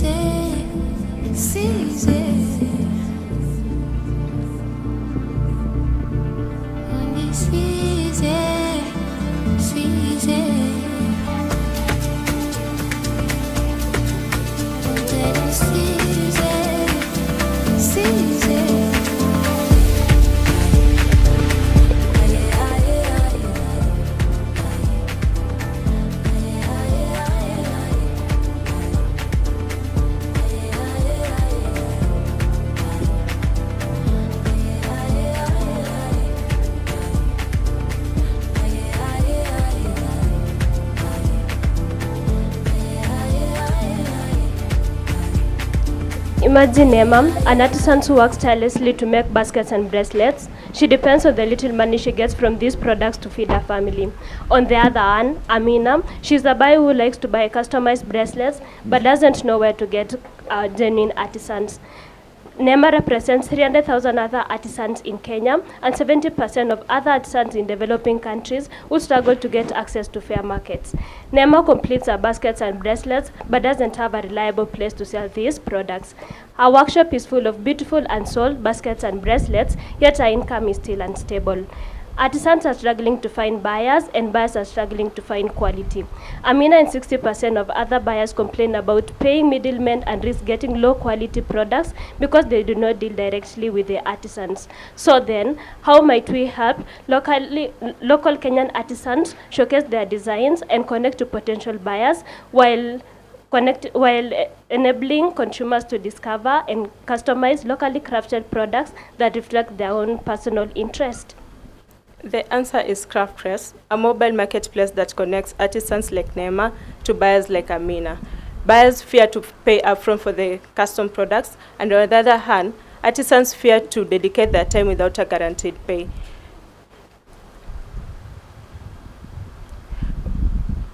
When Neema an artisan logs in, she uploads her crafted basket and provides her location details, which is stored securely in our database, forwarding her address via the Location IQ API. When Amina and a buyer on the other side, she logs in, she wants a custom basket, she'll send her request to Neema.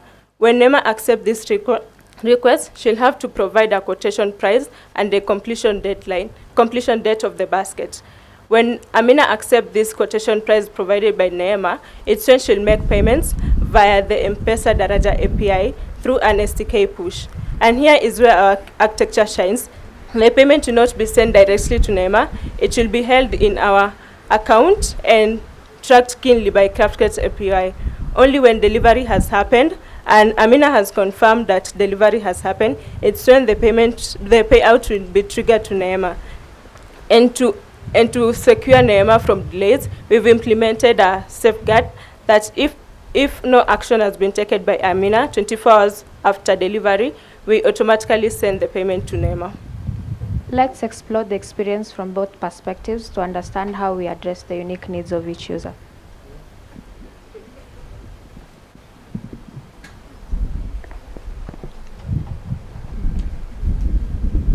Oh, sorry. It's okay. Once Neema logs in, she's able to see the number of days remaining on her probation period. During this period, her performance metrics determines whether she gets verified or not. She's also able to add products to her inventory by inputting the product name, the description of the product, an image, the price, the category, the quantity, and she's able to allow custom options for the specific product if it is able to be customized. She's also able to track her orders.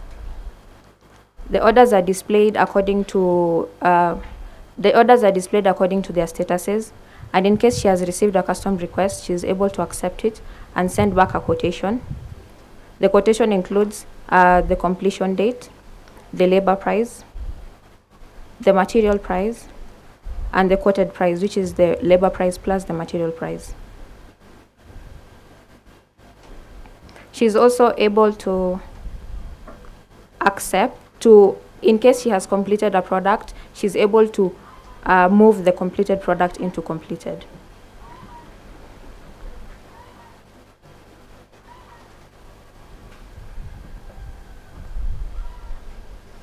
On the other hand, Amina looks in at the buyer, and she is able to see products that are posted by different artisans. She can also filter out the products based on their category, which are jewelry, basketry, and pottery.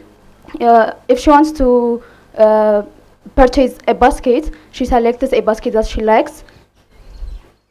She can either customize the basket by entering a description explaining how she wants the basket to be customized.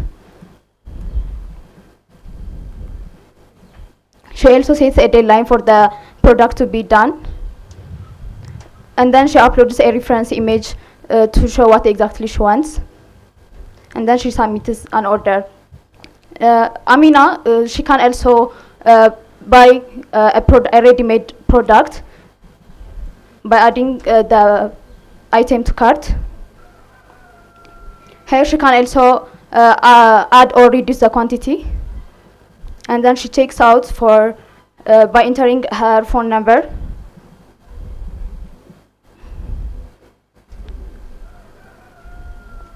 Once she enters her phone number, she receives an M-Pesa SDK push so that she can enter her PIN and authorize the transaction. Amina, at the buyer, she can also look for the artisans that are close to her area with their details, phone number, and their address. Amina can also track her orders based on the in progress, pending, and completed status. Thank you. With Crest, we are not just creating an e-commerce platform, we are reviving the fabric of our economy, supporting local heritage, empowering artisans, and building a future where fair trade is the norm, not the exception. Thank you.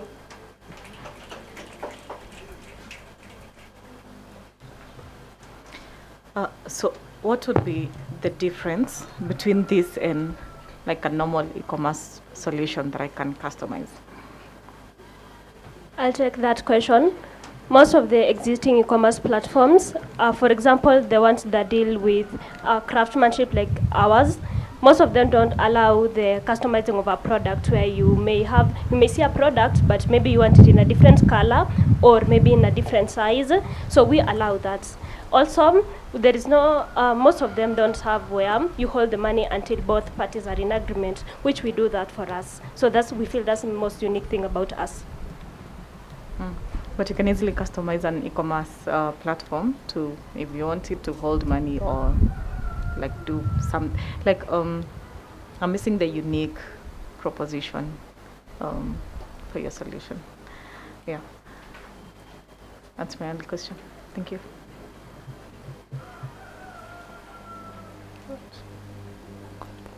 I had a question about the tech stack behind this. You mentioned, of course, you're using the Raja API and such, but what did you use to build the e-commerce backend? The API server that you're using and the database server? I'll take the question again. For backend, we use Django and Python. Frontend, for the mobile app specifically, we use Kotlin, Jetpack Compose. And is there a web app? Does the customer also have to install the Android app, or can they order online on our website? No, we don't have a website. It's only our mobile app. Yeah, so they have to install the app.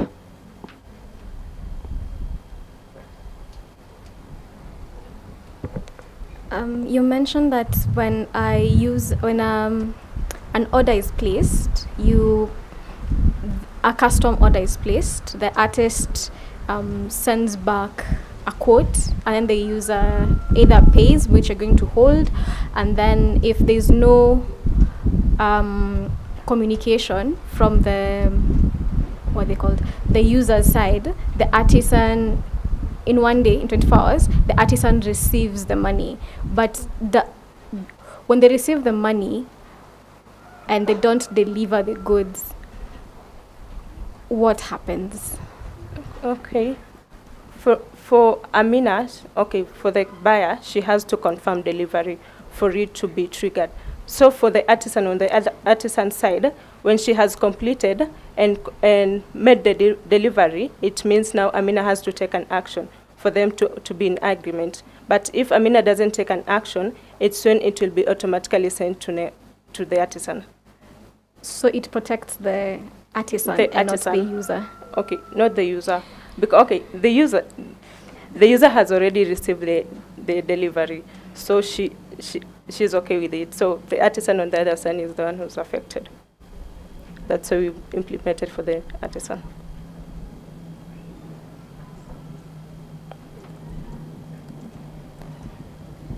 Okay, that was a good presentation. Maybe just a word of encouragement. I do see the unique proposition because holding funds in escrow, not very many people are doing that. And it's also protecting both the buyer and also the artisan. Maybe just also to the rest of the guys who presented, I see everybody's heavy on the Daraja API on M-Pesa. What if I am not using the state network, I'm using a different network? How are you going to implement that, considering that there are other networks or other payment platforms that are a bit cheaper, like for us at Lemonade Payments? We're also implementing that. So say, what if I'm not on Safaricom or I'm on Airtel? How are you guys going to handle that? Okay, to answer that question, in our future version, we consider adding other methods of payment, but for our MVP, we only considered using the M-Pesa. Okay, that's fine. But maybe as you move forward, you can also just explore other payment gateways because having one single source of failure can also affect the product when it goes to market.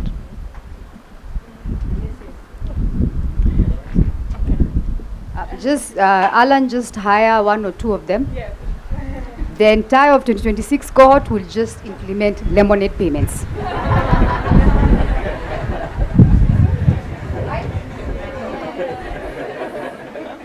True. Thank you, Crest. You may have your seats. I know I said we have one more group left, but we actually have two, but we are still almost there. The next group is Fuel Flush.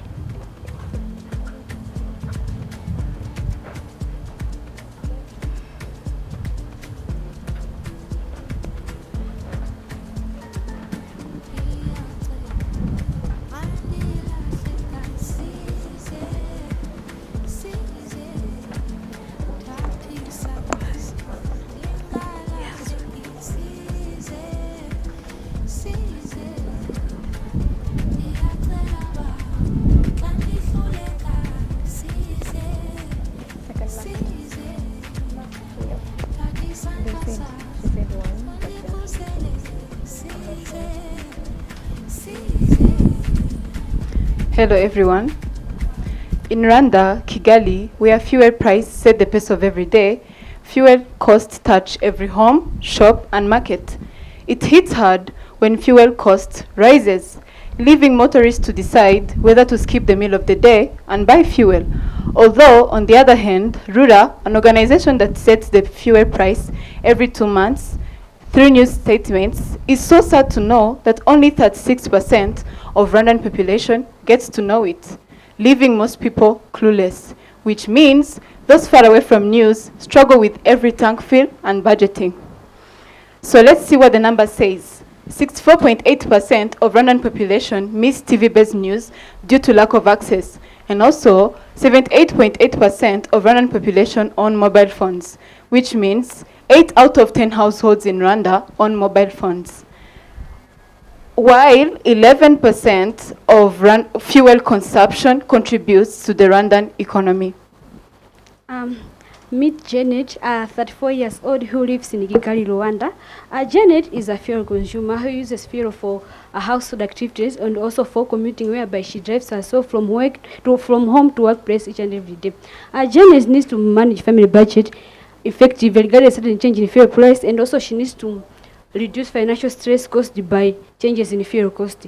According to Janet, she is facing challenges when it comes to family budget management and also planning for expenses because she lacks timely and reliable information regarding a sudden change in fuel price. So, based on the challenges faced by Janet, we asked ourselves, how can we help deliver instant accessible fuel price alerts to all Rwandese, empowering better budgeting and also increasing transparency? Fuel Flush is here to solve Janet's pain point, enabling her to manage herself better and reduce financial stress. It is an SMS and USSD system to deliver fuel price alert to all fuel consumers. All the fuel prices will be managed and updated on the admin portal. Here's the flow of our system. Janet will subscribe to our platform either to our web portal or a USSD, where information will be stored into a database. If she decides to subscribe to a USSD, her information will be taken to our backend via the USSD gateway, which is African's token. Once the fuel prices are updated, Janet will be able to receive fuel price alert through SMS gateway, which is SMS Leopard.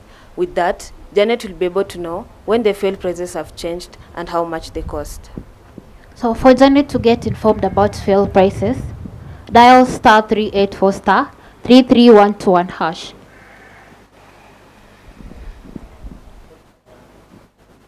Janet will receive a prompt where she will put her full name. Janet will have successfully subscribed into Fuel Flush. When RURA releases the updated fuel prices, we will update it in our system via the Django admin. This is when Janet will receive an SMS showing the updated fuel prices of petrol and diesel per liter.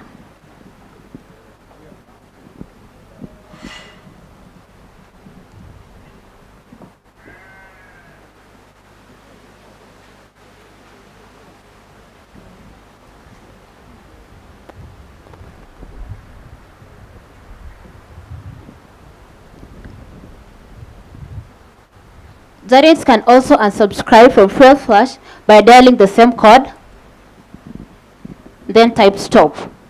With Fuel Flash, we're not only providing real-time information, many like Janet will plan better, save more, and make informed decisions that positively impact their livelihoods, because every Rwandan deserves to make a financial choice.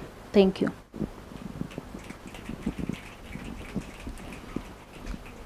Thank you for the presentation. So does Rura have like an API that you're going to use to integrate with the Fuel Flash? Okay, so we are not integrating with Rura's API because they releases every 2 months, 60 days. They go to analyze the fuel prices and what's on the market. Then they release a statement that has petrol and diesel prices. So for us, what we are solving is now people who don't watch the news, because they release through news statements and also on social media. So most people, like most of them motorists, because the main transport in Rwanda is motorcycles. Mostly they don't get to know what the prices, because most of them don't even have televisions and the smartphones. So that's where we come in and deliver those prices to them through our SMS alert. To add on that, Rura doesn't have an API, so we'll get the sources from the updates they'll be giving us, then we update it on our system. And how do you scrape off the numbers? Because I can assume probably just like EPRA here will maybe like send a PDF or like something updating the fuel prices. So how do you scrape off that data and add it to your system? Okay, so when Rura releases the information, it has its official website where it posts the updated prices. Either most of the time it comes in a letter form, so it has the diesel price and the petrol prices. So now we get it and then update it in our system, and then we send the alerts to the rest of the people who don't have access to the websites, television. Yes. Thank you. Could you take us a bit more in depth on your system architecture, please?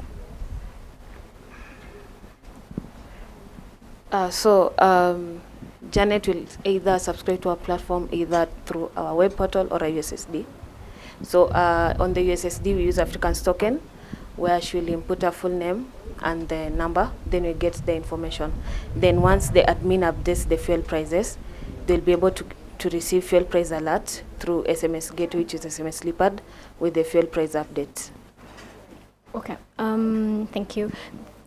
You've said that they can either access it through our website. Do you have the website? Yeah, we have it.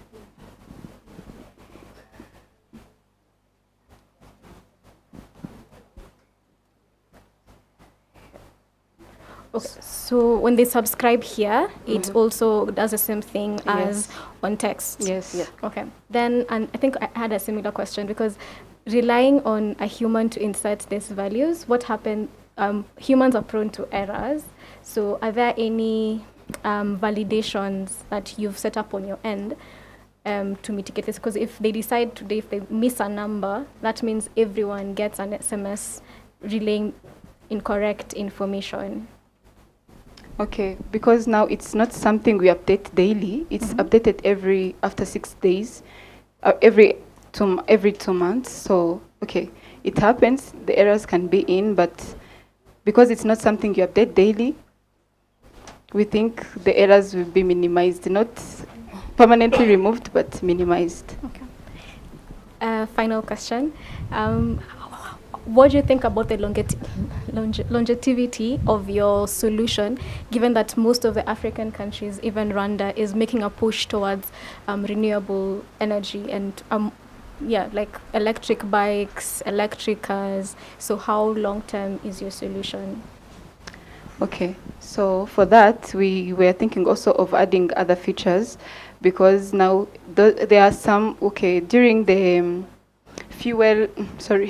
during the usability testing, we went to the fuel station, and then they said it would be better if you also add for us a feature where it can be now customized to our own fuel station. So now they can be even updating the prices of what they have in stock, either those electric motorcycles, other things they sell there inside the fuel station. So we also thought of adding it as to our next MVP. Another suggestion is for future, I think it will be good to store also historical data of what the fuel prices have been, and then instead of sending users just today's new fuel, maybe you can do like a prediction of how the prices are going and all. Yeah. Okay, thank you. Thanks a lot for the demo. One question I had was about, I don't know what the situation is like in Kigali. When Rura says the price is X, is there still variation in terms of the price you'll find actually at the pump when you get to a petrol station? Okay, so some of the time there are some of the variations. That's why when we thought of adding it, we thought of adding it to our next MVP, because now every station will be having its own prices. But when Rura releases, it releases on a standard of only diesel and petrol across the country. So when we add that feature where we now customize to the specific fuel station, we're also thinking of adding the prices according to the fuel station now. Yeah, I think that could be a feature that sets this as like to a higher level, or it gives a lot more utility if I can see which petrol stations are selling closest to the Rura set prices. Yes. And especially over time, like if I can be told this petrol station is usually within 1%, but this other one is adding a 2 or 3% markup, then it can influence my choice as a consumer. Yes. Yeah. Thanks. Yeah. Thanks very much. Is there one more question? Is there a means to unsubscribe? I know you can subscribe from the website, and over USSD you can both sign in and out. On the website, can you unsubscribe? No, it's mostly on the mobile, on the USSD. USSD. Okay, Yes. no problem. All right. Thanks. Okay. Sorry. So maybe just to add on to that, you said that in Rura it's done every 60 days. So in terms of your product, that means that I will only be using your product once every 60 days. Yeah. So yeah. Yes. For now. Oh, for now. Okay. So maybe from a business perspective, what would be the logic? What would be the business logic for having this product if I'm just gonna use it once every 60 days? And then also, if you were to go to market, how would you earn from it? Okay, so for now we built for this iteration we're just building for the alert system, but based on the feedback we also got from the users who are the fuel station owners, we thought of adding another feature where they can now, if they update the prices of what they have in the stock, and also customizing it to a specific now fuel station. Yes.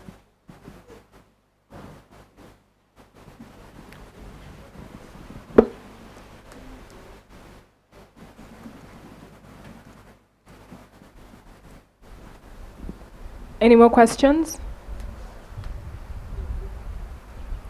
Thank you, Fuel Flush. Last but not least, Kazzilink.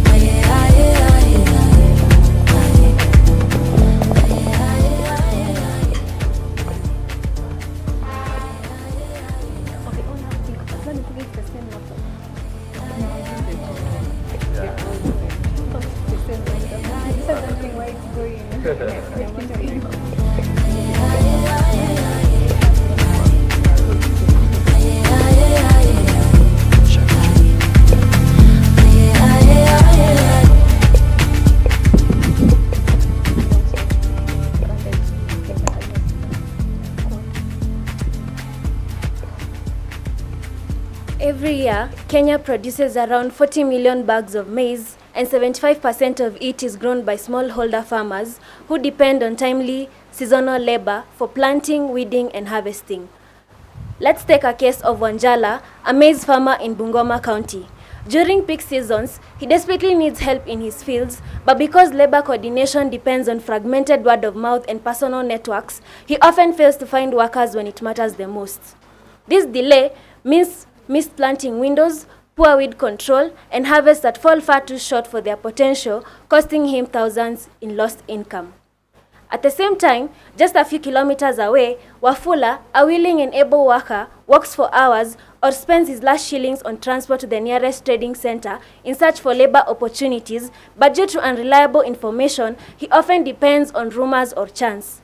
More often than not, by the time he hears about a job, it is already taken. Wafula returns home empty-handed, frustrated, and with nothing to show for his efforts. This is not the story of Wanjala and Wafula, but the reality of more than 6 million people who depend on maize farming. Studies show that more than 60% of smallholders face labor shortages during critical farming windows, and this delay slashes yields by up to 30%, costing farmers income and threatening overall household food security. Building from this reality, we consider a key question that guides our work. How may we improve the coordination and recruitment of labor during peak season in rural Kenya to reduce post-harvest losses and create reliable job opportunities? With this question in mind, we came up with Kazzilink. Kazzilink is a USSD-based platform that connects farmers with local laborers. It enables job posting by using just a feature phone with SMS confirmation to ensure timely labor supply. Let's look at how this Kazzilink works for Wanjala and Wafula. Wanjala dialed the USSD code to subscribe to Kazzilink as a farmer. He opted to post the job. This job posting details is then sent and stored in our database by a Kazzilink API. Kazzilink API make a call to SMS gateway, which is the SMS leopard. Wanjala receives an SMS to assure him of his successful job posting. On the other hand, Wafula dialed the same code to view the same, to apply to Kazzilink, to register to Kazzilink as a worker. Wafula then view available jobs. The jobs, he apply for this job if he wants. The job application details are sent and stored in our database. Wanjala, Wafula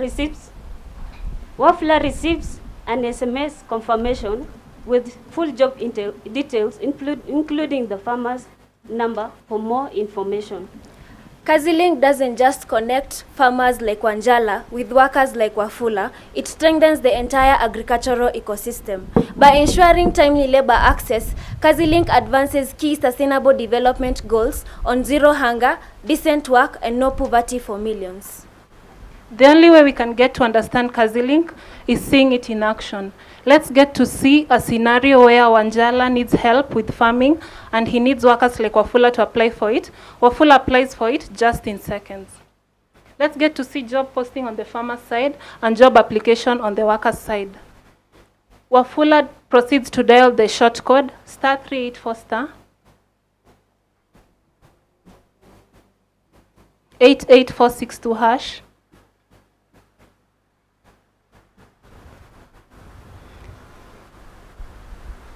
He then selects his role as a worker,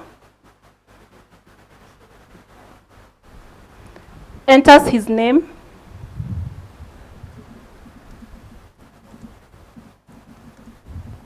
selects his county, selects his sub-county based on the county selected, and his ward based on the sub-county selected. Upon confirmation of these details, Wafula is successfully registered as a worker on Kazzilink.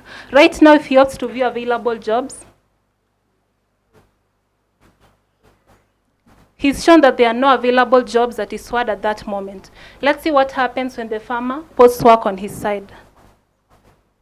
By dialing the same USSD code, Wanjala is a registered farmer with his name, location details, and one or more farms that he manages.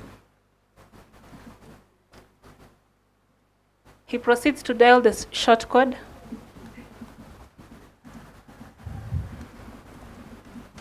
He can now post work where he needs help in harvesting. He enters the number of workers he needs. The starting date, it's going to start, let's say, next week on November 24th, which is on Monday. And the end date is going to be on 26th, the same week, which is on Wednesday. The starting time and the pay per day per worker. Upon confirmation of these details, Wanjala's job is posted successfully. He gets an SMS confirming successful job posting, and all registered workers in the same ward get a notification of a new job opportunity in that area. Right now, if Wafula opts to view available jobs,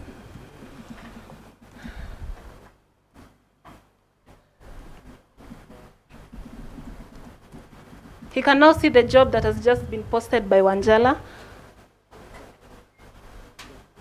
Upon confirmation of application,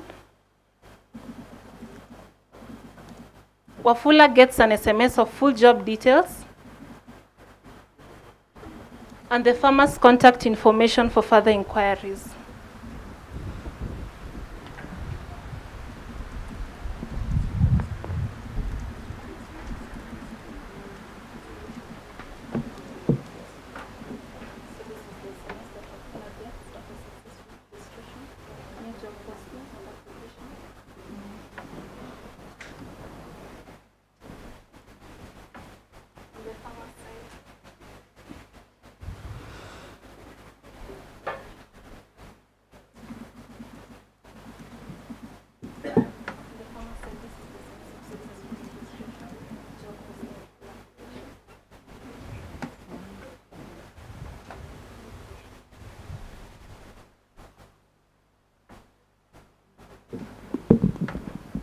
That's Kazzilink.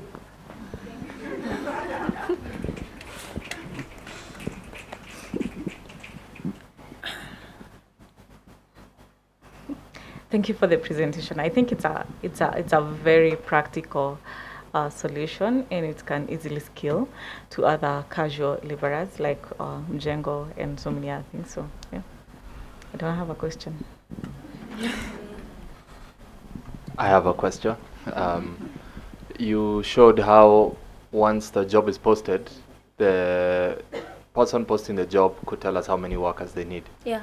So does it become unavailable once a number has been hit? Is it tracking the number of people who've applied for the job? Yeah, for instance, if Wanjala wants 15 workers, the system is tracking every time a worker applies for the job. So once the 15 slots have been filled, he receives a confirmation message that 15 workers have confirmed for the job. Yes. Yeah. And also to add on that, once the 15 workers are fully applied, it no longer appears on the available list. Yeah. What happens in a situation when two people have applied at the almost exact same time, and it's the last slot? For that, we figured out that a dependency called Celery could help through SMS queuing. So it's in such a scenario when two workers apply for the job, through queuing, only one worker is selected for that particular slot, which is the last slot. So it's a first come, first serve of last come, first out. Which one is it? It's a first come, first serve. Okay. Yeah. Then why Celery and not Redis, given that they're both queuing systems? Celery was available at the was simple for us to use, as we discovered it earlier. We also used Redis for USSD caching. We used both of them actually. And since Celery is under Redis, we figured out it could be more scalable and easier. Okay. Another question. How in your database you have, could you list for me the tables that Wafula and Wanjala will be in? Like you have a Postgres table that stores this information. I'm assuming it's Postgres. I feel like that's what you guys are using. Could you please list for me the table names you have? So we have the user tables. The user table which is shared by both users, the farmer and the worker, And for the job posting table, we need both users as foreign keys on that table. We also have the SMS logs table where we need the job posting as a foreign key to it also. We included the application table, the job application table. So we have the users, the SMS log, job posting, and job application.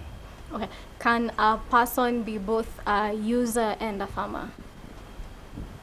Like when Jala today wakes up, then is like, I want to be a farmer. I've now grown a new job. I've gotten a piece of land somewhere. I've grown my money, and now I want to employ other people. So in that case, they'll have already appeared as a casual laborer as well as farmer. So what are the unique identifiers, basically, I'm trying to find in your users table? I'll check that question. The unique identifier they use is the number. So if Wanjala had used a number to register as a worker, you cannot use that same number to register as a farmer. So like if Wanjala want to register as a different role, you will have to use another number. Okay.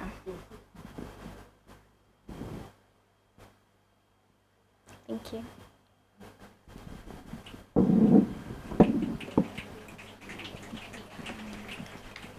Any question from the audience? None. Good, good. Thank you so much, Kazzilink. Great, great, great. I know the stomachs are starting to rumble with anxiety, but also hunger. Wow. Yeah, anyway, thank you so much, everyone. We're going to get the judges to go with us to the office just there. We're going to deliberate for 10 minutes, right? 10 minutes, and then we'll be back. And then we'll announce the top 3, and then we shall close school. Yeah? Great. Judges, please follow me on that side. Oh, okay. One more thing, we had an audience vote. We had an audience vote, but we noticed that you are voting for yourselves. So there is no audience vote. We're not going to reward anyone for the audience vote. Yeah, unfortunately.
bathi bakwaplesanisa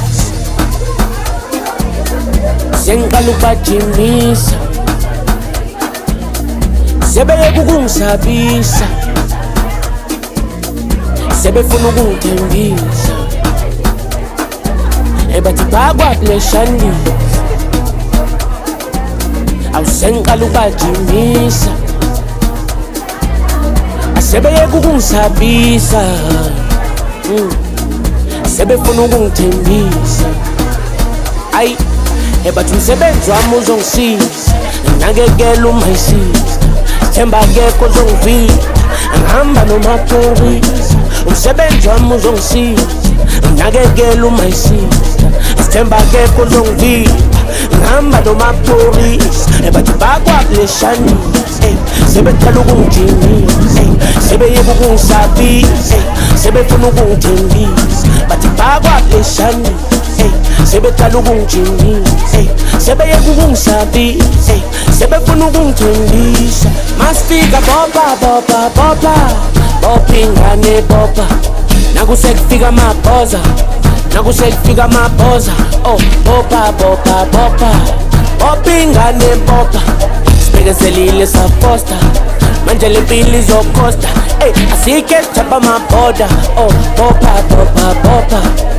sesifikile bopa bopa ingane bopa bopa bopa bopa sibekezelile safosta asike sijabha amabhoda bopa bopa bopa okay bopa kukhupha kumnotho bathi ngiyibhozi ubhudo yazibhonsi nangiseka bopa nangiseka mosha ngimtana hot ngishatotot uthi uhamba nami emakuhanda uthi sakawone imali engaka ubona umadomane aphethe zaka athi ufuna ibhalansi yaka bopa kukhupha kumnotho bathi ngiyibhozi ubhudo yazibhonsi nangiseka bopa nangiseka mosha ngimtana hot ngishatotot uthi uhamba nami emakuhanda uthi sakawone imali engaka ubona umadomane aphethe zaka athi ufuna ibhalansi yaka bopa bopa bopa bopa ingane bopa nakusekufika amabhoza nakusekufika amabhoza oh bopa bopa bopa bopa ingane bopa sibekezelile safosta manje le mpilo izokosta asike sijabha amabhoda oh bopa bopa bopa sesifikile bopa bopa ingane bopa bopa bopa bopa sibekezelile safosta asike sijabha amabhoda bopa bopa bopa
There is?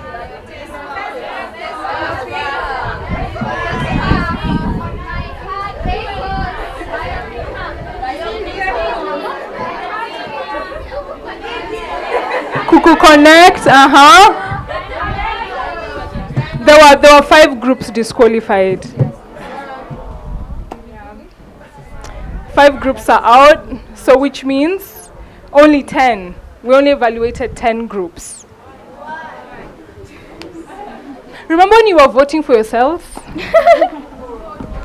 Yeah. Integrity is key, guys. It said audience vote.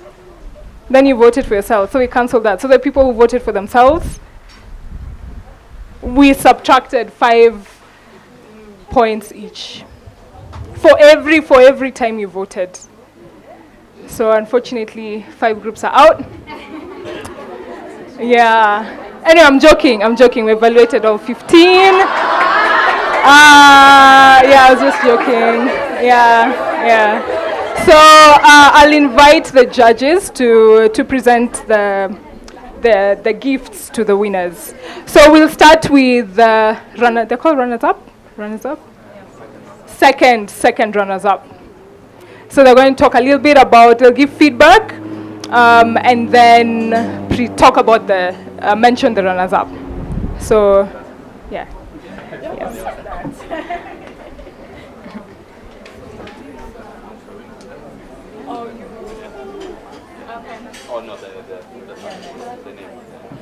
So, drum rolls. Second runners-up, Tesfa.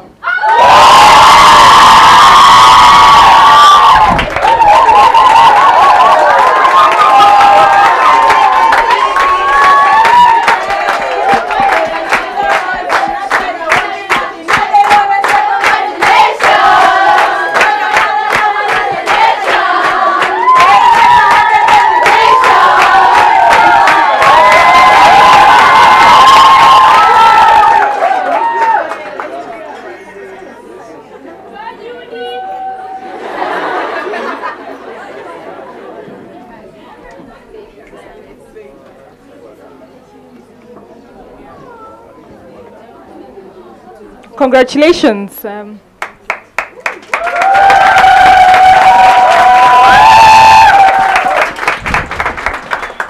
Yeah, very well done. Speaking on behalf of all the judges, we're very impressed by the application. The visuals, when you were showing us the map, that was very polished. It's very impressive that you were able to put something together that quick. Another thing that stood out was how you mentioned that you're basing it on models that are actually relevant and trained, not just general purpose AI. That stood out, and there was clearly a lot of thought put into the design. You answered all our questions very well, and it was just a very slick presentation, so well done.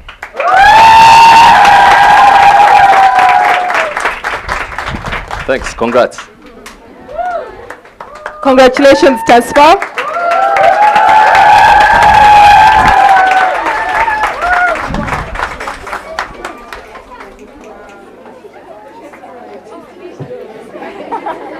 All right, okay. First runners-up. Drum rolls. Recos.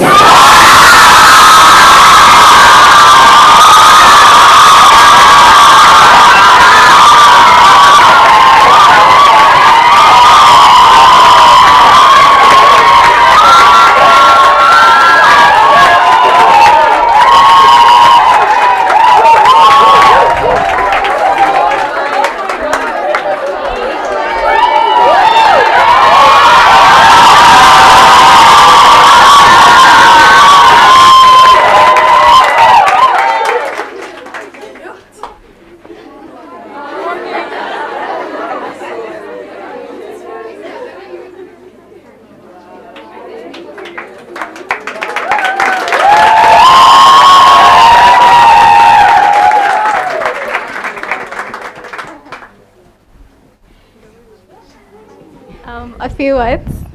First of all, congratulations, guys. I'd say generally, for everyone. We really liked your presentations. We liked how you answered our questions, and specifically to you guys, we loved the live demonstration. That is very brave.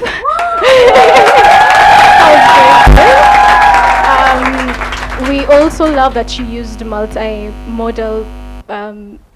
You incorporated multimodal models inside your presentation, where you had the speech to text. That was really nice. We love the recommendations you give, and the fact that the you let the decision lie with the human, and used AI not to make decisions, but to aid in those decisions. I feel like that's very important, and we really, really loved that. We loved the presentation. We love that you answered all our questions, and I had many, and I had plenty, so thank you, and yeah, congratulations, guys.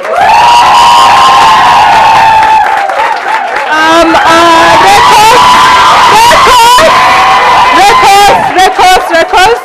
Please look inside the gift bags keenly. Yeah, before you throw away the bags, look keenly.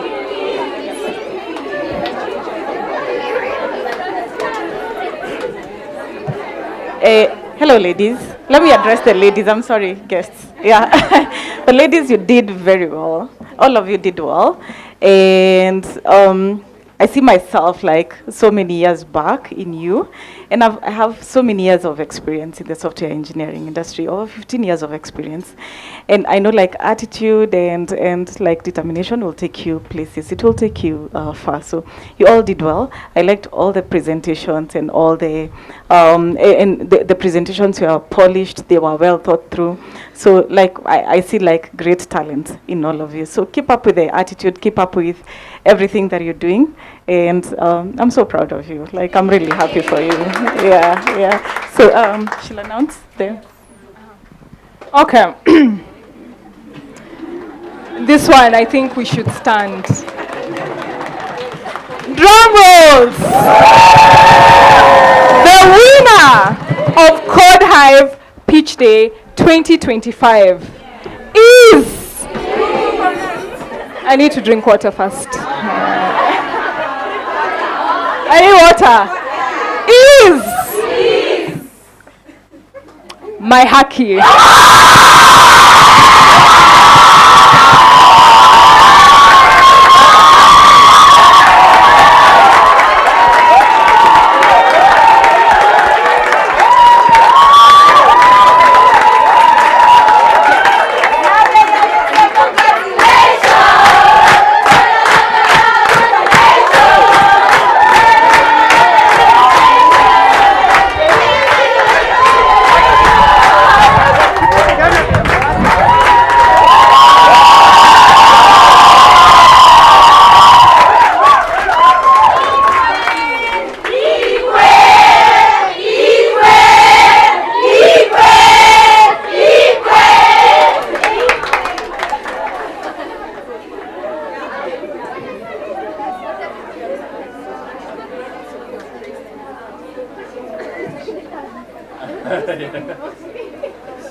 So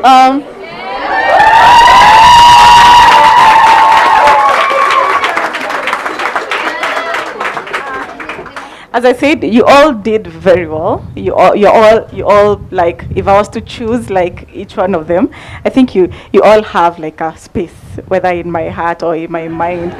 Yeah, so you all did very well, but there's something that stood out for this team. The fact that their solution was, first of all, it was very innovative. It was a solution that was impactful, and I see it from a social perspective, like a social impactful perspective. And it also incorporated AI, and I feel like this can also go further with regard to how it's being incorporated, and it's borderless. So the same solution can be applied in the whole of Africa. So, and that is what stood out. The architecture, design, your presentation, everything was really great. So congratulations. I know I told Recos to look inside the bags. Now you should look even more inside the bags. I'll hand over this session to Linda.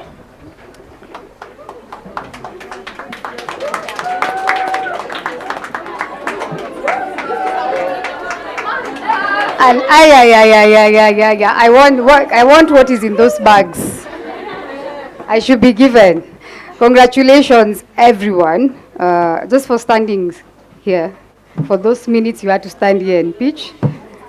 And none of you froze today. The last few weeks, they've all been freezing. You didn't freeze, which is really good. But also, it means we've come from far, and we're really, really proud of you. So, good job. And congratulations to my Haki, to Recos, Tesfa. I think today is when we say AI won. Yeah? Previous years, AI has not won because AI was not there. Previous year, IoT has won. But this time round, AI has won. But all of you have done amazing work. I think I was talking to Robert and the rest of the people. I go like, can we convert them into startups? It's like, do you have money? Give them. If you have money, invest in them, and then, we end up having startups, right? So a very, very, very, very, very good job. Well done. And to our judges, thank you so much. A whole day, you are like, today is day AkiraChix. Thank you. We appreciate you, and we are glad that you managed to be with us today. You continue to support us. We just need a call. Hi, Sitati, can you be the judge? Yeah. Elizabeth, Medrin, it just feels so easy when we just come to you. So thank you for always supporting this work and just, being there to support us.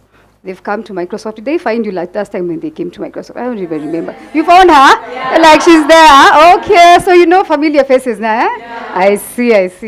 Okay, that's good. So thank you so much for just supporting us and being here with us today. For everyone else, all our partners, Boya, Lemonade Payments, I can't even mention GitLab, lots of people who are here that came today. Thank you so much for just sparing the entire Friday to spend with us. We hope we also have made sure that you've had a good time as well, as much as we've really loved hosting you. So thank you so much. And yeah, we're not done. I think they're setting up for food. So yeah, you're at AkiraChix. All we do is eat. Apart from write code. The other thing is we make sure we fill our stomach. So please do not leave before you get something to eat. Apart from that, all I can say, school's out.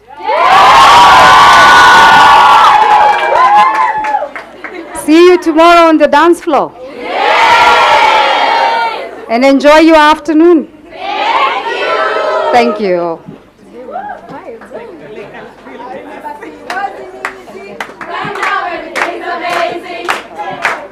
Okay, I think we'll take a photo here.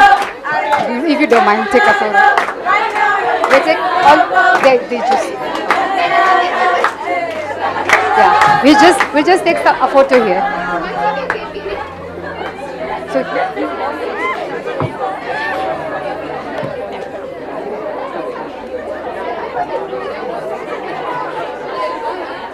He says. Okay. Hey, yes.